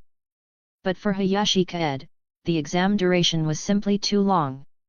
Unlike the theoretical knowledge test for beginner, the energy cube making test for intermediate, or the practical emergency handling test for advanced, which only took a few hours each. The top-tier breeder exam required selected candidates to undergo specialized training for a week or even a month at a designated exam site. That wasn't friendly for Hayashi Kaede at all. Kazefer continued asking, "You mentioned inheriting this plantation from your father. So this plantation was left by your father. Where is your father now?" He was very curious about this young man now. "He went missing. I don't know which wilderness area he disappeared in. It's been 10 years now." Hayashi Kaede pursed his lips. To be honest, the current Hayashi Kaede didn't quite believe his father had passed away. When he was younger, he didn't understand, only knowing his father was awesome. Now that he knew more, recalling the people his father had met back then, they all seemed quite impressive. Moreover, now that Hayashi Kaede had seen Pokémon stronger than gym level, he could roughly estimate that his father's Scyther must have been around Elite 4 level, or even higher. Even ignoring his other Pokémon, just based on Scyther alone, his father shouldn't have gotten into trouble so easily. But being missing for so long meant there had to be a reason. Maybe he was temporarily trapped, or perhaps he couldn't find his way back. "My apologies." Kazefer hadn't expected that answer and felt a bit guilty. "It's fine. It's been so many years. I've long gotten used to it." Hayashi Kaede shook his head. Any grief had already faded during childhood. Now, only remembrance remained. This question suddenly left Kazefer silent. He wasn't sure what to ask next, but he quickly remembered Hayashi Kaede had said father missing. Couldn't he use this opportunity to investigate the breeding house's history? His eyes lit up. "How about I help you look into it?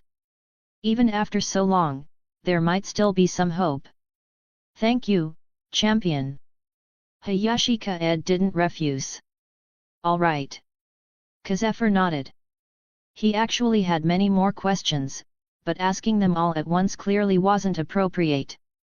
So he memorized this location and the young man before him, planning to learn more gradually later. Coincidentally, at that moment, the ringtone of the phone he carried with him sounded. Picking it up, the joyful mood brought by the juice instantly vanished. He made an apologetic gesture to Hayashi Kaede, then took the phone and walked to the back door. "Hello? Mom, I'm working." "What? Another blind date tonight?" "Ah. I can't make it. I'm in Haikao City right now." The voice on the other end suddenly grew louder and more irritable. "What do you mean you can't make it? Your Pokémon's speed is enough to circle the entire region in a day. No excuses.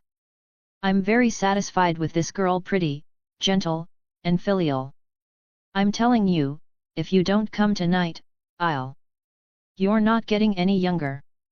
Kazefer held the phone slightly away, his face as bitter as a gourd. Okay, I'll come tonight. Only after such a promise did the other end hang up, satisfied.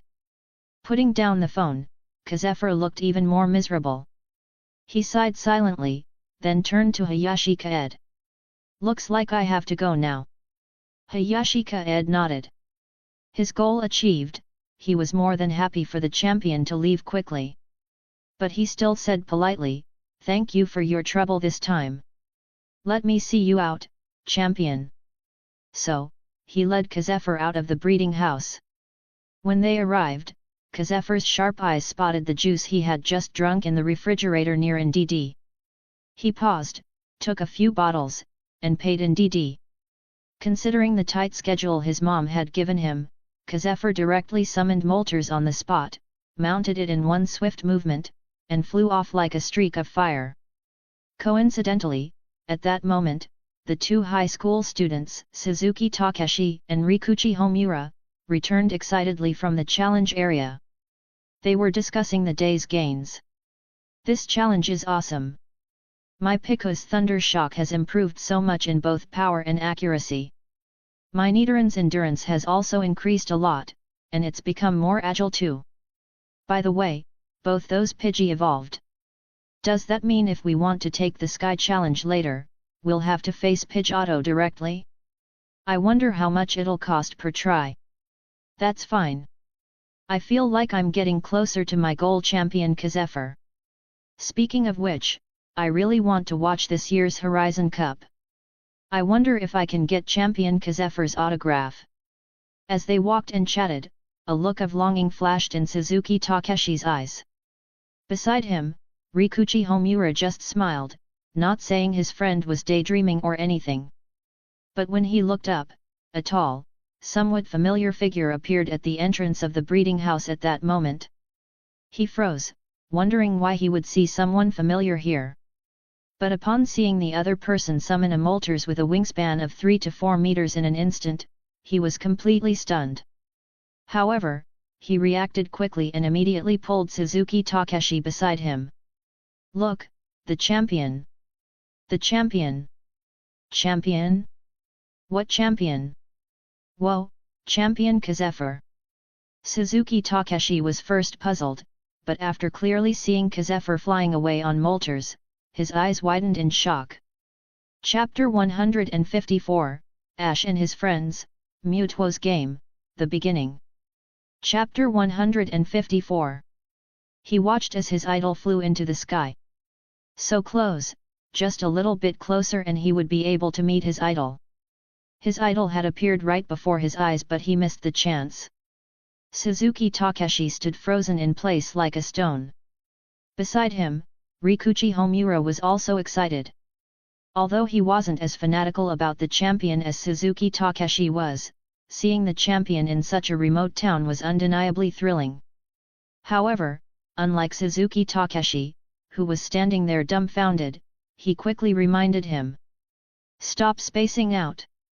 Champion Kazefer just came out of the breeding house, and he was with Mr. Hayashi. They might even know each other. Shouldn't you go ask right now?" "Oh, right. Suzuki Takeshi snapped out of it, and the two hurried toward the breeding house, calling out to Hayashi Kaede before he went inside. "Mr. Hayashi, Mr. Hayashi." "You too?" Hayashi Kaede turned around curiously. "Did you complete the challenge?" "That shouldn't be." No, we wanted to ask, was that trainer riding Moltres just now champion Kazefer?" The two looked at Hayashi Kaede with shining eyes. Hayashi Kaede came to his senses. Seeing their admiring expressions, he quickly realized the champion's visit had excited the two high school students. Thinking about it, even as a transmigrator, when he was young, watching the Horizon Cup live broadcasts would leave him speechless with excitement. But as time passed, he didn't get that excited anymore.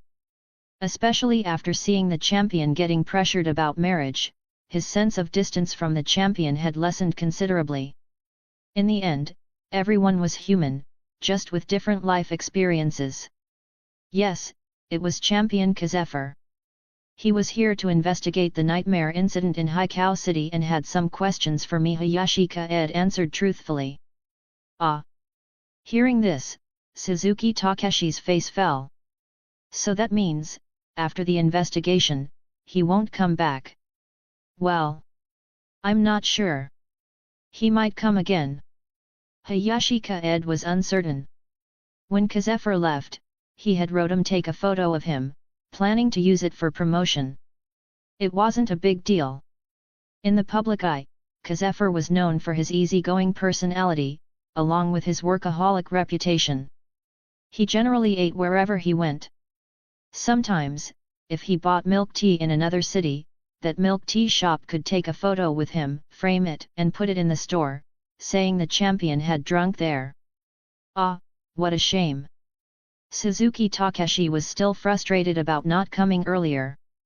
Their spirits dampened, the two lost interest in continuing the challenge. Additionally, the sun was already setting, so they wandered toward the town exit. But before leaving, they asked Hayashi Kaede about the cost per attempt for the Sky Challenge. This question made Hayashi Kaede ponder for a moment. He finally set the price at 1,000 poke dollar for the first level, 2,000 poke dollar for the second, and so on. It was expensive, but this fee allowed for 6 hours of training throughout the day. That meant, if you came in the morning, you could train until the 6 hours ended. If you came at noon, you could also train until 6 p.m., until you completed the challenge. Another rule was that the same Pokémon could not challenge the same level of the Sky Challenge repeatedly after attempting it. Furthermore, after challenging once, the same Pokémon needed to rest for 3 days before challenging again. This was to prevent some trainers from challenging daily and causing issues like overtraining. For example, sparking a dislike for training in Pokémon. Or keeping Pokémon in a state of energy depletion due to excessive challenges. The reward mechanism also needed refinement. But that could wait until someone actually completed the challenge. Alright, if you think it's good, help spread the word. We'll develop other challenges later. Hayashi Kaede called out to the two young men as they left. They both nodded. Hayashi Kaede let out a long breath. Whew! Losing Dragonite and Muse so suddenly left him feeling a bit melancholy. But soon, something else caught his attention. In the distance, on the blue stone path, a familiar figure slowly approached. Hey, Kaede, little Kaede. Kanto region. Mewtwo and Dragonite's speeds were unquestionable. In just an hour, they had traveled from the Eastover region to the Kanto region. TSL note, Eastover region is original region where the Kaede is it. New Island City. Ash Ketchum from Pallet Town, whose goal was to become a Pokémon Master, and his friends had just reached the suburbs of New Island City and were having lunch. Because someone had challenged Ash along the way, their lunch was slightly delayed. Of course, thanks to the efforts of Bulbasaur, Squirtle, and Pikachu, the battle was won successfully.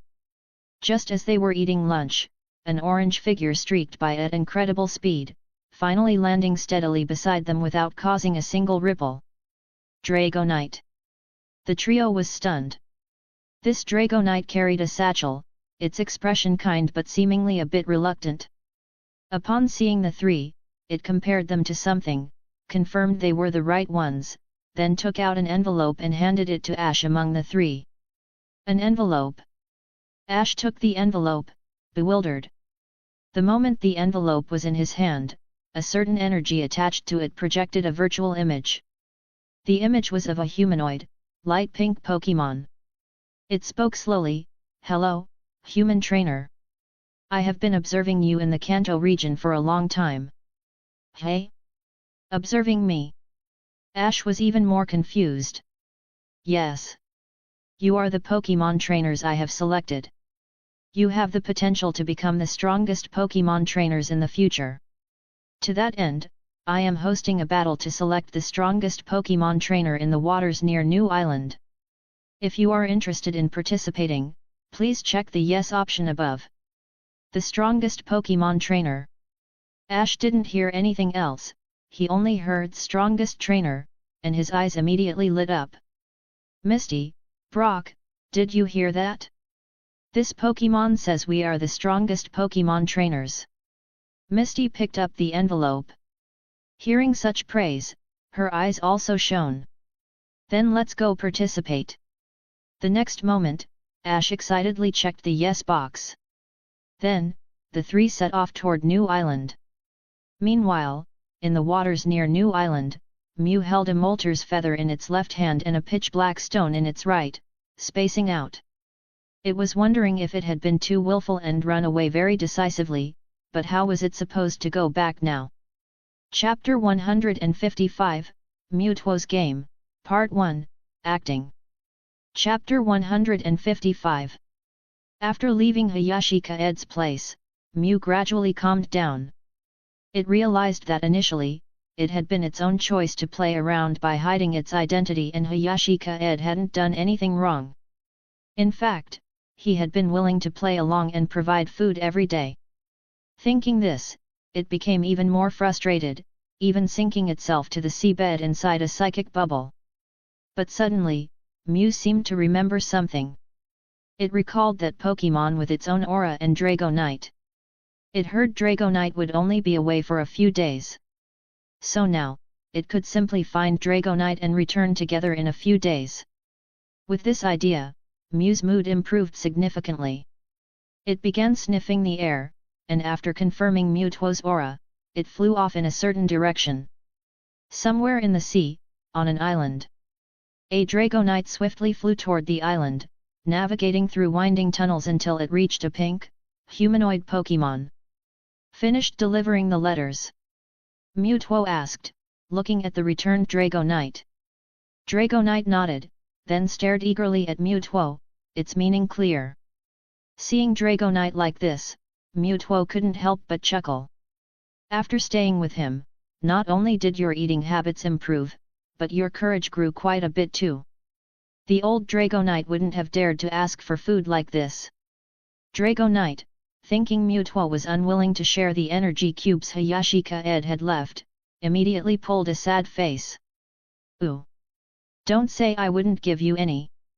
Here, eat up. Mewtwo took out the storage ball, retrieved a pre-packaged portion of energy cubes, and tossed it to Dragonite.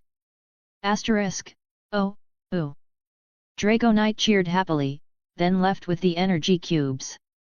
According to Mewtwo's game, its next task was to patrol the sea and rescue any unlucky souls who couldn't even handle the sea breeze. Mewtwo would notify it of specific locations via psychic power. After Dragonite left, Mewtwo also took out a bag of energy cubes. Unlike Dragonite's, this bag had pink packaging. This was specially packed by Hayashi Kaede originally for Gardevoir. But since Mewtwo was in a hurry to leave, he gave it to Mewtwo instead. After all, Gardevoir's energy cubes could be made anytime. But for Mewtwo, it was different. It thought this was specially prepared by Hayashi Kaede, and a slight smile tugged at its lips. Its heart felt slightly reassured. Don't worry, I'll consider your suggestion. After finishing the energy cubes, its fingers began to move. Dense psychic power surged, so immense that the weather outside abruptly turned overcast, then deepened into a thick, ink-like darkness. Then came howling winds, churning the surrounding sea into mountainous waves, stirring up a fierce storm. Soon, the sea for dozens of kilometers around transformed into such a scene. Looking at the scene outside, Mewtwo murmured to itself, the strongest Pokémon trainer. It sat there, lost in thought. During its travels, it found that most Pokémon trainers strived for this goal. So, it used this as bait to lure out a group of trainers. This continued until Mew. A sudden voice sounded beside its ear. But Mewtwo wasn't alarmed, just curious. Mew, why aren't you staying with him? Why did you follow me? The next moment, a hairless cat-like creature appeared before it. It was Mew. After figuring out how to return, Mew's mood immediately improved, and it even had time to tease a Meowth along the way. It was curious because that Meowth could talk. But after realizing it could only talk and wasn't particularly special, it quickly left. Mew, not telling, Mew looked at Mewtwo and giggled. Mew. You have my scent on you. Of course. After all, I am a Pokémon created from your genes. Meeting the Mew it had long searched for, Mewtwo felt a strange sense of emotion. When it was first created and learned of its origins, Mewtwo desperately wanted to find Mew and compete. But after 2 months of travel, it had seen much and learned that this world had not only powerful mythical Pokémon like Mew but also many other strong Pokémon. Furthermore, the two Pokémon had shared a meal at the same table, which softened its competitive urge. Mew. Is that so? Mew circled around it, then looked out the window in front of Mewtwo. From this angle, the sea outside was pitch black. Mew could tell this was the doing of Mewtwo. It couldn't help but ask curiously, Mew. What are you doing? Hosting a game for human trainers to participate in. Mew. A game. Mew's eyes lit up. Mew. Is it fun? Can I join? Mewtwo instinctively wanted to refuse, but then it remembered how Hayashi Kaede had asked it to confront that dark type Pokémon. Almost involuntarily, it nodded. Yes, you can help. He had learned from Hayashi Kaede. Some things didn't necessarily require its own hands. If someone was willing to help, that was even better. For example, Mew. The two Pokémon shared the same roots. Was it too much to ask for a little help? Mew, yay, what should we do now? Help me put on a show. And wait for the trainers to arrive. Under the dark sky, sea winds battered the coast, howling wildly. Other trainers were busy straightening their rain-soaked clothes. Meanwhile, Ash and his friends, guided by a faint light, reached the very center of the island. It was an area resembling a battlefield. Why is there only a few people? Ash wondered aloud. There had been dozens of trainers when they set off from New Island. Why were there only 3 here now? Just then, a figure slowly descended and a voice spoke beside them. Hello. Congratulations on passing my first test. Now, please release your Pokémon. I will select the strongest Pokémon trainer among you. Of course, the decision on how to judge is mine. After all, I am also a Pokémon trainer. Chapter 156, Mewtwo's Game, Part 2, Salamence with a Tragic Past. Chapter 156. The descending figure was none other than Mewtwo. However, unlike its usual form, it had taken on the human appearance it used when meeting Hayashi Kaede. What? You're the strongest trainer? Bullshit. Who says you get to decide who is the strongest trainer? Hearing this, a chubby trainer by the poolside, who had been wiping down his Gyarados, immediately objected. Everyone had gone through great hardships to get here, all for the title of the strongest Pokémon trainer. Now, before the competition even started, you're acting like you are a big shot? What gives? What gives? Mewtwo's lips curled into a smirk, and its form began to shift, gradually transforming until it resumed its Pokémon appearance. What gives? Just because, besides being a Pokémon trainer, I am also the strongest Pokémon here. It accepted its identity as a Pokémon, and also as a Pokémon trainer. But at this moment, Mewtwo's tone was utterly arrogant. You can all release every Pokémon you have and see if you can stand against me. Although it had heard many legends about powerful Pokémon, it had never been defeated so far. This confidence was natural. You. The chubby trainer wasn't convinced and laughed in anger. Fine, fine. Let's see what you're made of. With that, he summoned all his Pokémon. The other two trainers, hearing this exchange, also released their Pokémon. In an instant, Gyarados, Ninetales, Charizard, Blastoise, Venusaur, Golduck. Various fully evolved Pokémon all turned their gaze to Mewtwo, sensing their trainer's fury. Among them, Charizard was the most typical. The moment it emerged, it saw Mewtwo's arrogant gaze. In rage, it immediately launched a flamethrower at Mewtwo. But the flamethrower flying towards Mewtwo was instantly reflected back onto itself. That immediately made Charizard back down, staring shocked at Mewtwo. Then, with a wave of its hand, Mewtwo made all the Pokémon present float into the air. They were horrified, discovered that under this power, they had no ability to resist at all. The scene left the trainers below stunned, their eyes filled with disbelief. This Pokémon! How could it be this strong? Having proven itself as the absolute authority through sheer force, Mewtwo looked down at the 6 trainers who had crossed the seas to get here. Now, I will announce the rules of my game. Since you are competing for the title of the strongest trainer, it's obvious that you must challenge me. If you succeed, then very well. I will grant you that title and offer a gift from me. If you fail, then, you will die here. So, Pokémon, fight with all your might for your trainers. Its voice was calm, as if discussing something entirely natural when deciding the fate of these trainers. Its original game rules weren't like this. But now, out of respect for life, it had made slight changes. After speaking, Mewtwo raised a hand and pointed into the air. The area where they stood began to rapidly transform, soon becoming a standard battlefield. You've got to be kidding me! Who wants to play this strongest Pokémon trainer game? I'm leaving, right now. Gyarados, let's go. The chubby trainer who had spoken earlier, upon hearing Mewtwo's description, showed faint fear in his eyes. He headed toward the entrance with his Pokémon, but the door, which had been open earlier, was now closed. The chubby trainer pushed hard but found it immovable. Angrily, he ordered, Gyarados, use Hyper Beam.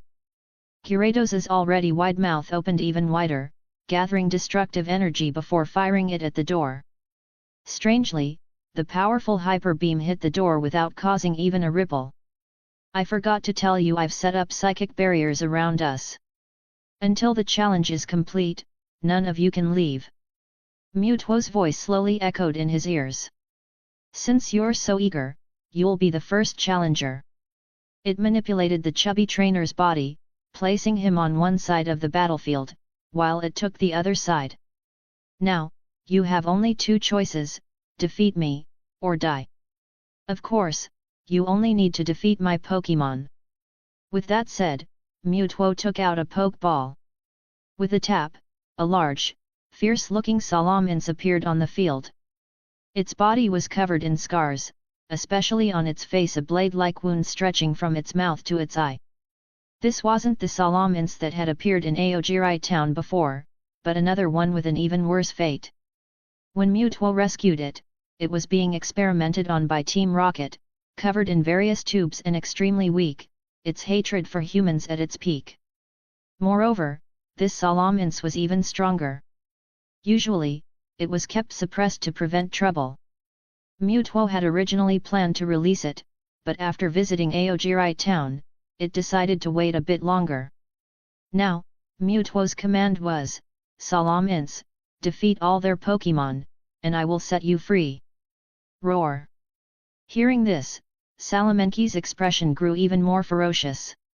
The scars left on its face by some skill become even more gruesome. Almost the moment Mewtwo gave the order, it sprang into action. Its crimson wings turned into deadly blades. The chubby trainer across the field was shocked and tried to give an order, but Salamence was already in front of Gyarados. It opened its massive jaws and, to everyone's horror, bit down on Gyarados' neck. Then, it dragged the nearly 10-meter-long Gyarados swiftly into the sky before slamming it hard onto the ground. Instantly, dust flew everywhere. When the dust settled slightly, it was clear that Salamanqui's entire massive body was pressing down on Gyarados. The Gyarados beneath it had already lost the ability to battle. Bite plus body slam. In just 2 moves, such a massive Gyarados was defeated and had sustained life-threatening injuries. This scene made the trainers who had come here shudder with fear. Some were already regretting why they had come. Roar! Then, Salamence turned its gaze to the trainer opposite. Its eyes, which should have been white, were now filled with a bloody crimson. It was the manifestation of the ferocious killing intent Salamence possessed. Chapter 157, Mewtwo's Game, Part 3, Charizard and Salamence. Chapter 157. The chubby trainer recalled Gyarados, the fear in his eyes now unmistakably clear. The Salamence before him had a vicious, destructive desire in its eyes that felt almost tangible. Trembling, he took out a second Pokeball and summoned a Golduck. This time, Salamence was even more ferocious. It immediately fired a Hyper Beam, engulfing Golduck entirely. When the Hyper Beam's light faded, Golduck lay on the ground, its body charred, clearly devoid of any vitality. Golduck! The chubby trainer shouted in disbelief at the sight, veins bulging on his forehead. He wanted to run over to check on his Pokémon, but Mewtwo's psychic power held him firmly in place, leaving him no room to resist, not even the freedom to move. He could only quickly recall Golduck into its Pokeball, praying that the ball's restorative effects would stabilize its injuries. But Salamence was still glaring fiercely at him, waiting for him to send out a third Pokémon.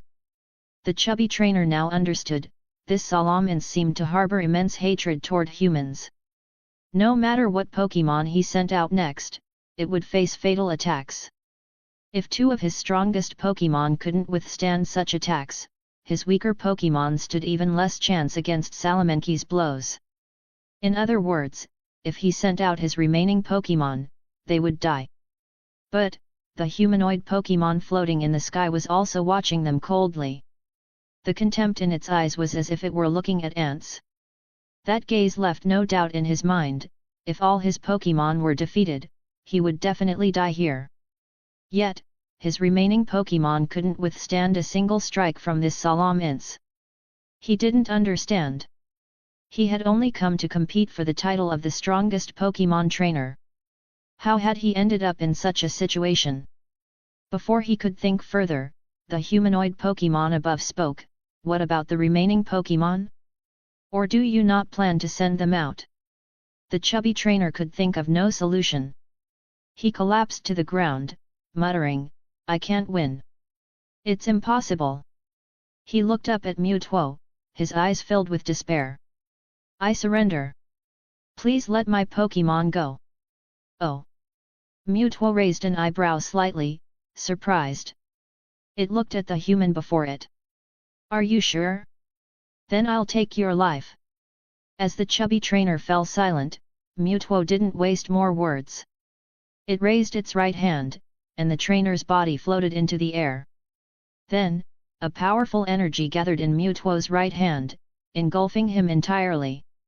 When the energy glow faded, only 6 Pokeballs remained on the spot. The human trainer was gone. Witnessing this happen right before their eyes, the remaining trainers felt even more chilled. Mewtwo now turned its gaze downward again. Who's next? The others looked at the Salamence in the sky, then at Mewtwo. No one dared to step forward. Mewtwo wasn't surprised by this. Fear of death was a biological instinct. It calmly scanned the people below, finally settling its gaze on a girl holding a Togepi. "Since no one is speaking, I'll choose you." "Hey!" Misty's heart trembled, fear spreading through her body. Her legs went weak, and she nearly collapsed. But before she could fall, a pair of hands steadied her. "Hey, that's a really strong Salamence. A Pokémon battle like this should be left to me." Behind her, Ash's eyes burned with fighting spirit. He felt no fear. The opponent's Salamence was strong, but he didn't believe he had no chance of winning. "As long as we defeat this Salamence, you'll let us go, right?" Of course, Mewtwo said coldly. Good. Ash, wait. After steadying Misty, Ash ignored Brock and Misty's calls. He ran onto the battlefield with Pikachu and looked toward Charizard, his eyes sincere and his tone earnest. I'm counting on you, Charizard. At this point, Charizard hadn't been evolved for long, so it was still in its rebellious phase. It usually ignored his commands. But this time, Charizard flew into the sky with a roar and landed before Ash. Even facing a Salamence larger than itself, its gaze showed no fear. Roar! Bring it on! Go, Salamence! Facing such a battle, Mewtwo gave no commands. Salamance's fighting instincts were more than enough. Its smirk widened ferociously. Locking onto Charizard, it lunged forward. Charizard, use Fire Blast! Ash didn't panic at the sight. He was no longer the novice trainer he once was. A fierce blast of fire shaped like the character 4 landed squarely on Salamance's path. But Salamence didn't dodge, it charged straight through the flames. The flames left marks on its body. Having endured the attack, Salamence suddenly swung its tail. A dragon tail strike slammed into Charizard, sending it flying dozens of meters. It then crashed into a wall, raising a cloud of dust. For a while, there was no movement. Just as Mewtwo was about to announce the result, the boy across the field shouted, "Hang in there, Charizard!" Then, a gust of wind stirred up the dust. Charizard flew out again, roaring at Salamence. It knew full well that its opponent was far stronger. But it had also heard, if the Pokémon battle wasn't won, its trainer would die. Although it often liked to oppose Ash since evolving, at this critical moment, it remembered the rainy night when Ash had carried it, running toward the Pokémon Center, comforting it over and over, taking it to confront its former trainer for an explanation. Taking it to challenge other Pokémon. So this time, it wanted to do something for its trainer too. The flame on Charizard's tail blazed fiercely at that moment. Once again, it ignored Ash's commands.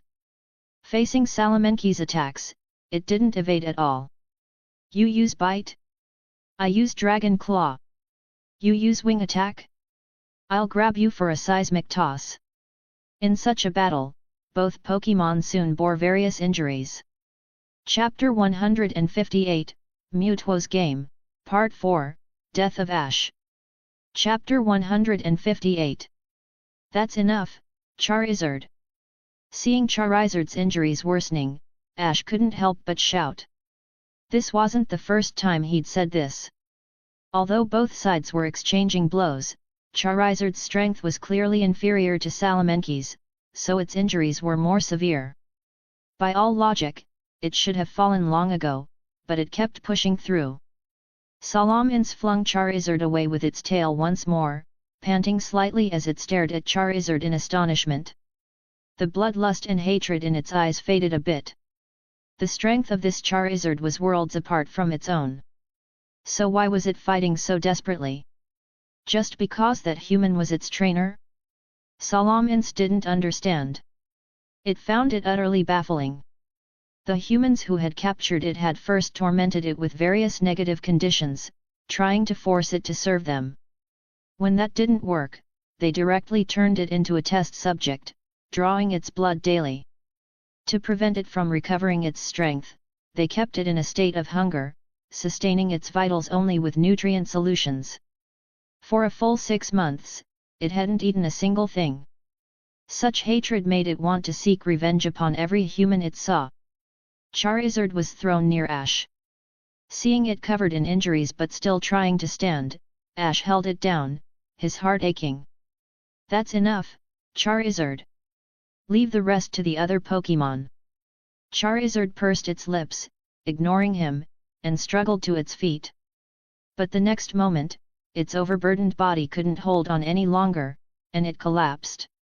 Ash let out a long breath and turned his gaze to the Pikachu on his shoulder.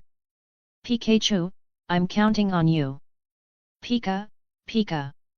While watching the battle between Charizard and Salamence, Pikachu had been growing increasingly anxious. Now, hearing Ash's words, it kept repeating to itself, this battle must be won. And it must electrocute this Salamence. Yes, it must. Pikachu leaped down from Ash's shoulder. Its small frame seemed almost fragile compared to the massive Salamence. Salamence collected itself, its blood-red wings flapping. Sharp stones materialized around it and shot toward Pikachu. Its ability was Moxie. Each time it defeated a Pokémon, its attack power increased significantly. Coupled with 100 power, this Stone Edge attack was as terrifying as falling meteors. Dodge with quick attack, Pikachu. But after its trainer's command to dodge, Pikachu's speed suddenly skyrocketed. With this boost, it easily avoided the Stone Edge attack. Even with its violent nature, Salamence was stunned by Pikachu's maneuver. Great job, Pikachu! Use Thunderbolt! Electricity shot out like lightning serpents, striking the bewildered Salamence. Roar! Salamence roared in anger. It didn't understand why this seemingly weak Pikachu could dodge its Stone Edge attack, nor why this Thunderbolt hurt more than Charizard's attacks. But without a doubt, it was furious. The earlier Gyarados and Golduck had been taken down in one hit. The Charizard had held on a bit longer, but now this Pikachu thought it could stop it from gaining freedom. It landed on the ground, and intense ground-type energy began to surge across the battlefield. As this energy spread, the ground started shaking violently. Boosted by Moxie, this earthquake attack made the entire island tremble slightly. Pikachu, which had just hit Salamence, immediately became unsteady on the ground, a look of extreme pain on its face. This was the damage from earthquake. The attack boost from Moxie, combined with type advantage, drained its stamina in a single blow. If not for some special reason, an ordinary Pikachu would have been finished right there. But Salamenki's rage wasn't quelled. Although Mewtwo's order was only to defeat all opposing Pokémon, it hadn't said anything about not attacking after winning. So, its desire to attack was its own.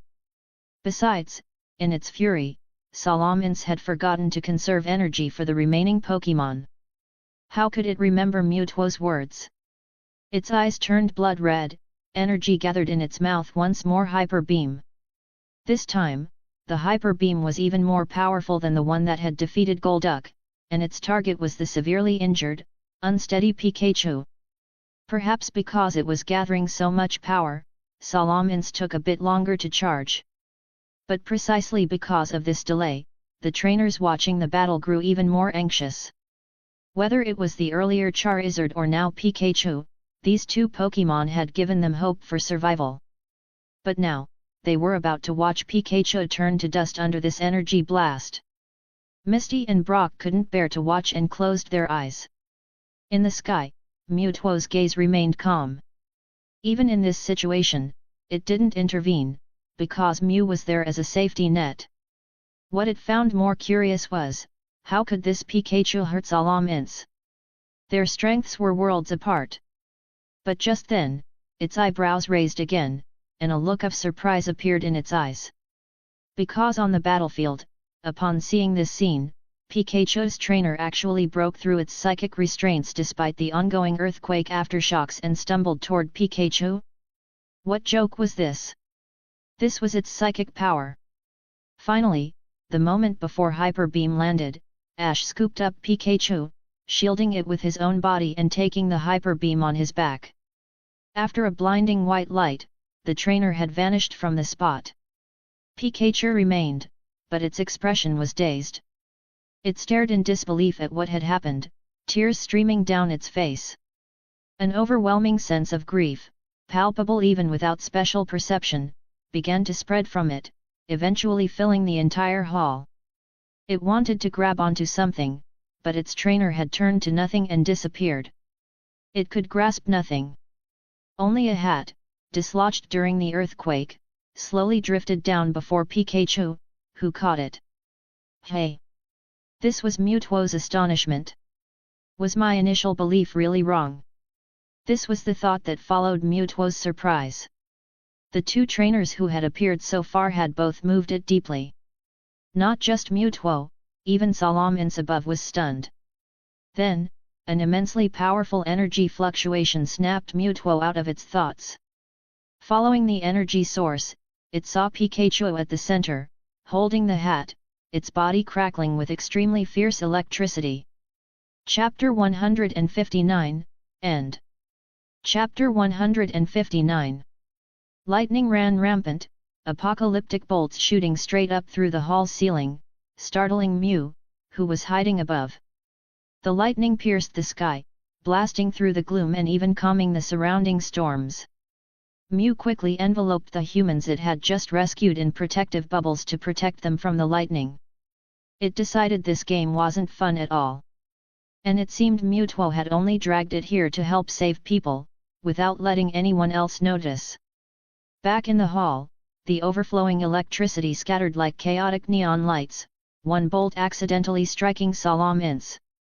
Instantly, the once mighty Salamins was charred black and lay motionless on the ground. Witnessing this, Mutuo found it even more unbelievable.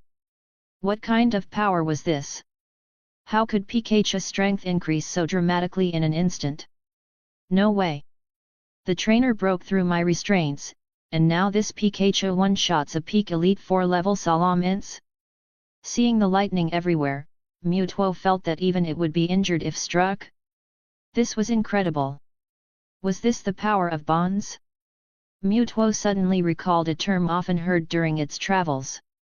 Some trainers loved to chant it, shouting about our bond while sending their Pokémon into battle. Under such cheers, a Pokémon's strength would increase, but the boost was usually manageable. Nothing like this breaking through to such a level instantly. Dodging a lightning bolt casually, Mutuo couldn't help but think of Hayashi Kaede again. Did this Pikachu's trainer possess the same power as him? Below, Pikachu cried helplessly, tears streaming down its cheeks. It held the hat like a child, feeling as if its world had collapsed. Amidst these sobs, the lightning gradually faded. Ash's other Pokémon, seeing this, also shed sad tears. Unable to bear watching Pikachu like this, they lowered their heads. But the next moment, bubbles began to drift down from the ceiling Pikachu had shattered. Inside the bubbles were the humans who had seemingly been obliterated earlier, including the chubby trainer. Everyone was stunned. Mutuo also paused because, in its game, it wasn't time for Mew to release these humans yet. As the bubbles descended, the bubble containing Ash, who should have vanished, finally landed before Pikachu. Then, Mew slowly floated down. Pika.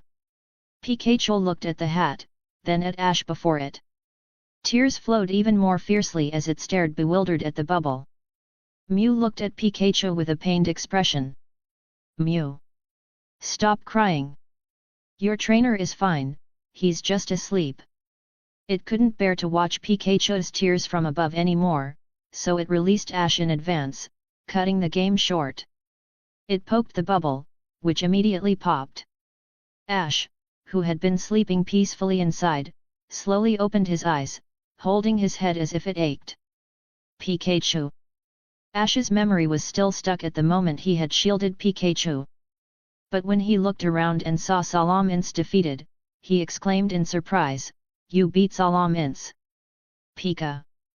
But Pikachu, overwhelmed with emotion upon seeing Ash's joyful expression, couldn't speak. In the end, it could only give him a thunder shock to prove it had indeed defeated Salamins. Even though it itself didn't know how it had managed it. "Ah, I'm paralyzed." With Ash's cry of paralyzed, Pikachu finally wiped its tears, smiled, and leaped into his arms. Above, seeing Pikachu's aura rapidly diminishing again, Mutuo began communicating with Dragonite psychically. Mew flew to its side, giving Mutuo a look that said, "You're so boring." Mew. Not fun at all. It found no enjoyment in this game whatsoever. It was less fun than playing hide and seek at Hayashi Kaede's place. And it almost got electrocuted. Mutuo replied calmly, "Then we won't play anymore." The game had reached a point where it had made its own decision. Hayashi Kaede was right. If humans and Pokémon could coexist in this way, there must be a reason for it. Mewtwo recalled the fainted Salamence. Looking at the remaining trainers still watching it with fear, its eyes flickered slightly. Psychic power surged, and within a minute, all the trainers and their Pokémon slumped to the ground, dazed. It erased the memories of all humans and Pokémon except Pikachu and its trainer. It then summoned the injured Golduck, Charizard, and Gyarados and turned to Mew. "Help me heal them." Mew. Mew's eyes widened in disbelief at Mewtwo. Seriously? Treating it like cheap labor? But seeing the severe injuries of the three Pokémon, and remembering it still needed to go to Hayashi Kaede's place with Mewtwo, it still cast Heal Pulse on them. At its level of power, Heal Pulse rapidly restored the three Pokémon's injuries. Once they were fully healed, Mewtwo recalled them and placed them next to the chubby trainer and Ash. Just then, Dragonite flew over carrying a bag. Seeing the messy haul, it smiled because it knew Mewtwo had finished its task, and it could soon return to the breeding house. "All right, Dragonite, now I need you to take them all back." Dragonite nodded, grabbing one person in each hand, and swiftly flew toward the human settlements. Seeing the game seemed to be over, Mew shyly looked at Mewtwo. "Mew, are you going to the breeding house?" Mewtwo, "Yes, I need to return Dragonite." Mew, "Then take me with you." "Hey? You can go whenever you want. Why do you need me to take you?" Mewtwo looked strangely at Mew. It could tell Hayashi Kaede quite liked Mew. Otherwise, with Hayashi Kaede's insight, he should have seen through Mew's identity long ago. But Hayashi Kaede hadn't exposed it, instead, he played along with that hide-and-seek game. This already showed Hayashi Kaede accepted it. Mew fell silent. Pouting. It didn't know how to explain to Mewtwo that it felt it had fallen out with Hayashi Kaede. Chapter 160, Let's Embark on a Journey. Chapter 160. Aogiri Town. The approaching figure was, of course, Iggy. "Little Kaede? Looks like your breeding house gets quite a bit of foot traffic," he remarked, thinking back to the people coming and going on his way here. Hayashi Kaede rubbed his temples. Though the shift in address was noticeable, he didn't make an issue of it. But he saw no point in small talk. "Here for EV." "That's right." Hayashi Kaede shook his head. "Forget it. I'm keeping this EV. And I want the two EVs that ran away with it, too. I told you the other day not to sell them. You haven't, have you?" "Not yet. But, you want to raise 3 EVs?" Iggy was taken aback. Hayashi Kaede led him into the breeding house. "No one said you can't raise 3 EVs, right?" Iggy looked around the breeding house with an impressed whistle. "Wow, Alolan Vulpix, Alcremie, Indeedee." Aside from Alolan Vulpix, the others didn't seem like Pokémon a typical trainer would catch. This meant that Brother Kaede, now Little Kaede, really had no intention of becoming a traveling trainer and was planning to fully commit to running his breeding house. That just wouldn't do. "Of course you can. Let me tell you, EVs are super popular. As long as there's no history of abandoning Pokémon, you can raise as many EVs as you want. When I was traveling, I met a trainer who caught 5 or 6. His EVs evolved into all sorts of forms. He said he wanted to collect every evolution." Iggy launched into another story from his travels. In his opinion, it'd be a real shame if Brother Kaede, Little Kaede, didn't become a professional trainer. Back when they were kids, he'd really looked up to Hayashi Kaede. When they reached the living room, Eevee was lounging on the sofa, watching anime on Rotom's screen. It perked up when it saw Hayashi Kaede, but then noticed Iggy behind him and immediately straightened up. Hayashi Kaede sat on the sofa, scooped up the little Eevee, and gave it a reassuring pat. "All right, since 3 EVs are fine, find some time to bring the others over." "Sure thing." "Hey, Iji agreed without thinking, then caught himself. Why did he still follow instructions so readily? But since he'd already said it, he couldn't easily take it back, so he just wrestled with it internally. Iji quickly hatched another plan. He plopped down on the sofa opposite Hayashi Kaede, eyes sparkling. Here, little Kaede, let me show you the partners I met on my travels. He took out several Pokeballs, releasing them one by one. First was Flareon, his first Pokémon. A red light flashed, and a majestic Flareon appeared on the sofa. Its fur was lush and flowing, a vibrant orange-red. Its pupils and the insides of its ears were pitch black, but its neck, tail, and the tuft on its head were a soft cream color, making it look like a cozy heater. It'd be perfect for cuddling in winter. Hayashi Kaede suddenly remembered a popular image he'd seen. Put a fan in front of Flareon, and it'd blow hot air, the ultimate winter warmer. Similarly, placing Glacian in front of a fan would give you a cool breeze. Perfect for summer. Hayashi Kaede had already tried this with Alolan Vulpix. The effect was fantastic. He checked its status panel. He had to admit, Iji had grown a lot during his travels. Like this EV he'd known before. Pokémon, Flareon. Gender, male. Ability, Flash Fire. Potential, Red. IVs, HP, 24, Attack, 31, SPATK, 28, Defense, 26, SP Def, 25, Speed, 25. Level, 60-62. Moves, Swift, Charm, Quick Attack, Fire Fang, Fire Spin, Flare Blitz, Fire Blast, Heat Wave, Rest, Shadow Ball, Trailblaze, Overheat. Flareon was a solid Elite 4 level Pokémon. But its moveset was a bit all over the place. You even learned the Grass-type move Trailblaze? Flareon, my first Pokémon. You've seen it before, Brother Kaede. Its strength is absolutely top-notch now.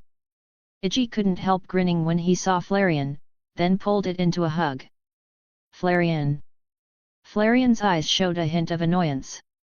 It clearly remembered its trainer skipping shower gel during yesterday's bath, but it still didn't push him away. Hayashi Kaede nodded at Flareon. Hey, Flareon. Flareon wriggled free from Iji, hopped over to Hayashi Kaede, and nuzzled his hand in greeting. Then, there's also Iji, unfazed, clicked open the second, third, fourth Pokeballs. The small living room was suddenly filled with various Pokémon. Water-type Kingdra, Flying/Bug-type Scyther, Electric-type Jolteon, Psychic-type Jinx. Hayashi Kaede scanned them one by one. Their levels were mostly between 30 and 50. While this strength was impressive, wasn't it a bit far-fetched to be in the top 8 of the Indigo League? By his estimate, this level should land around top 16. Maybe he got lucky. Hayashi Kaede didn't dwell on it. Noticing Iji still held one more Pokeball, he asked, why not release the last one? Ahem, the last one's Snorlax. It's a bit too big for in here. Iji said awkwardly, but then stood up, looking at his Pokémon with fiery determination. See? These are the Pokémon that got me to top 8 in the Indigo League. This time, I will go all the way to the Pokémon League Conference with them and fight for the top 4. Though he found it a bit of a stretch, Hayashi Kaede offered encouragement anyway. Well, give it your all.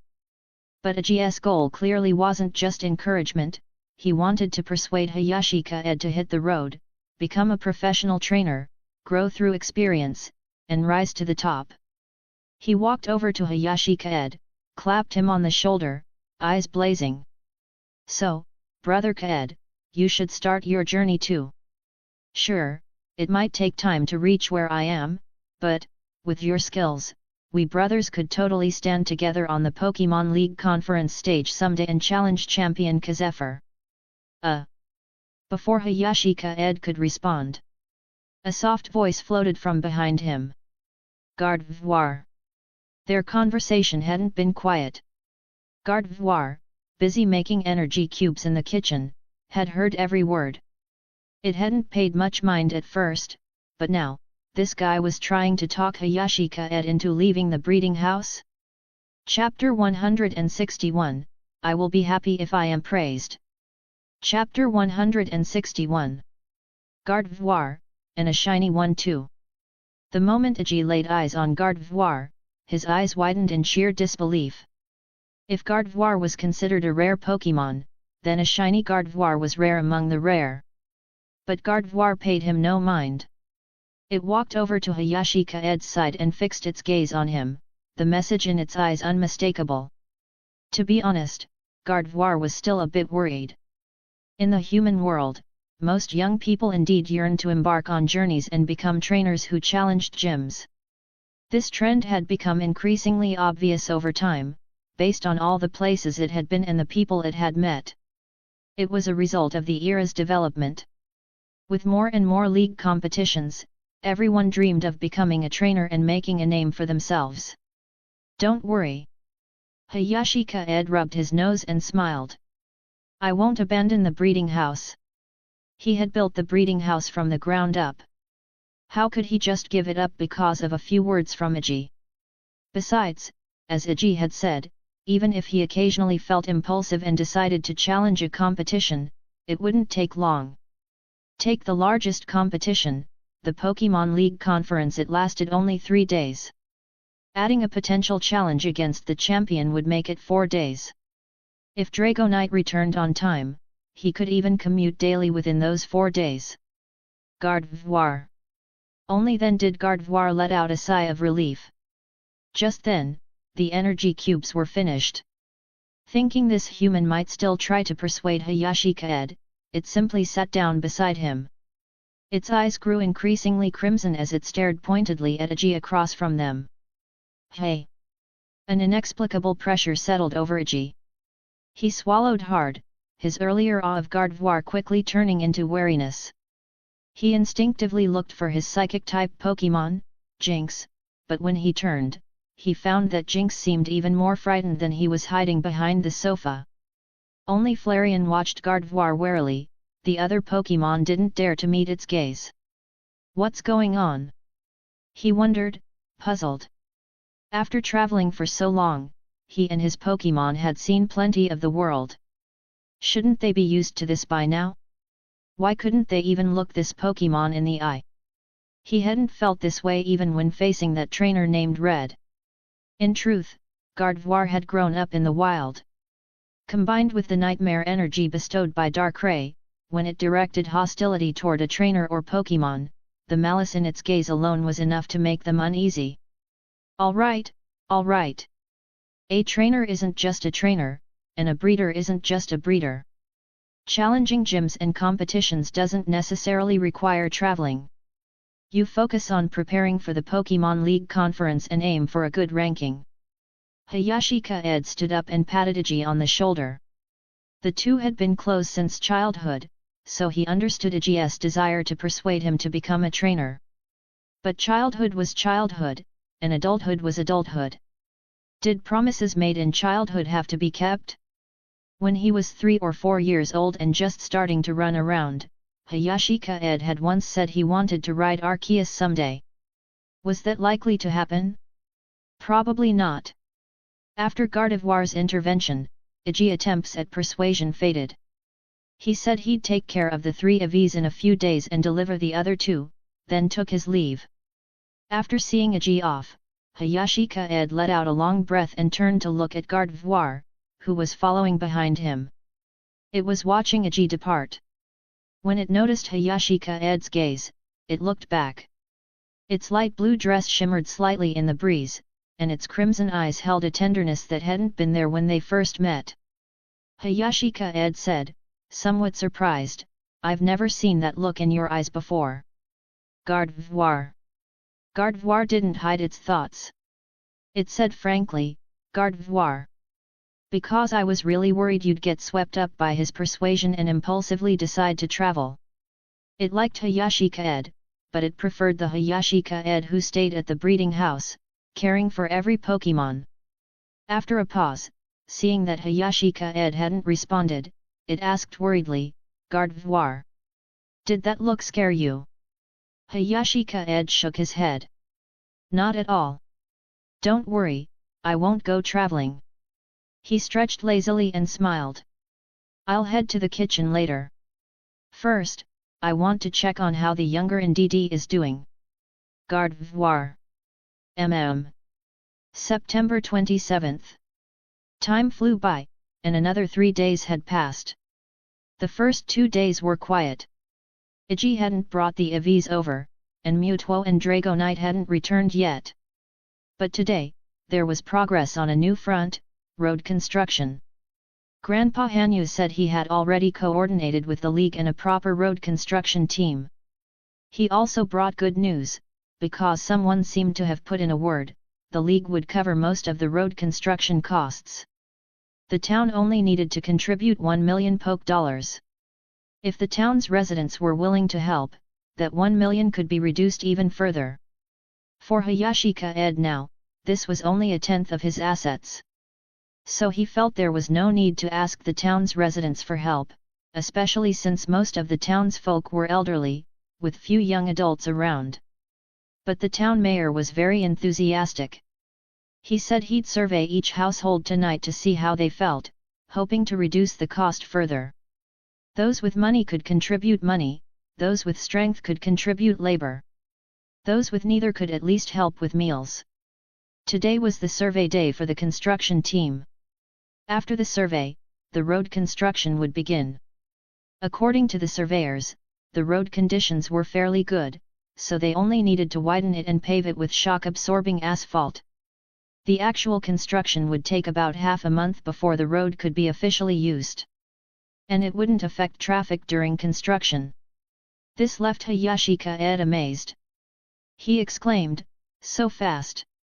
In the plantation, the younger Ndidi was planting flowers, and Hayashi Kaede stood beside it. As time passed, some of the earliest planted flowers had begun to wither. Now, new flower seeds needed to be planted to ensure the garden wouldn't look barren. Watching Ndidi, who had learned to recognize all the flowers in just a few days, Hayashi Kaede genuinely felt how much easier it was to have these two little ones in his breeding house. Without them, he'd have to manage the breeding house, the garden, and well, a whole bunch of things. "I did it, all done, everything's planted." Looking at the freshly tended garden, the younger Ndidi couldn't help but smile. Well done. You learned all this in just a few days." Hayashi Kaede offered his praise at the right moment, unable to resist reaching out and ruffling its head. This made the younger Ndidi shyly lower its head. It felt like this trainer really enjoyed praising it and its brother. But they were just doing what they were supposed to do. Dad said helping the trainer with such tasks was normal and that they shouldn't expect praise. But receiving praise really did make them happy. Chapter 162, Come with me and don't be depressed. Chapter 162. Sir Prior. At that moment, Sir Prior slithered in from outside and asked, "Sir Prior, should I use grassy terrain on these flowers too?" Hayashi Kaede's eyes lit up. Sir Prior's words reminded him previously, planting flowers was just for Combi to make honey, so he hadn't paid much attention. But now it was different. Sir Prior's grassy terrain had a chance to mutate plants. If some flowers mutated, could they produce unique honey or have special effects? Come, yes. If you have time, please use grassy terrain on these flowers too. Sir Prior, okay. Sir Prior immediately used grassy terrain, covering the area with its energy. As the vibrant green energy spread, the flowers in the garden became even more dazzlingly beautiful. Seeing this, even the honey-gathering Combi grew happier. Moreover, under the influence of grassy terrain, the flower seeds Ndidi had just planted began to sprout. Hayashi Kaede immediately started searching the garden to see if any flowers had mutated. Soon, a pale purple lily caught his attention. By this time of year, lilies should have been nearly wilted, and the ones nearby were already drooping. But this lily was blooming even more vibrantly, its size slightly larger, and it emitted a soothing fragrance that made one feel comfortable all over. Clearly, it had mutated. Hayashi Kaede couldn't wait to use Eye of Exploration on it. Fresh lily. A fragrant lily mutated from a regular lily. It has a scent that attracts grass-type Pokémon and, given suitable temperatures, can bloom year-round without withering. Oh! Attracts grass-type Pokémon. This description made Hayashi Kaede ponder. There were quite a few, right? First and foremost was the Flababy flower shop he'd visited before. Then there were Venusaur, Lurantis, Gloom, Vileplume, Bellossom. Flababy is nice, Lurantis is nice, Bellossom is also nice to have. Well, as he scanned other corners of the garden, Hayashi Kaede mentally listed them. But then he felt he was overthinking it. This was just a scent that attracted grass-type Pokémon. It didn't guarantee they would actually come. Shaking his head, he continued touring the garden with the younger Ndidi and Sir Prior. After confirming there were no other mutated flowers, he left, planning to head to the kitchen to prepare food for his Pokémon. But just as he passed through the garden and reached the plantation, a whistling sound came from the sky. Looking up, who else could it be but Dragonite and Mewtwo, given that they were flying at such fast speed? Dragonite was the most excited. The moment it saw Hayashi Kaede, it flew down and, to his surprise, scooped him up and soared into the air, spinning around. Dragonite knew very well that if it stayed under Mewtwo's command, it would still have to obey Mewtwo. But at the breeding house, it was different. Even Mewtwo seemed to subconsciously listen to Hayashi Kaede. That way, Mewtwo couldn't give it orders anymore. Woohoo! Stop, stop, stop! Hayashi Kaede was utterly bewildered. Once he regained his senses, he quickly asked Dragonite to put him down. Dragonite! Dragonite obediently set Hayashi Kaede down. Mewtwo also slowly descended at that moment. Watching Dragonite like this, it felt inexplicably relaxed. It didn't know if it was because of Dragonite's joy or because it had returned to this town. But whenever it came to this town, its mood always lightened unconsciously, as if there were some kind of magic here. Give me some warning next time, Dragonite. Hayashi Kaede straightened his wind-tousled clothes, sounding somewhat resigned. Dragonite grinned, indicating it had just been too excited to see him. Hayashi Kaede rolled his eyes at it, then turned his attention to Mewtwo. Finished your business? How did it go? Actually, over the past few days, Hayashi Kaede had been wondering how Mewtwo would conduct its strike back this time. After all, this strike back involved another super real person participating.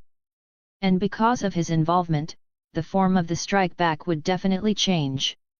Thinking back to the game a few days ago, Mewtwo's expression remained complex. That human was truly unbelievable. Hayashi Kaede resisted the urge to ask for details immediately and instead asked a second question. Since you can return here, it seems things turned out well. So, now that the game test is over, where do you plan to go next? With Ash involved in such a test, Hayashi Kaede had no doubt the outcome would be positive. So, what concerned him now was Mewtwo's current mindset. Would it, like in the original story, find a place to take its cloned Pokémon away from humans? Or would it travel around? He wasn't sure if Mewtwo had cloned Ash's Pokémon during this game. Mewtwo fell silent, a look of confusion crossing its face. After a long pause, it shook its head. I don't know. I'm even more lost now about the meaning of my existence. It was a Pokémon created by humans.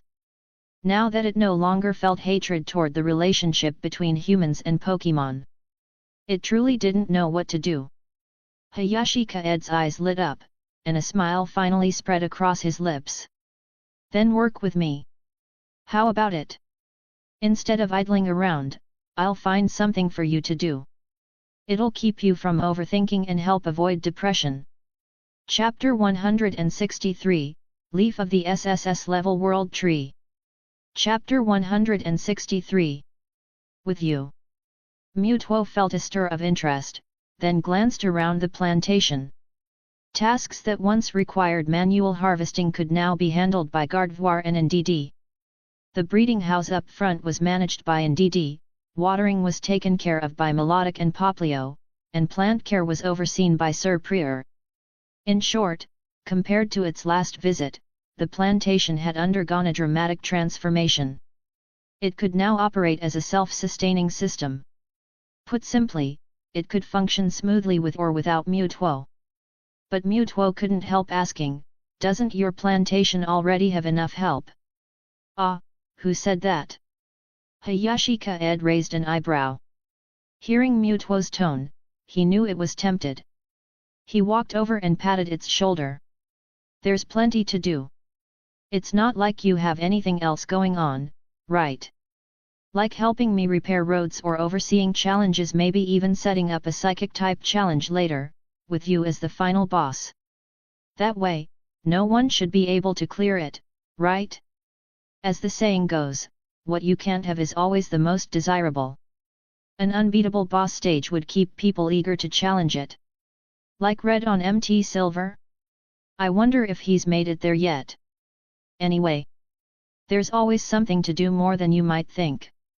Of course, Hayashi Kaede wouldn't say this outright to Mutuo, it was a bit too blunt. He'd just ask for its help when the time came. Well, all right. Mutuo nodded, feigning hesitation. Great. You all go sit down. NDD, Gardevoir, and I will head to the kitchen to prepare food. Oh, and later, tell me about what happened during these past few days of your game. I'm quite curious. Mutuo. An hour later.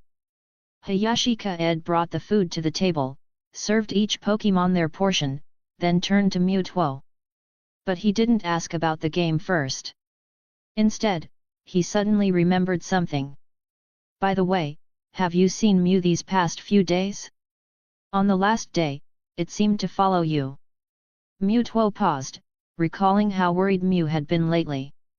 It had explained that it seemed to have had a falling out with Hayashi Kaede, which was why it asked Mutuo to bring it along to the breeding house. But in reality, even after Mutuo brought Mew to the skies above the breeding house, the little guy was too nervous to come down immediately and had hidden itself instead. Mutuo had no idea where it was now. It had even asked Mutuo to put in a good word for it. So strange. Despite its immense power, it worried about such things. But now, it seemed Hayashi Kaede had no idea about any of this. It said it had a disagreement with you, so it's worried and doesn't dare come. Worried. Hayashi Kaede was taken aback, then shook his head with an amused smile. If you find it later, tell it I'm not angry at all. Their conversation wasn't hidden in any way. At that moment, in a pine tree outside the plantation, a Pidgeotto perked up upon hearing this. Its previously hesitant wings finally lightened, and it flew down, landing on the table in front of Hayashi Kaede, looking at him timidly. Hayashi Kaede was momentarily stunned, then broke into an amused grin. Still using that form, hey! The next second, the Pidgeotto before him transformed into Mew. Mew! It flew to Hayashi Kaede's side, cautiously observing him, then circled around.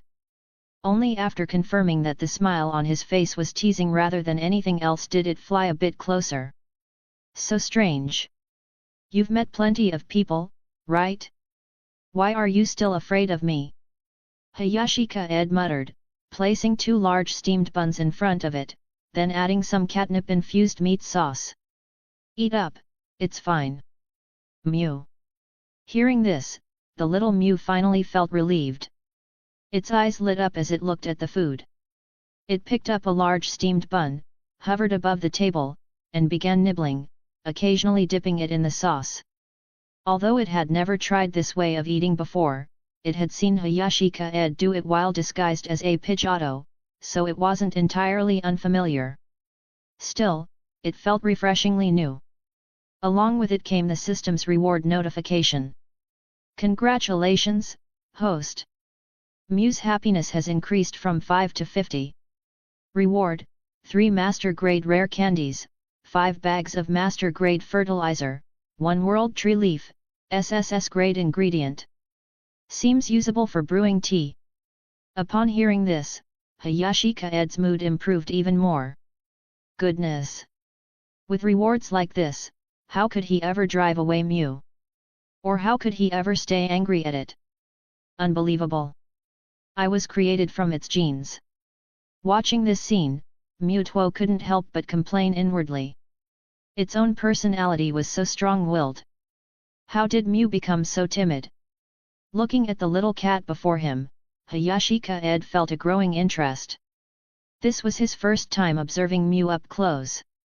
He realized that Mew actually had fur very short, clinging to its body, fine and soft. Its tail was long, and its body was somewhat streamlined. When he used to watch the anime, he always thought Mew was hairless and smooth. Now he realized some things you only truly understand by experiencing them in reality. Mew noticed Hayashi Kaede studying it and shyly giggled back before moving a bit closer. Mew, so tasty! Pfft! Ha ha ha!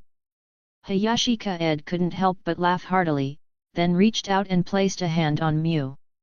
Probably no one would believe it if he said so, but he had just managed to pet the Pokémon all researchers dreamed of Mew using nothing but steamed buns and sauce. Mew didn't understand why he was laughing, but it felt happy now, so it didn't dwell on it and simply kept munching on the bun. When he finally stopped laughing, Hayashi Kaede withdrew his hand and turned to Mewtwo, pouring it a cup of rice wine. Come on, tell me, what did you do in the Kanto region? Mewtwo fell silent for a moment, wanting to say something but unable to find the words. Finally, it shook its head. I don't know how to explain it. Such a complex matter, asking a Pokémon born without a talent for words to articulate it clearly was truly asking too much. It's fine, I'll just sense it. Hayashi Kaede didn't press further. He placed a hand on Mewtwo's shoulder. As countless images flashed through his mind, his expression grew increasingly peculiar. Chapter 164, The Power of True New Human Body. Chapter 164. I never thought you'd force Pikachu's second form to emerge. Hayashi Kaede looked at Mewtwo with a strange expression. Making Ash disappear right in front of Pikachu. Wouldn't that send Pikachu into a rage? Pikachu? That Pikachu? Mewtwo, realizing Hayashi Kaede was referring to that Pokémon, was startled. You know that Pikachu? Is it a legendary Pokémon? Well, I'm not sure about legendary, but let's say I know it. I know its trainer too. Its trainer is also pretty unbelievable, right? Hayashi Kaede laughed. It's like, I know them, but they don't know me. Hey! Mewtwo was confused. You know them, but they don't know you? From Hayashi Kaede's tone, it did sound strange. Because he didn't seem surprised by the immense lightning Pikachu had unleashed, nor by the trainer tearing through its psychic power. They are strange, right? Hayashi Kaede chuckled, looking at it.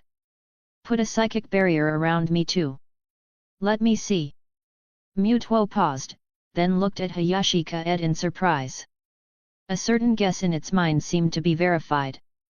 It waved a hand, and an invisible psychic energy enveloped Hayashi Kaede completely. Of course, this was just an invisible confinement, not compression. Feeling this confinement, Hayashi Kaede first resisted with his own psychic power. Although he could feel the struggle against the barrier, he couldn't budge it at all. But Hayashi Kaede wasn't discouraged. After all, his psychic power was only intermediate level, while Mewtwo's. Well, now that Mewtwo had overcome a certain mental hurdle, its strength had broken through to level. The gap between them was as vast as the difference between lake and ocean. It is totally incomparable. Next, Hayashi Kaede gave up on comparing his psychic power with Mutuo and instead focused on his physical strength. To be honest, he wasn't sure what level his physical strength had reached. The system's description for true new human body was that he could share part of the physique of Pokémon he had bonded with. So Surprior, Melodic, Dragonite, Mutuo, part of their physiques was shared with him. Especially Dragonite. At over level 70, during the period when friendship was increasing, he could even feel his strength rising daily and could master it smoothly. But now, facing Mutuo's casual confinement, this strength only managed to push the psychic barrier outward slightly. Yet even that slight push made Mutuo's eyes narrow. It immediately strengthened the confinement on Hayashi Kaede. Sure enough, he is not an ordinary psychic human after all. Otherwise, ordinary humans should be incredibly fragile under his power. I am afraid that confinement is one of the things that can constrain me, though. Hayashi Kaede sighed within the psychic confinement. His true new human body trait might make him immune to damage, but it was useless against confinement-type moves. This meant he wasn't immune to all dangers in this world. But it wasn't a big deal. His own physique made it hard for most Pokémon to confine him anyway. Not every Pokémon was Mutuo.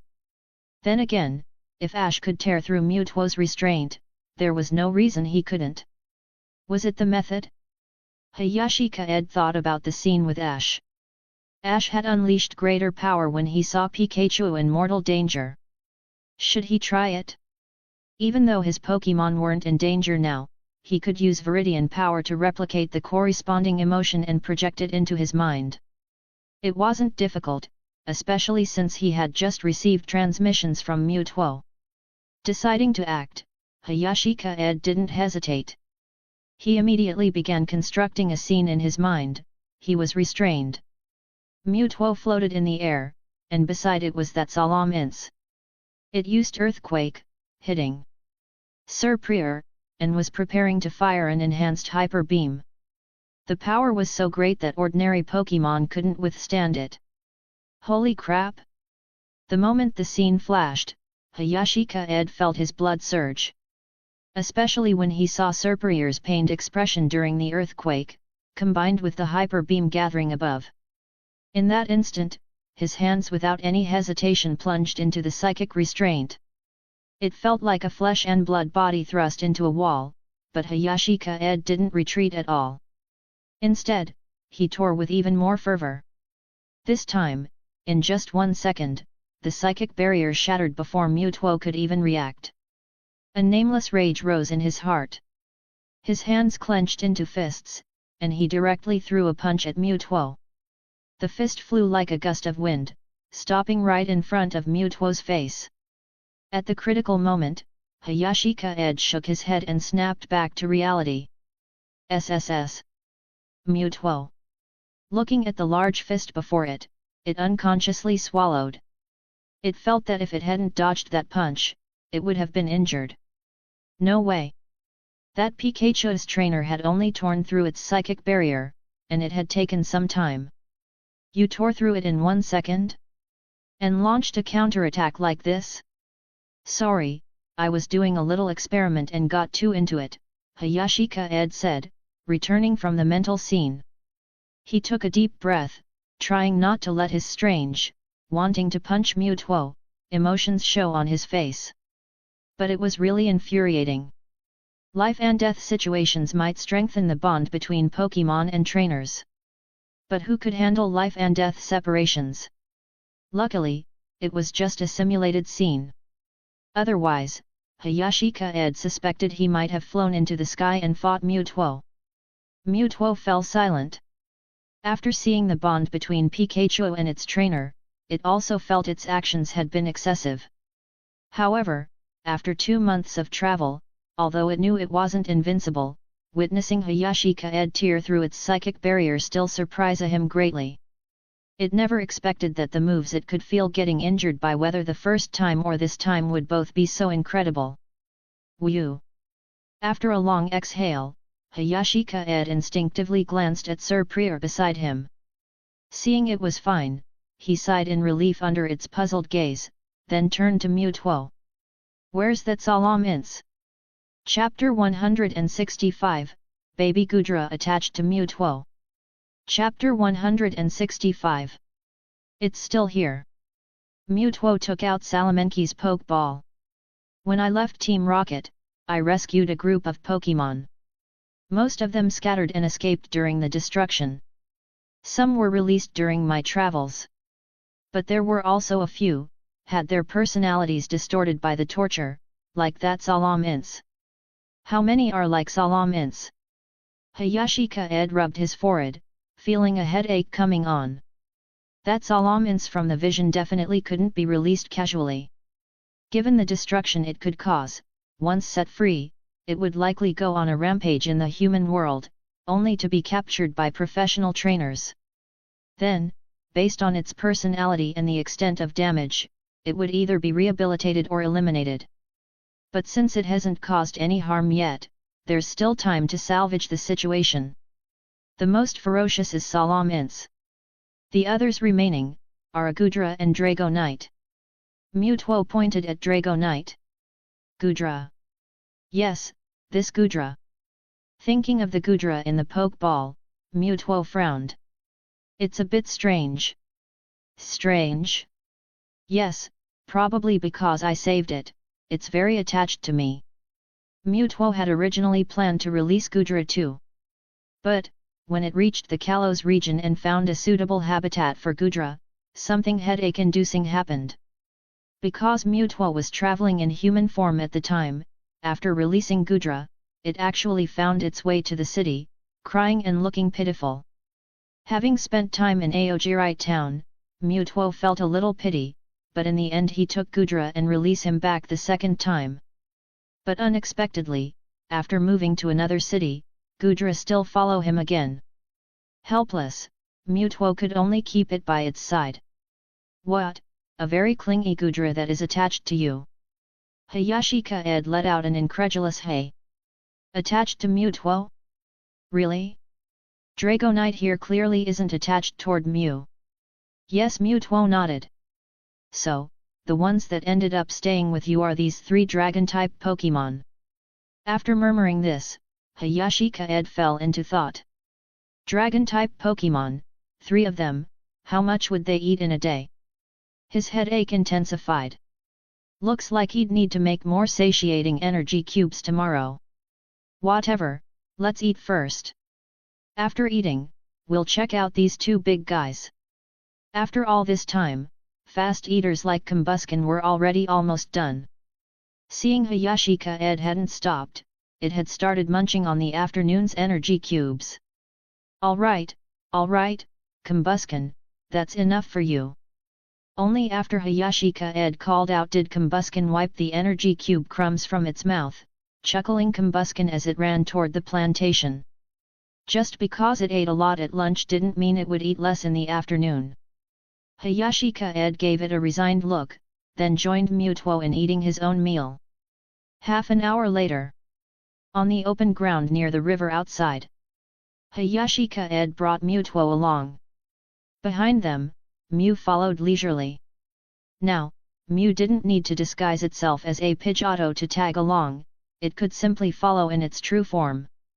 But it didn't stay by Hayashi Kaede's side. Instead, it suddenly vanished. Hayashi Kaede didn't pay it mind. By the river, he saw Pidgeot's figure. It was training its moves over there. This was a rare sight since driving Firo out of Pidgeotto's territory. It made Hayashi Kaede wonder if Pidgeot had been spurred by Mutuo and Darkrai that day. After all, he had called Pidgeot down that day. Shaking his head, Hayashi Kaede didn't call out to it or stop it. Pidgeot was a grown bird now. Striving to become stronger was good. As long as the training was within reasonable limits, it was fine. Let's release Gudra first. I want to see it. Compared to the aggressive Salam Ince, Hayashi Kaede decided to first look at the Gudra that was attached toward Mutuo. Mutuo nodded, took out a Pokeball, and lightly tapped it. A Pokémon over a meter tall, pale purple in color, with emerald green eyes, appeared before Hayashi Kaede. Its chin and hands were covered in sticky mucus. Its two small hands weren't very long, but it had two long antennae on its head. Its tail had a round, green and circular pattern. Gudra. The moment Gudra emerged, it looked around and quickly spotted Mewtwo standing to the side. Its eyes sparkled with adoration. It eagerly took 2 steps toward Mewtwo. If Mewtwo hadn't raised a hand to stop it, Hayashi Kaede had no doubt Gudra would have pounced on it by now. "This is how it is," Mewtwo said helplessly. It really is clingy toward Mewtwo." Hayashi Kaede looked at this Gudra, inwardly complained. But he quickly noticed something off about it. Its size was slightly small. Compared to an average Gudra, it was just around 2 meters tall, maybe even less smaller than a newly evolved Gudra. But its aura wasn't weak. Pokémon, Gudra. Gender, female. Ability, Sap Sipper. Potential, Gold. IVs, HP, 31, Attack, 18, SPATK, 30, Defense, 31, SPDef, 31, Speed, 14. Level, 59. Moves, Teary Eye, Acid Spray, Dragon Breath, Absorb, Protect, Water Pulse, Rain Dance, Breaking Swipe, Charm, Draco Meteor, Dragon Cheer, Dragon Pulse, Earthquake, Endure, Hydro Pump, Hyper Beam. Description: a Pokémon forcibly evolved using large amounts of energy-concentrated liquid. It feels a distending pain from the energy when using moves. Friendship, 0, it doesn't know you. Happiness, 30, happy. Level 59, just one step away from Elite 4 level. That wasn't the key. The key was, although this Gudra had evolved, its actual age was only 1 year old, maybe even less. In other words, it was still a baby? Perhaps, this was why Gudra was so clingy toward Mewtwo? Captured as a child and subjected to energy potions, forced to endure energy intensities beyond its age, it was terrified and yearned for someone to save it. And then, at that moment, Mewtwo showed up. It sounds absurd, but the story unfolded something like this in my mind. Chapter 166, Salam Ints. Chapter 166. Hayashi Kaede nodded twice, unable to help but feel heartache for these Pokémon once captured by Team Rocket. Especially those captured as children. They never had a complete childhood. This Gudra's body also had some issues. Normally, wild dragon-type Pokémon could remain in their first or second stage for over a decade without evolving. But this Gudra had gone from its first stage to its final stage in such a short time through unnatural means. As a result, its body must have suffered some damage. However, this also showed how advanced Team Rocket's technological research on Pokémon truly was. From this, we can see that they had experimented on many Pokémon. If it's clingy, then let it be. It's still young. Hayashi Kaede showed support for the baby Gudra. Mewtwo's mouth twitched. It is still young? It's bigger than I am. The next moment. Gurgle, gurgle. 2 sounds came from Gudra's stomach. It immediately looked at Mewtwo with hopeful eyes. Mewtwo. You usually prepare its food. Seeing this, Hayashi Kaede hesitated, then asked in surprise. Mewtwo chose to remain silent. SSS. Hayashi Kaede sucked in a cold breath. He looked at Mewtwo in disbelief. Wow, who would have thought? You really can raise Pokémon. So the legendary Mewtwo trainer is for real. Hayashi Kaede had assumed Mewtwo's Pokémon usually found their own food. After all, Pokémon like Dragonite or Salamence were already grown and capable of foraging on their own. But he never expected there to be a baby Gudra too. Thinking this, an image formed in Hayashi Kaede's mind, Mutuo painstakingly searching for food outside, then bringing it back for Gudra to eat. Just like a father returning from hunting to feed his child. Such a strange feeling. Hayashi Kaede praised, didn't expect you to be so kind. Hearing this, Mutuo felt a flicker of embarrassment. It flusteredly explained, you, maybe don't say that. It's really clingy.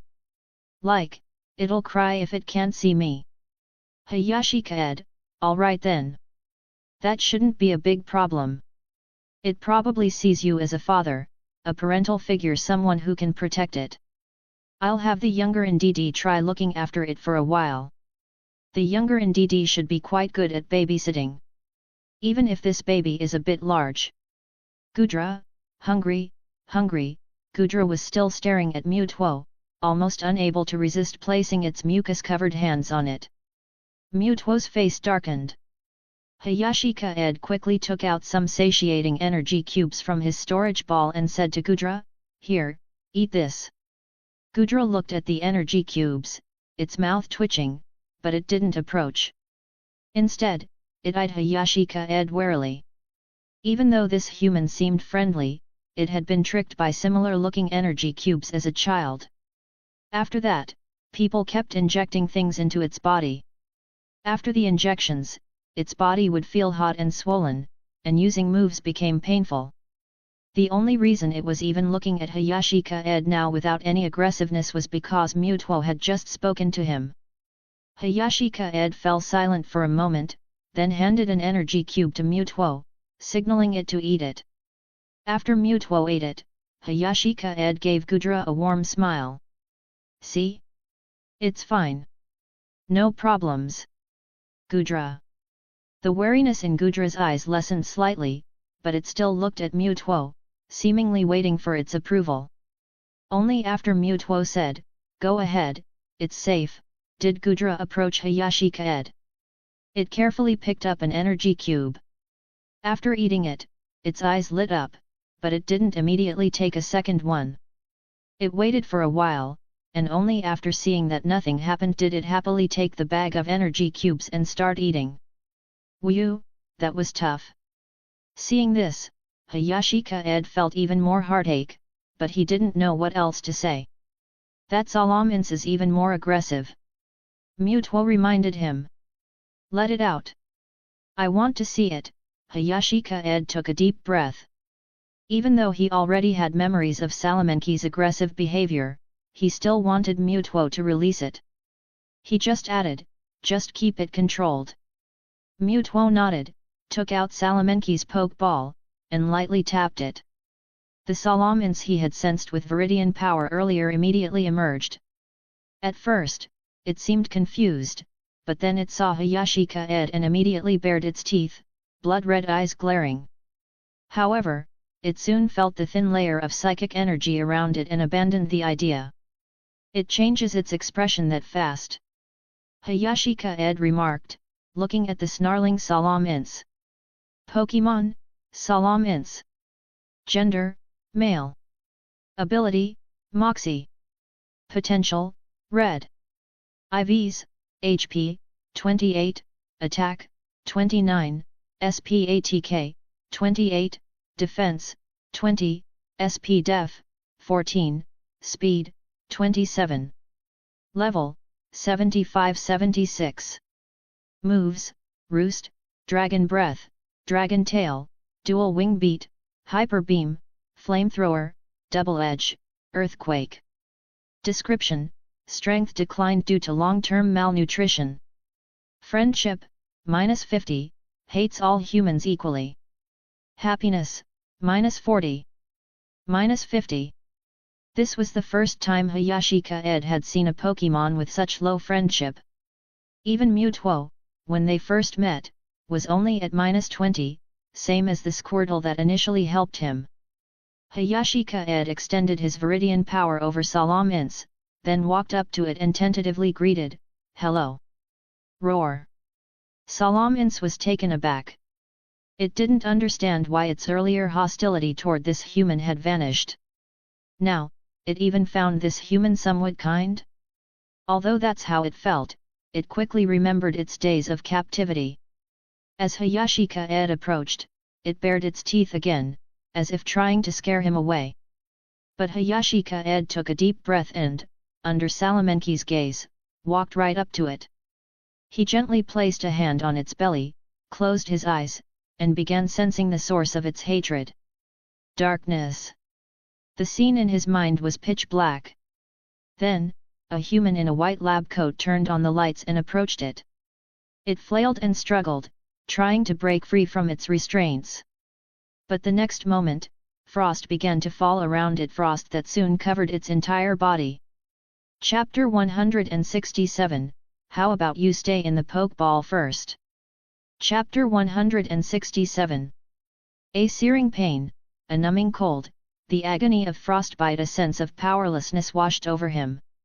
This was the first time Salamence had endured the suffering, and nearly broke through the alloy restraints. But then came a thick needle plunged into its arm, injecting a clear, pale liquid that sapped all its strength immediately.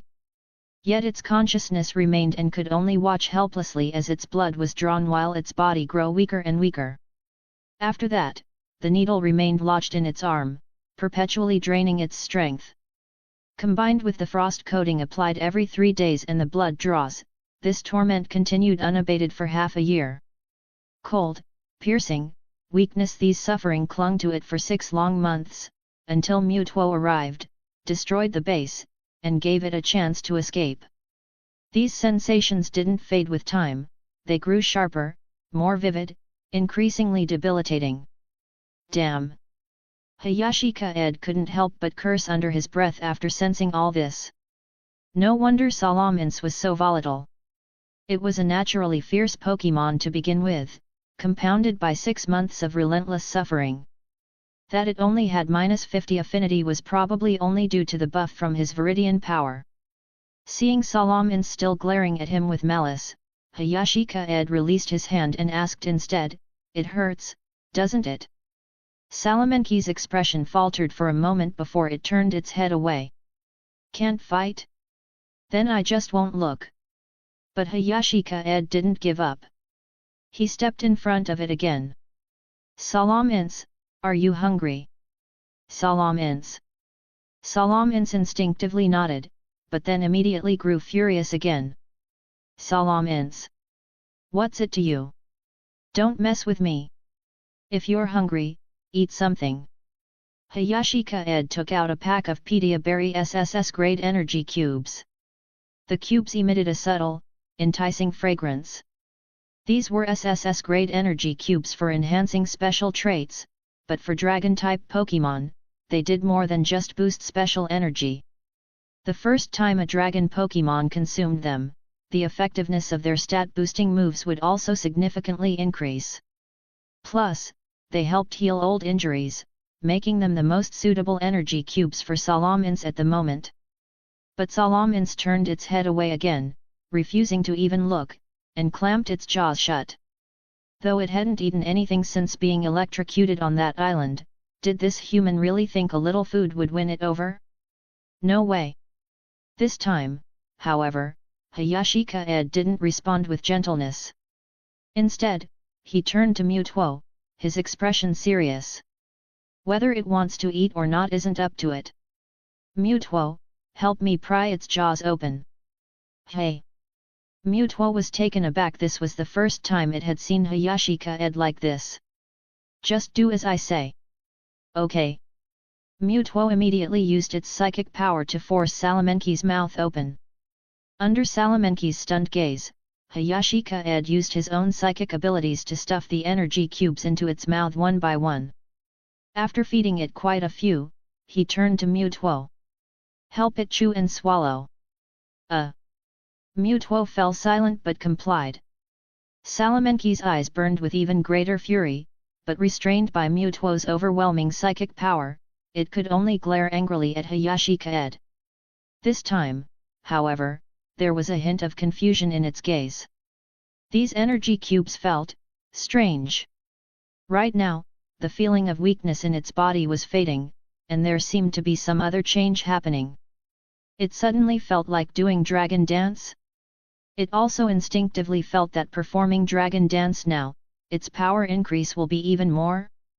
But held captive by Mutuo, it had no way to try. After force-feeding about a dozen energy cubes, Hayashi Kaede had Mutuo return Salamence to its Pokeball. After watching the entire process, Mutuo asked, "You want to ease its relationship with humans?" Hayashi Kaede nodded. "I have some ideas. After all, my main job is being a breeder." Then he shook his head. "But it's going to be difficult. Judging by Salamenki's reaction, 6 months of intense suffering is just too long. Its hatred will not dissipate overnight. We'll see. If it can be eased, that's best. If not, it'll just have to stay in the berry plantation for the rest of its life. At the very least, it can't be released until it holds less malice toward humans. Otherwise, it'll be captured again quickly, and next time, things probably won't end well again. For the next few days, we'll have to let it out regularly. It can't stay cooped up in a Pokeball, that'll just make it brood more. So, keeping an eye on it will be up to you." Hayashi Kaede looked sincerely at Mutuo.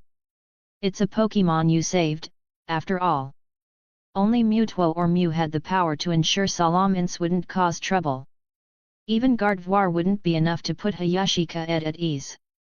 But Mew's temperament wasn't calm enough for this, so the task could only fall to Mutuo. "Mutuo, all right." Just then, Gudra finished the energy cubes in its hand and looked sparklingly at Mutuo. Its gaze toward Hayashi Kaede had also softened considerably. "Good girl." Hayashi Kaede tentatively reached out to rub its belly. It didn't resist this time, instead, it affectionately nuzzled closer. This lifted Hayashi Kaede's spirits a little. He sighed inwardly. After all, this Gudra still had a childlike temperament, quick to hold a grudge, but quick to let it go too. He needed to find a place for it to stay and let Ndidi, little sister, look after it, to help liven up its personality. The cow sheet would do for now.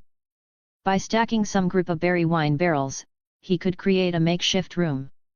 As for Salamence, it would have to stay obediently in Mutuo's Pokeball at night. But speaking of places to stay, Hayashi Kaede suddenly remembered something and said to Mutuo, "Oh, right, I forgot to tell you I gave the room you weren't using to Gardevoir. So, it seems you don't have a room now." "Mutuo. That's how it is. How about you stay in a Pokeball for now too?" Chapter 168, Road Construction and House Building. Chapter 168. September 28. Today, 3 groups of people arrived in Aogiri town. The first was the road construction crew. This was a grand affair, with over 100 people. After yesterday's survey, work began first thing today. They also brought over a dozen fighting-type Pokémon. Combined with some townsfolk from Aogiri town, the total neared 200 people. Of course, Hayashi Kaede also contributed manpower. Hayashi Kaede provided Dragonite. He had considered asking Mutuo to help as well, but thought it might be too much for Mutuo to both repair roads and watch over Salamence. So he dropped the idea. The first task in road construction was digging openings on both sides of the road. This might be slow for humans, but with the help Pokémon it is much faster. Hayashi Kaede went to check on Dragonite's work. It was very enthusiastic. It directly stood on the trench, used Dragon Claw, and smash forward. Behind it, a group of construction workers and their Pokémon followed, hauling out the excavated soil.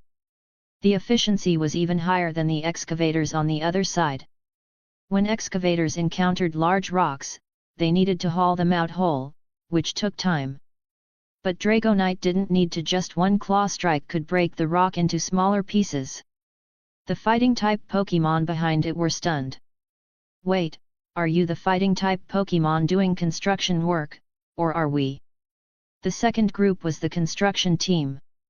He had contacted them these past 2 days.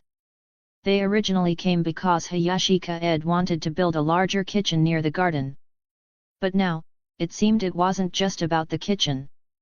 Hayashi Kaede also asked if they could expand a building next to the breeding house. We want to make it bigger, preferably like a villa, with more rooms, and ideally connected to the garden. No choice. The arrival of 3 dragon-type Pokémon forced him to expand their living space. He also needed to prepare a room for Mewtwo. Couldn't have the psychic-type mythical Pokémon living in a Pokeball every day, right? Not to mention, Hayashi Kaede actually want a new house. Before, he didn't have the earning capacity, so every penny had to be spent carefully. Now that he have the money, he didn't need to be so stingy. In life, isn't making money about enjoying oneself a bit more? After explaining his requirements to the leaders of the construction team, they finally decided on a 2-story, 200-300 square meter room for Hayashi Kaede, wide in front, long in the back, with a blue stone path in the rear yard leading directly to the plantation and garden. He even said that if Hayashi Kaede could get the land deed for the areas along the path, they could provide free fencing services to expand the plantation. There was just a small bungalow in the middle, now abandoned, that needed handling. Honestly, since birth, Hayashi Kaede had never seen anyone live in that house. If he wanted to expand the plantation, he needed to either demolish the house or acquire its property rights. This was a big project, and Hayashi Kaede was tempted. The plantation was starting to feel too small. Mainly because there were more and more Pokémon, and more customers were coming. Additionally, there is also the delivery service. Hence, the daily berry yield from the plantation wasn't enough anymore. Sometimes, energy cubes could sell out by 3 or 4 in the afternoon. Plus, with several more dragon-type Pokémon now, expanding the plantation was necessary. So, Hayashi Kaede immediately went to the town mayor to ask if he could rent that plot of land. Grandpa Mayor agreed very generously. Then Hayashi Kaede brought up the topic about the old house. At this, Mayor Hanyu gave him a strange look. "You mean the bungalow near your place?" Yes, Hayashi Kaede nodded. "That's your family's house. Neither of your parents are locals of Aogiri town. When they first arrived, they lived there. Later, your mom said your dad was too idle all day and told him to find something to do, so he started a plantation. Then they had you." How come I didn't know?" "You sit if you want. Come sign some paperwork when you have time." Mayor Hanyu waved him off, shooing him away. He was busy with road construction, now a major town project for the people. How could he be bothered with such trivial matters? Hayashi Kaede. He was speechless. He went back and told the construction team that they could start construction. The estimated cost was around 1.3 million Poké. As for road construction, Hayashi Kaede needed to contribute about 200,000 Poké. By comparison, road construction seemed cheaper. But this money was just 2 or 3 days' revenue for the breeding house, so Hayashi Kaede didn't pay much attention. Money can always be earned back. Spend it, then earn more. The third group couldn't really be called a group, as it was just Yuji. He brought 2 EVs and arrived at the breeding house in the late afternoon. But this time, his expression and gaze were much more complex. Especially when he saw Hayashi Kaede. He couldn't figure it out. On the way here, he really couldn't figure it out. What had he seen? He saw a Dragonite repairing roads? No. Dragonite and road repair, how mismatched were these two terms? How could it be possible? And that Dragonite's Dragon Claw. Plus its construction speed, its strength is least Elite 4 level. He couldn't help but get out of the car and ask, only to learn that this Dragonite actually belonged to the breeding house up ahead. Yuji was dumbfounded on the spot. Then a town resident couldn't help but praise, "Little Kaede is amazing. The Pokémon he's caught are stronger than one after another. Not just Dragonite, but many other powerful Pokémon too. But this Dragonite digs so fast. It is definitely a strong Pokémon." He couldn't help but ask, "What else is there?" The reply was, there are 2 very large snakes. One seems to be melodic, not sure about the other. And there's. Oh, you're asking too much for an old man to remember. But I remember little Kaede has a video channel, called something like Brother Kaede. Hearing this, Yuji immediately searched online and found the so-called Brother Kaede. Then he started watching the videos. After watching, he was even more bewildered. Melodic? Surprier? Those were the 2 large snakes? Dragonite, Poplio, Combuscan, Pidgeot. And yesterday's Gardevoir. Hey? He remembered when he came back for New Year's last year, Kaede didn't have a single Pokémon, right? It had only been just over half a year since he last saw him. The number of Pokémon he owned suddenly increased so much, was it possible? And each one stronger than the last. I've been traveling for years and only caught over 10 Pokémon. Furthermore, he only managed to train 1 Elite 4 level Flareon. You, staying at the breeding house, caught so many powerful, rare Pokémon? Seeing Yuji standing at the door dazed, Hayashi Kaede found it strange. Since you're here, why not come in? Yuji snapped out of it and walked into the breeding house feeling dumbfounded. Hayashi Kaede became interested. You brought the EVs? How much? Yuji still looked at him strangely. My dad said if you're the one raising them, then they're yours. Hayashi Kaede felt a bit impolite. This isn't appropriate, is it? It's fine. I saw little 9 last time too and it really likes you. Yuji shook his head, feeling very complicated. Finally, he couldn't help but ask, Kaede, what level trainer are you now? Chapter 169, Jealousy.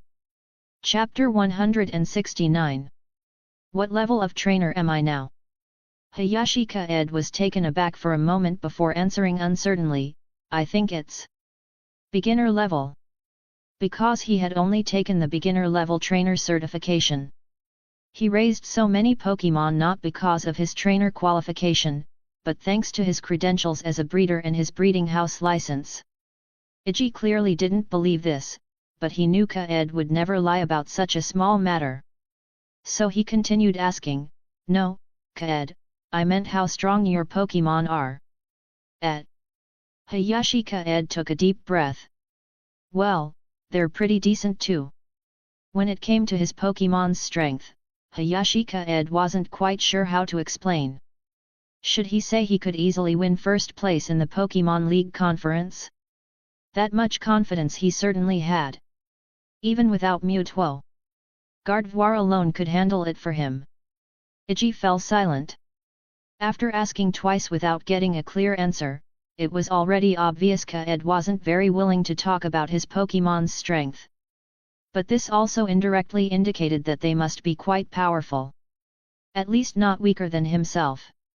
Finally, he left 2 Pokeballs behind, deciding to go back and carefully watch the videos Kaede had posted on his channel to investigate the strength of those Pokémon.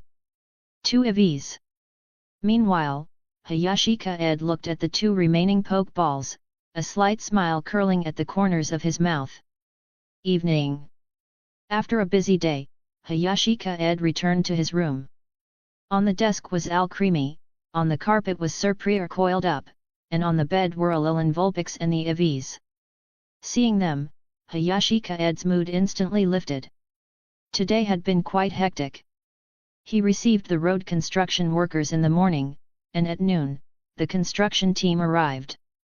Unlike the road workers dispatched directly by the League, the team was privately hired, so he had to prepare lunch and dinner for those workers.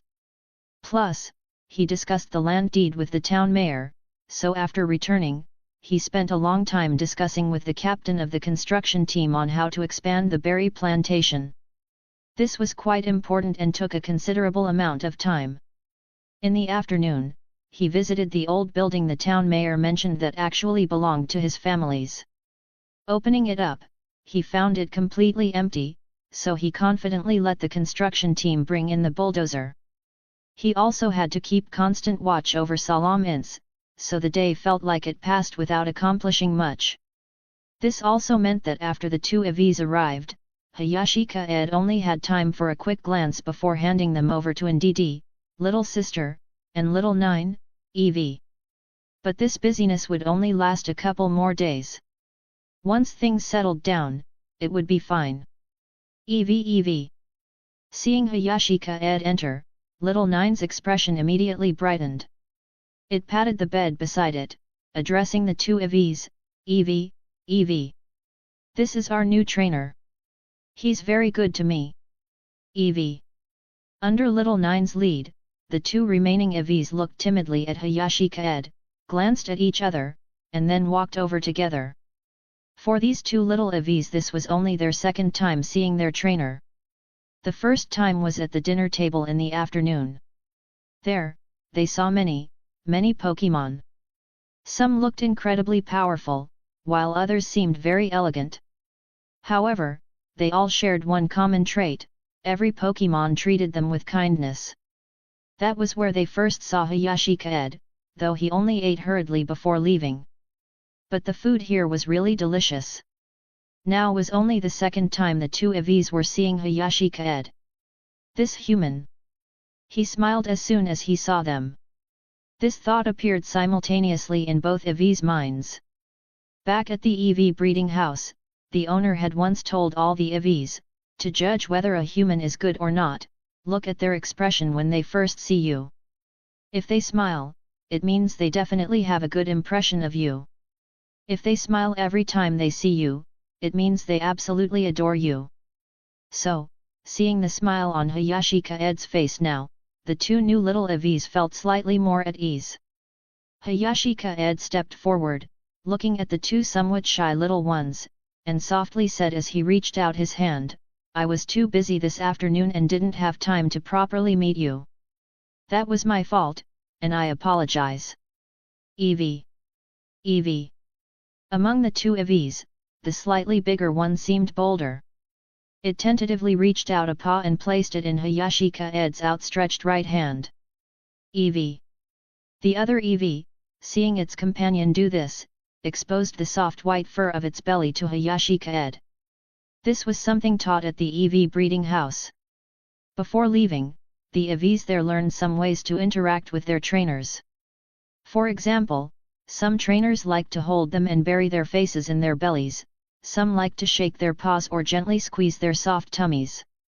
Their current actions undoubtedly meant they accepted Hayashi Kaede as their trainer. Or rather, ever since learning they would be sent to the same trainer as Little 9, the two EVs had been looking forward to it. Most EVs need their own trainers, so isn't it happier to be with the trainer together with your most familiar companion? Kawi. Looking at the two such understanding EVs, Hayashi Kaede pressed his lips together, feeling a surge of joy in his heart. Indeed, fluffy, adorable creatures always brings a sense of peace. He couldn't help but pick up one in each arm, then nuzzle one EV against his left cheek and the other against his right, unable to resist rubbing them gently. At first, the two EVs were a bit nervous, but soon, this tension eased, and they even began affectionately nuzzling back.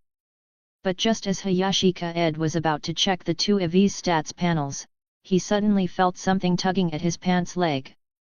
Looking down, it was Alolan Vulpix. It had seen Hayashi Kaede holding the two new EVs for a while now without even greeting it. Vulpix. All right, Hayashi Kaede put down the two EVs, then gently picked up Alolan Vulpix, unable to suppress a laugh. "You're such a little vinegar jar, jealous. Even though you're the biggest one here." By biggest, he didn't mean age, but size. His little Vulpix wasn't so little anymore, it was larger than average, already 0.8 meters tall, a full size bigger than the three EVs.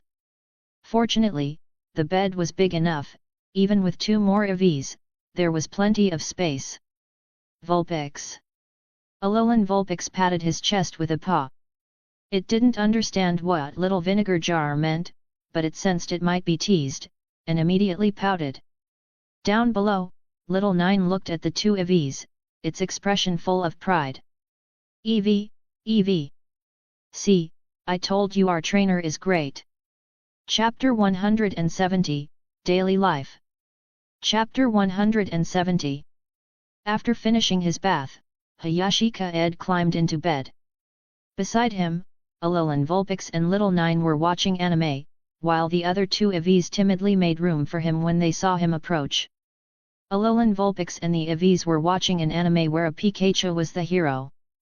The story was set in a Pikachu town where an evil organization existed, and there was a Pikachu living incognito who was actually a hidden hero. To be honest, this kind of anime would probably be considered outdated back on Earth.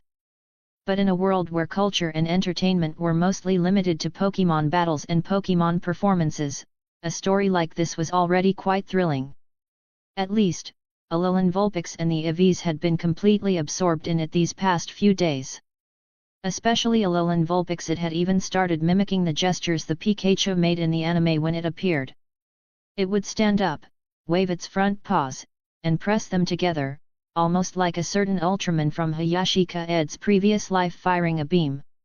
While doing this, it would chirp, "Vulpix. Transform. Take this, Thunderbolt." Then it would spit ice shards. It was all very amusing.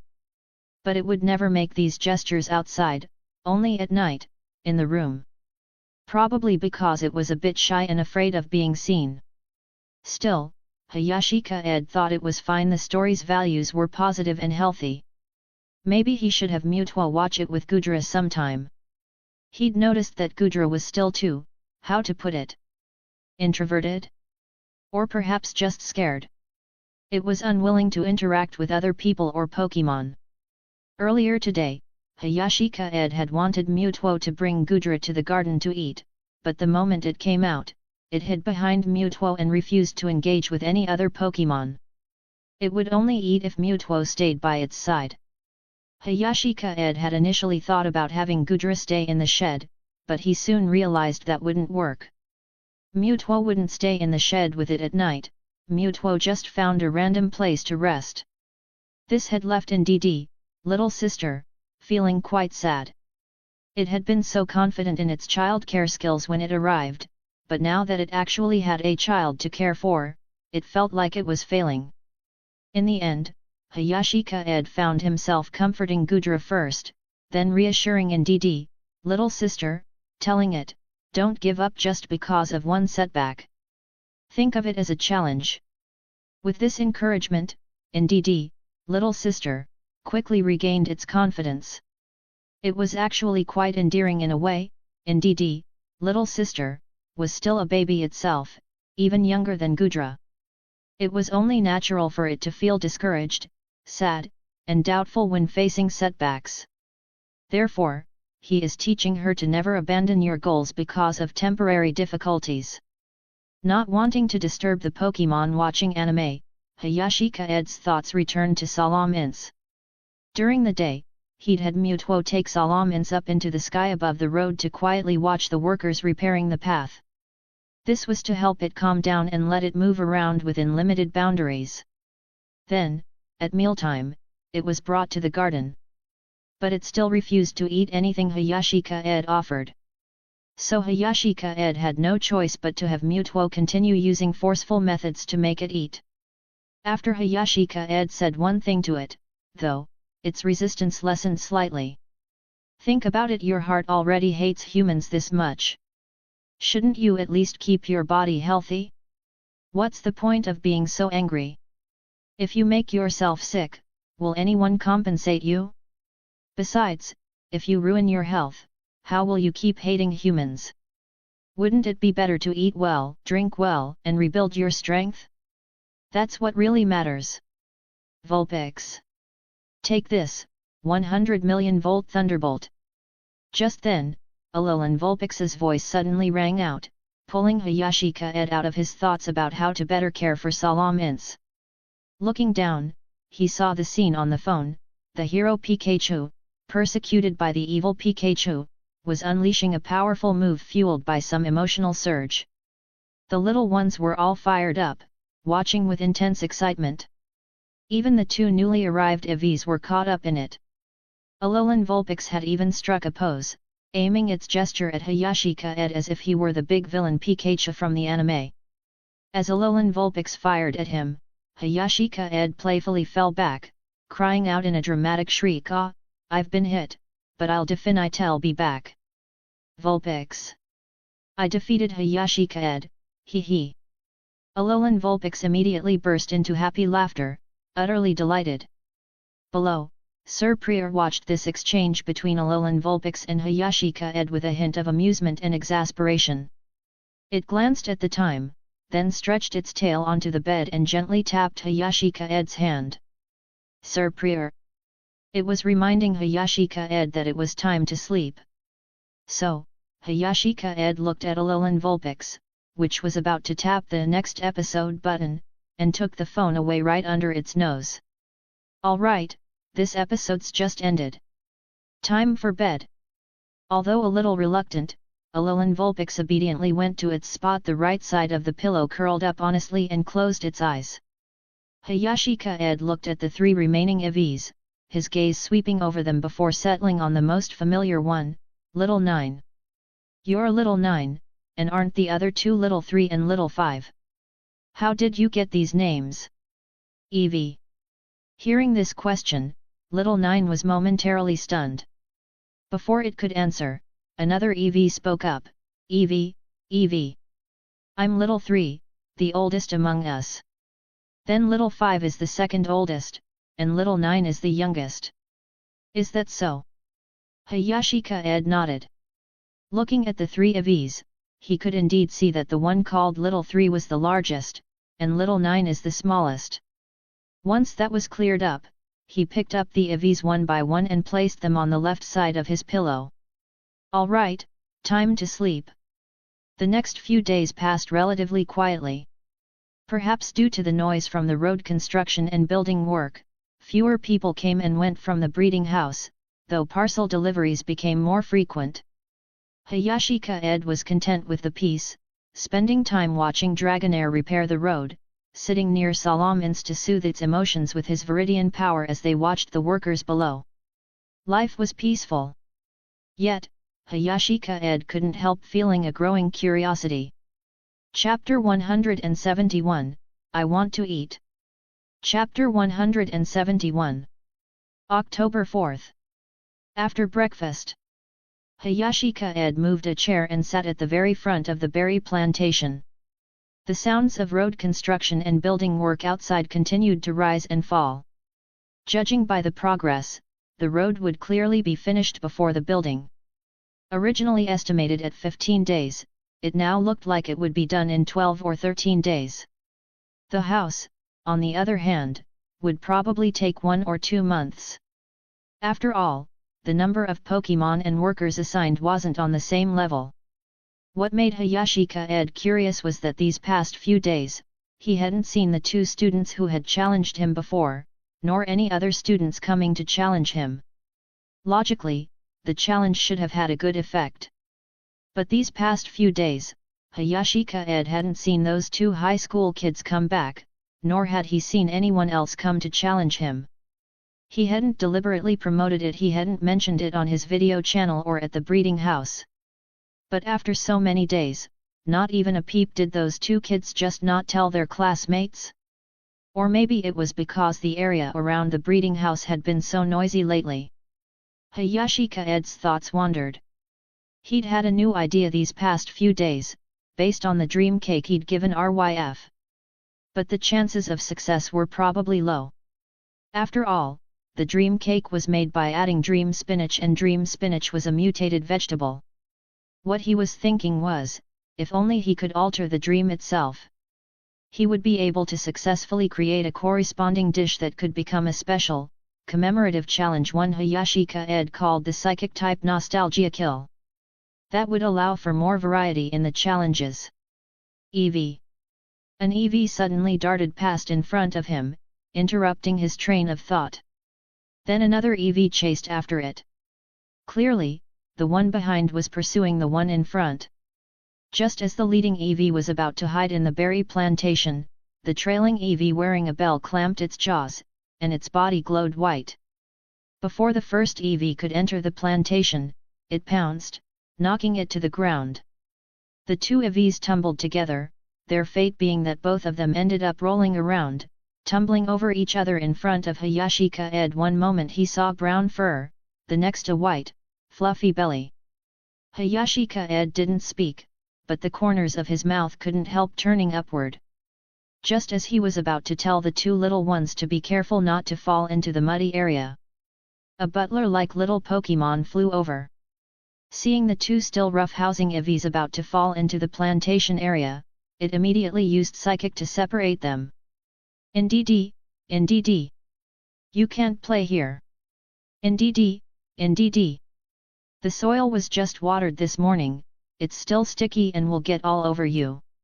It was, of course, indeed, little sister. It had been picking today's berries, planning to take them back later for Gardevoir to make into energy cubes, when it saw this scene.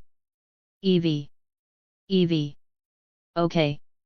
Little Nine quickly broke free from the psychic grip, lowered its head, and muttered something, then said a few things to the other Eevee. The two Eevee's eyes lit up, and they ran off toward the outside of the breeding house. They planned to go to Bluestone Trail, take Little 5 and Alolan Vulpix, and play Pikachu Hero over there. Seeing the two Eevees leave, Indeedee, little sister, breathed a sigh of relief, then looked at Hayashi Kaede. Indeedee. It was greeting Hayashi Kaede. This was something its mother had taught it. Although Hayashi Kaede had never insisted on such formalities, he respected Indeedee's customs and returned the greeting. After a moment's thought, he couldn't help adding, Indeedee, those Eevees are playing some game. Do you think you could take Goodra along to play too? It needs to get some activity eventually. Indeedee. Indeedee, little sister, sounded surprised, then seemed to think it made sense, but remembering Mewtwo, it couldn't help looking at Hayashi Kaede. Faced with such powerful Pokémon, it still felt too weak. It's fine, I'll go with you. Hayashi Kaede was just about to go check on Salamence anyway, so he stood up, took Indeedee, little sister, with him, and headed out of the breeding house. Salamence. In the sky, Salamence shook its body irritably. Watching the busy crowd below, it was starting to feel bored. It wanted to fly, to unleash attacks, to eat. Wrong train of thought. Salamence quickly shook its head, trying to dispel the ideas from its mind. But the presence of Mewtwo standing beside it left it without any desire to act. Mewtwo's strength was something it understood clearly. The moment it even thought about moving, it would be restrained instantly. It remembered that Mewtwo used to not have a favorable view of humans either. Why had its perspective changed so much now? Salamence didn't understand. But just then, a swift orange figure zoomed past below. It was Dragonite, just finished with breakfast. The workers around it greeted Dragonite familiarly, then briefed it on today's task, adding cement to the fixed molds. Dragonite needed to fly in the air, holding a storage ball, and slowly pour the premixed cement downward. The task was simple, the main thing was to avoid going beyond the fixed molds and spilling the mixed cement. Dragonite took the storage ball and got to work. This made Salamence even more confused. It recognized this Dragonite. It was from the latest batch of Pokémon Team Rocket had captured, later imprisoned next to its own cell. Clearly, Team Rocket had caused it significant harm too. But now, it was actually helping humans with work. Mewtwo, beside it, also watched this scene quietly. Pokémon trainers, they were all peacefully busy with their own tasks, working in coordination. The Machoke mixed the cement, the trainers continuously transported cement and water from outside, and water-type Pokémon constantly created water. Some Pokémon, clearly not belonging to a particular trainer, would still proactively come to help when asked. Similarly, if a Pokémon carried something and called out to a human, that human could immediately understand the Pokémon's meaning. Even though they didn't share a language, there were no barriers in communication between them at all. This was utterly astonishing to Mutuo. During its travels, what it usually saw was only smooth communication between trainers and their own Pokémon. It was uncommon to see people who could communicate so harmoniously within a group of Pokémon and human. Was this also a way humans and Pokémon coexisted? Lost in thought, it suddenly turned its head, looking toward the breeding house. From a distance, it sensed Hayashi Kaede calling it. Chapter 172, The Champion Comes Again. Chapter 172. Hello, Salam Ince, we meet again. Hayashi Kaede looked at the Salam Ince, who was unwilling to look at him as he approached, and greeted it. Salam Ince snorted, then turned its head away. What did he mean, meet again? They had just seen each other this morning. Ha ha ha. Seeing it like this, Hayashi Kaede couldn't help but laugh. He didn't bother it further. Over the past few days, although Salam Ince still resisted him psychologically, its affinity had actually increased quite a bit, from -50 to -10. The Viridian Power and Gripa Berry Wine had contributed significantly to this. But this was pretty much the limit of what the Gripa Berry Wine could achieve. Even the Viridian Power couldn't erase the dark memories in its heart. Unless Mutuo directly removed those memories. But Hayashi Kaede felt it hadn't come to that yet. What's up? Mutuo looked at Ndidi following Hayashi Kaede and asked curiously, are you letting Gudra out? It also knew that Hayashi Kaede had always wanted Ndidi, little sister, to help Gudra overcome the shadows of its childhood, or at least become more lively and cheerful. But the situation wasn't optimistic. Aside from when it was eating, Gudra was still reluctant to interact with Ndidi, preferring to stay by Mutuo's side, even if it meant spending all day in a Pokeball. Yes.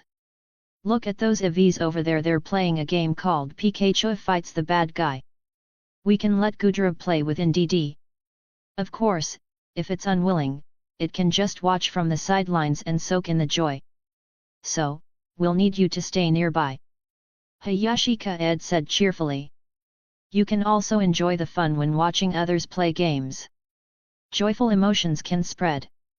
Mutuo. So, this is just babysitting? And what about it? Is it staying here too? Mutuo pointed at Salam Ince, not rejecting Hayashi Kaede's suggestion. After all, from the moment it decided to stay, it had already anticipated these kinds of things. Salam Ince? I'll take it aside for a chat. Hayashi Kaede patted Salamenki's wing and said to it, come on, let's talk. Salam Ince. Wait, why should I listen to you? Or do you prefer to stay with Mutuo? Hayashi Kaede gave it a second option. Salam Ince glanced at Mutuo, then at Hayashi Kaede, and ultimately chose the first option, following Hayashi Kaede to a nearby corner. Staying near Mutuo was too oppressive. And Mutuo wouldn't even let it return to its Pokeball. So, Hayashi Kaede led it to the side, took out a small stool he carried in his storage ball, leaned against it to sit down, and even pulled out a bottle of juice to drink. This left Salam Ince utterly confused. It had thought Hayashi Kaede called it over for a heart-to-heart talk, but instead, he was just here to watch the show? It had even mentally prepared itself, planning to treat whatever this human said as background noise. But this human wasn't saying anything? Oh, this juice is really good. Do you want some? Hayashi Kaede suddenly pulled out another bottle of juice and handed it to Salam Ince. Seeing that it seemed a bit inconvenienced, he even helped to remove the cap. Salam Ince instinctively opened its mouth. By the time Hayashi Kaede poured the juice into its mouth and it swallowed, it finally realized this time, Mutuo wasn't nearby. Which meant, this time, it had voluntarily eaten it. It froze for a moment, wanting to spit out the juice in its mouth, but how could it be easy is it to spit out something already swallowed? So, Salam Ince stood there dazed for a while, eventually sneaking a glance at Hayashi Kaede. Finding his attention entirely on Gudra and the Eevees over there, it couldn't help but breathe a sigh of relief. It then also turned its gaze in that direction. Over there, Gudra stood obediently beside Mutuo, while Ndidi, little sister, stayed among the Avis and Alolan Vulpix, seemingly acting as a referee. Although they were a bit far away, Hayashi Kaede could still hear the conversation between the Avis and Ndidi, little sister. Basically, with 5 Pokémon playing, they were one short besides Ndidi. Then, Ndidi, little sister, subtly hinted to Alolan Vulpix that it could invite Gudra over to join. Alolan Vulpix, with its socially fearless nature, didn't overthink it. It had already been curious about this seemingly sticky, gooey Gudra. It's just that Gudra always hid behind Mutuo, so there was never a chance. Now, prompted by Ndidi, little sister, it immediately ran over and communicated with Gudra. Who knows what it said, but Gudra glanced at Mutuo and then ran off to join the Avis. Soon, they were playing together like the Avis, sometimes running around, sometimes tumbling chubbily on the bluestone trail, not minding the dirt. Fortunately, most of the town's residents were busy with road construction, so no one saw this scene. But this left Salamence utterly puzzled. It finally couldn't help but ask, Salamence? Meaning, why wasn't he trying to persuade it? Persuade you about what? Hayashi Kaede turned to look at Salamence. And persuade you how? Salamence. Salamence was stunned by this question. Wasn't he supposed to persuade it to let go of its prejudice against humans? Hayashi Kaede suddenly understood, oh, you mean that? I'm not persuading you about that. It's fine if you can't let it go. If you can't, then just stay here well behaved for the rest of your life. Don't worry, I'll cover your food and drinks. Salamence. A lifetime? Staying here? Salamanki's face darkened. Although the food here was good, staying here for a lifetime meant Mutuo would be watching over it forever. That was terrifying. Perhaps because it had just drunk the juice, its heightened emotions made it more active. Could it pretend to be obedient first, leave, and then deal with things later? But Hayashi Kaede's next sentence shattered that idea. Don't worry, my Viridian power can deeply sense the hatred in your heart. So, don't think you can fool me by acting. Even Mutuo couldn't deceive me back then. Salamanki's expression fell. Watching Salamanki's eyes stop darting around, Hayashi Kaede couldn't help but laugh. Although he didn't know what it was thinking, distracting Salamence from its past with other thoughts was also a good strategy. Salamence. Salamence fell silent. It lay down beside Hayashi Kaede, closed its eyes, and was about to take a little nap.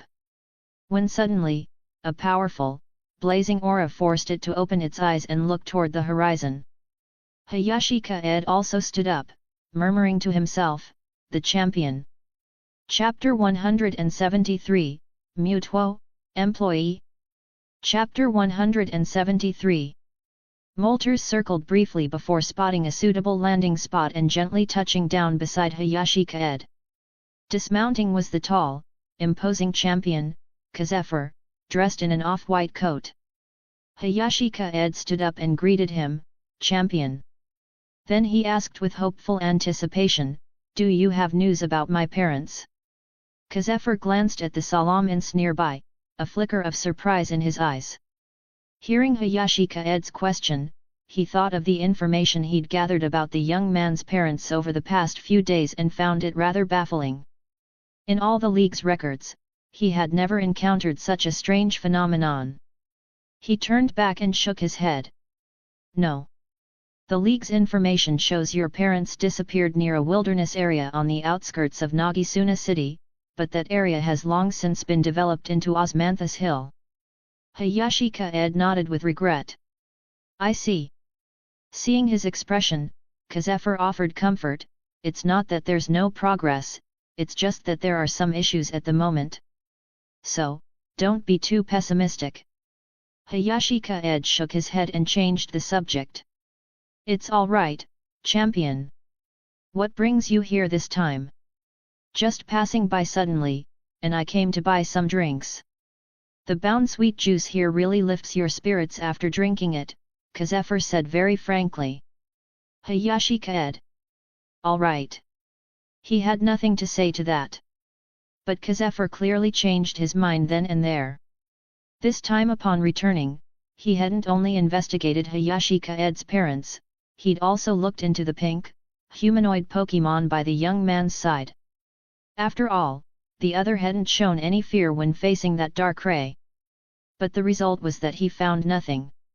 Whether in Kanto, Kalos, Alola, or the distant Paldea region, there was no information on this Pokémon at all. This left him rather incredulous. Now, with just a casual glance, Kazefer spotted that Pokémon over there again.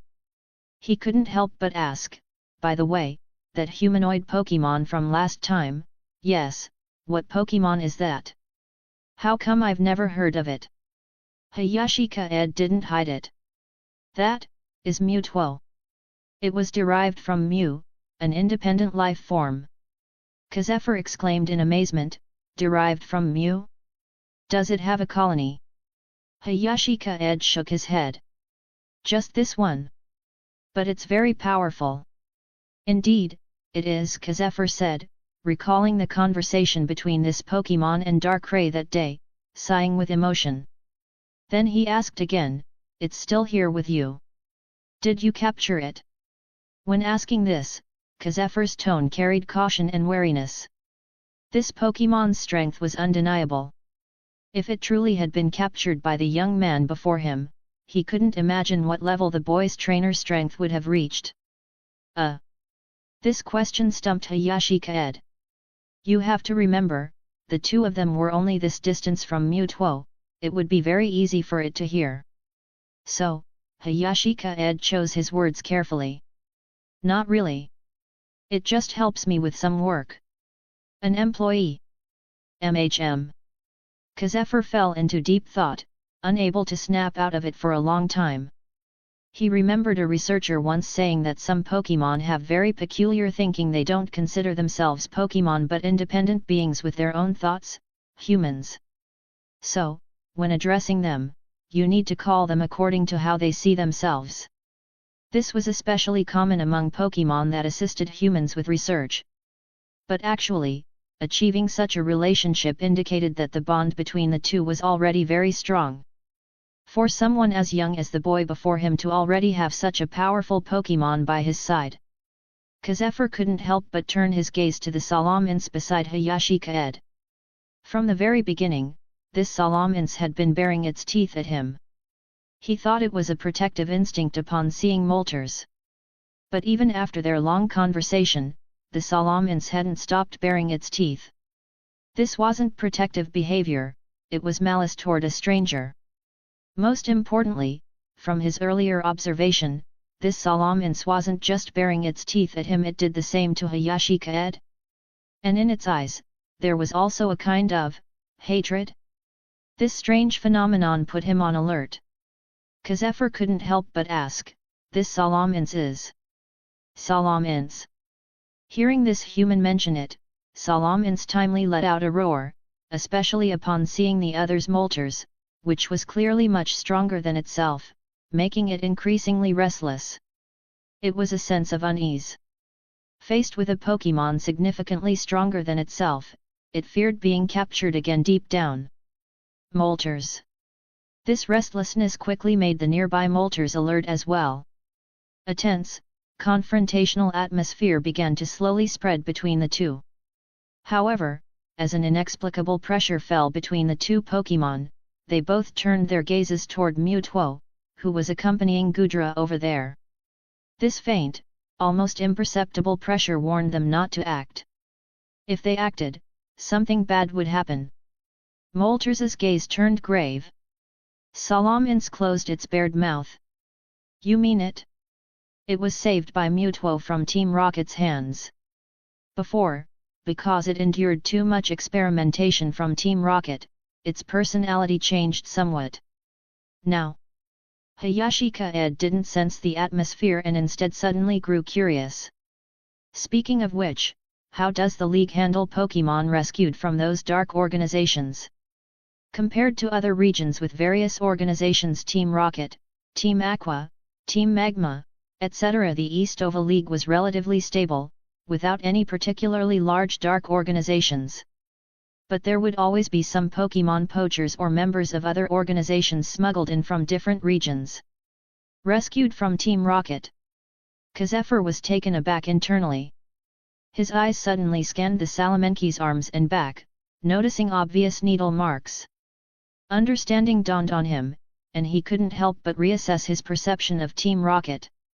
Generally, rescued Pokémon who aren't in too bad shape, we will find suitable ecological zones nearby or directly look for new trainers for them. Hayashi Kaede asked further, what about the Pokémon belonging to captured Dark Organization members? Among them, there must be some, ones with severely twisted personalities. Kazephyr fell silent for a moment before finally choosing to reply, it depends on the situation. If the consequences are too severe, usually we choose to. Chapter 174, Story. Chapter 174. Hayashi Kaede nodded. This aligned with what he had imagined, so upon hearing this result, he instinctively glanced at Salamence. Kazephyr added, so, if this Salamence is in such a condition and you can't soothe it, you can send it to the League. The League has breeders who specialize in this area. If any other breeder had a Salamence like this, Kazephyr would have taken it away without a second thought. Because a Salamence like this, left out in the world, was like a bomb no one knew when it might explode. But Hayashi Kaede clearly had the ability to control whether this bomb detonated or not, which was why he could allow Salamence to remain in this town. Hayashi Kaede nodded, indicating that if he couldn't soothe it, he would agree with the champion's suggestion. Kazephyr said no more, only took another look at Mutuo in the distance, then bought a considerable amount of juice from the breeding house. After a moment's thought, he also purchased some berry wine placed beside the juice, stored it in his storage ball, and then took to the skies on Moltres. After flying some distance away, Kazephyr asked, what did you think, Moltres? He was asking Moltres about its impression of that humanoid Pokémon. Moltres. Very strong. Incredibly strong. I'd find it very difficult. I basically can't defeat it. I might need to seek out the deity of our clan to have a chance. Moltres gave its reply. During the earlier standoff with Salamence, just a wave of psychic energy falling upon it had brought an immense pressure, like a mountain weighing down on it. And that was without the other deliberately targeting it, its attention was on Salamence, yet Moltres had still felt such overwhelming pressure. It could only mean that psychic-type Pokémon was far beyond its imagination. So powerful! Hearing this answer, Kazephyr exclaimed in surprise mid-air. To need to invite the deity of the Moltres clan, didn't that mean that humanoid psychic-type Pokémon possessed nearly divine-like power? Thinking this, Kazephyr looked back in disbelief. Aogirai town. Hayashi Kaede withdrew his gaze from the sky and turned his attention back to Salamence. Did you hear that? If you cause trouble in the human world, there will be consequences. You've seen it yourself. Although you're powerful in the wild, you're not invincible. What if you cause destruction and get captured by humans? I know you hate humans, but those who experimented on you and drew your blood were only a small portion of bad humans. Your hatred should be directed at them, not at all humans. Appealing to emotion and reasoning with logic. Salamence was already grown. It couldn't be coaxed like a child, it needed to understand the severity of the situation and the consequences of its actions. Salamence fell silent. It turned its head away, ignoring Hayashi Kaede's words. Having mentally prepared itself enough, it wouldn't let go of the hatred in its heart because of these few sentences. Hayashi Kaede didn't expect these words alone to erase the hatred in its heart either. Think about it. If innocent humans were harmed because of your hatred, wouldn't they come to hate you after surviving? Salamence remained unmoved. Hayashi Kaede paused, then began again, how about this, Salamence, let me tell you a story. Look, suppose I was a child. My family was very happy. I had parents who loved me, and Pokémon that grew up with me, they were my parents' Pokémon. There was a Wigglytuff that loved to sing, a very cool Scyther, a powerful Charizard, and a Pikachu and Eevee I could hold and pet every day. They were very cute, and I loved them very much. But one day, I went to school, thinking I could play with Pikachu when I got back. I was very happy. But when I returned, I saw a Salamence flying in the air. It was battling my parents. The Salamence was very strong, Charizard and Scyther couldn't defeat it. My parents' Pokémon saw me. They wanted to protect me, but Salamence found an opening. Then, with a Dragon Claw strike, followed by a Hyper Beam, Pikachu and Eevee fell in the ruins. Wigglytuff was nowhere to be found. Finally, my parents and Charizard fell before me. The Salamence, driven away by its human trainer, fled this place. Later, with my own Pokémon, I became the champion of a league region, with the authority to mobilize all high-level trainers within the league. What do you think my thoughts would be then? Find that Salamence for revenge? Or seek out all Salamence populations and eradicate them? Salamence hadn't intended to listen, but Hayashi Kaede's story seemed to mirror its own, as if infused with some magic. It couldn't help but listen. Moreover, images appeared before its eyes, hazy, dazed and confused. It became the Salamence that destroyed the child's family. As time passed, the child grew up into a top-tier trainer. Following his perspective, he led powerful human trainers, sweeping through place after place, going to areas with Salamence and Bagon, capturing them all for elimination. Cries, neighs, the loss of countless brethren made Salamenki's heart begin to pound. It wanted to swoop down and challenge this human trainer to a battle, because grievances have sources, debts have owners. But no matter how it moved in the vision, it couldn't break through some limitation. It could only follow this human trainer, clearing out or capturing one fellow after another. Until finally, on this continent, there was not a single Salamence left. Only then did its ability to act return.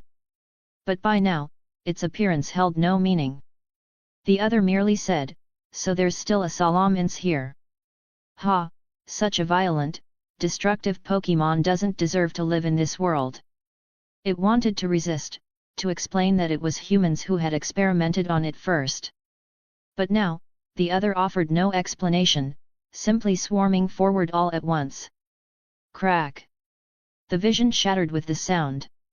Salamenki's eyes gradually focused, landing once again on Hayashi Kaede. Only now, Hayashi Kaede was looking toward Gudra in the distance. It was a rare sunny day, so by this time, the midday sun cast its rays slightly downward, falling on Gudra's smile. Compared to the panic of its nightmare awakening, it was particularly striking. No one is born undeserving of life, and no one can sail smoothly forever.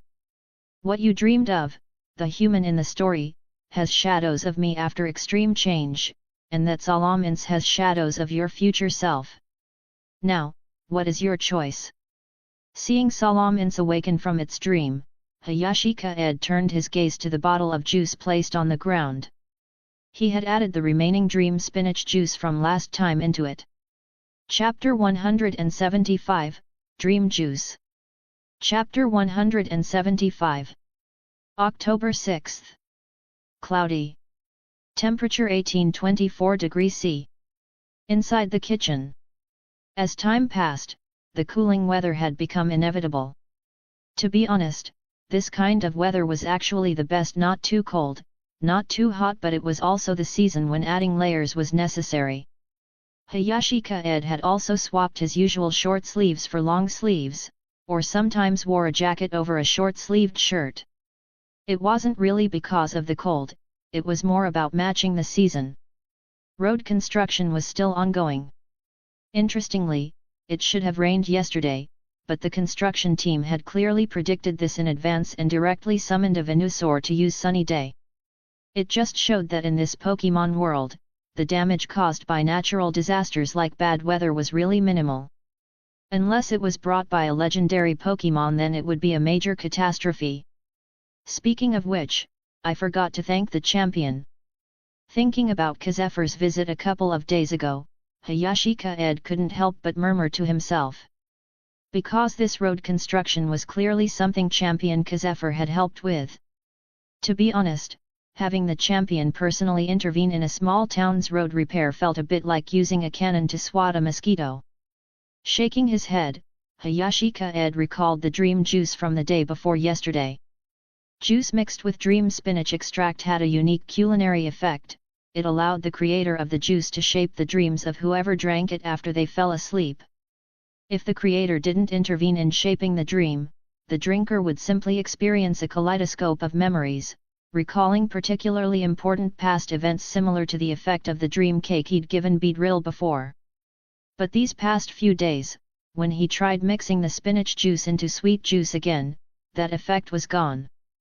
At first, Hayashi Kaede thought he hadn't added enough spinach extract, but later he realized it probably had nothing to do with the quantity and was instead related to his state of mind at the time. Because back then, he had genuinely been pondering whether dream spinach could alter dreams. Then he'd casually experimented by adding spinach extract to a few bottles of juice. Now it seemed it was possible. Which meant his nostalgia challenge could actually be realized. The problem was, the spinach extract was too scarce. The last batch he'd made casually only yielded 4 bottles, one of which he'd used on Salam Ince. The effect was pretty good lately.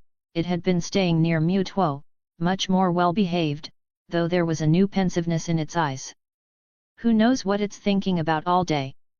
That meant there were still 3 bottles left. Although he had a little dream spinach extract remaining, it wasn't enough for Hayashi Kaede to produce much dream juice. In other words, this was a product that couldn't be mass-produced. Whatever. Hayashi Kaede shook his head. This kind of product was targeted anyway, most trainers wouldn't need it. Plus, he'd have to weave the dreams himself, requiring a lot of energy and time.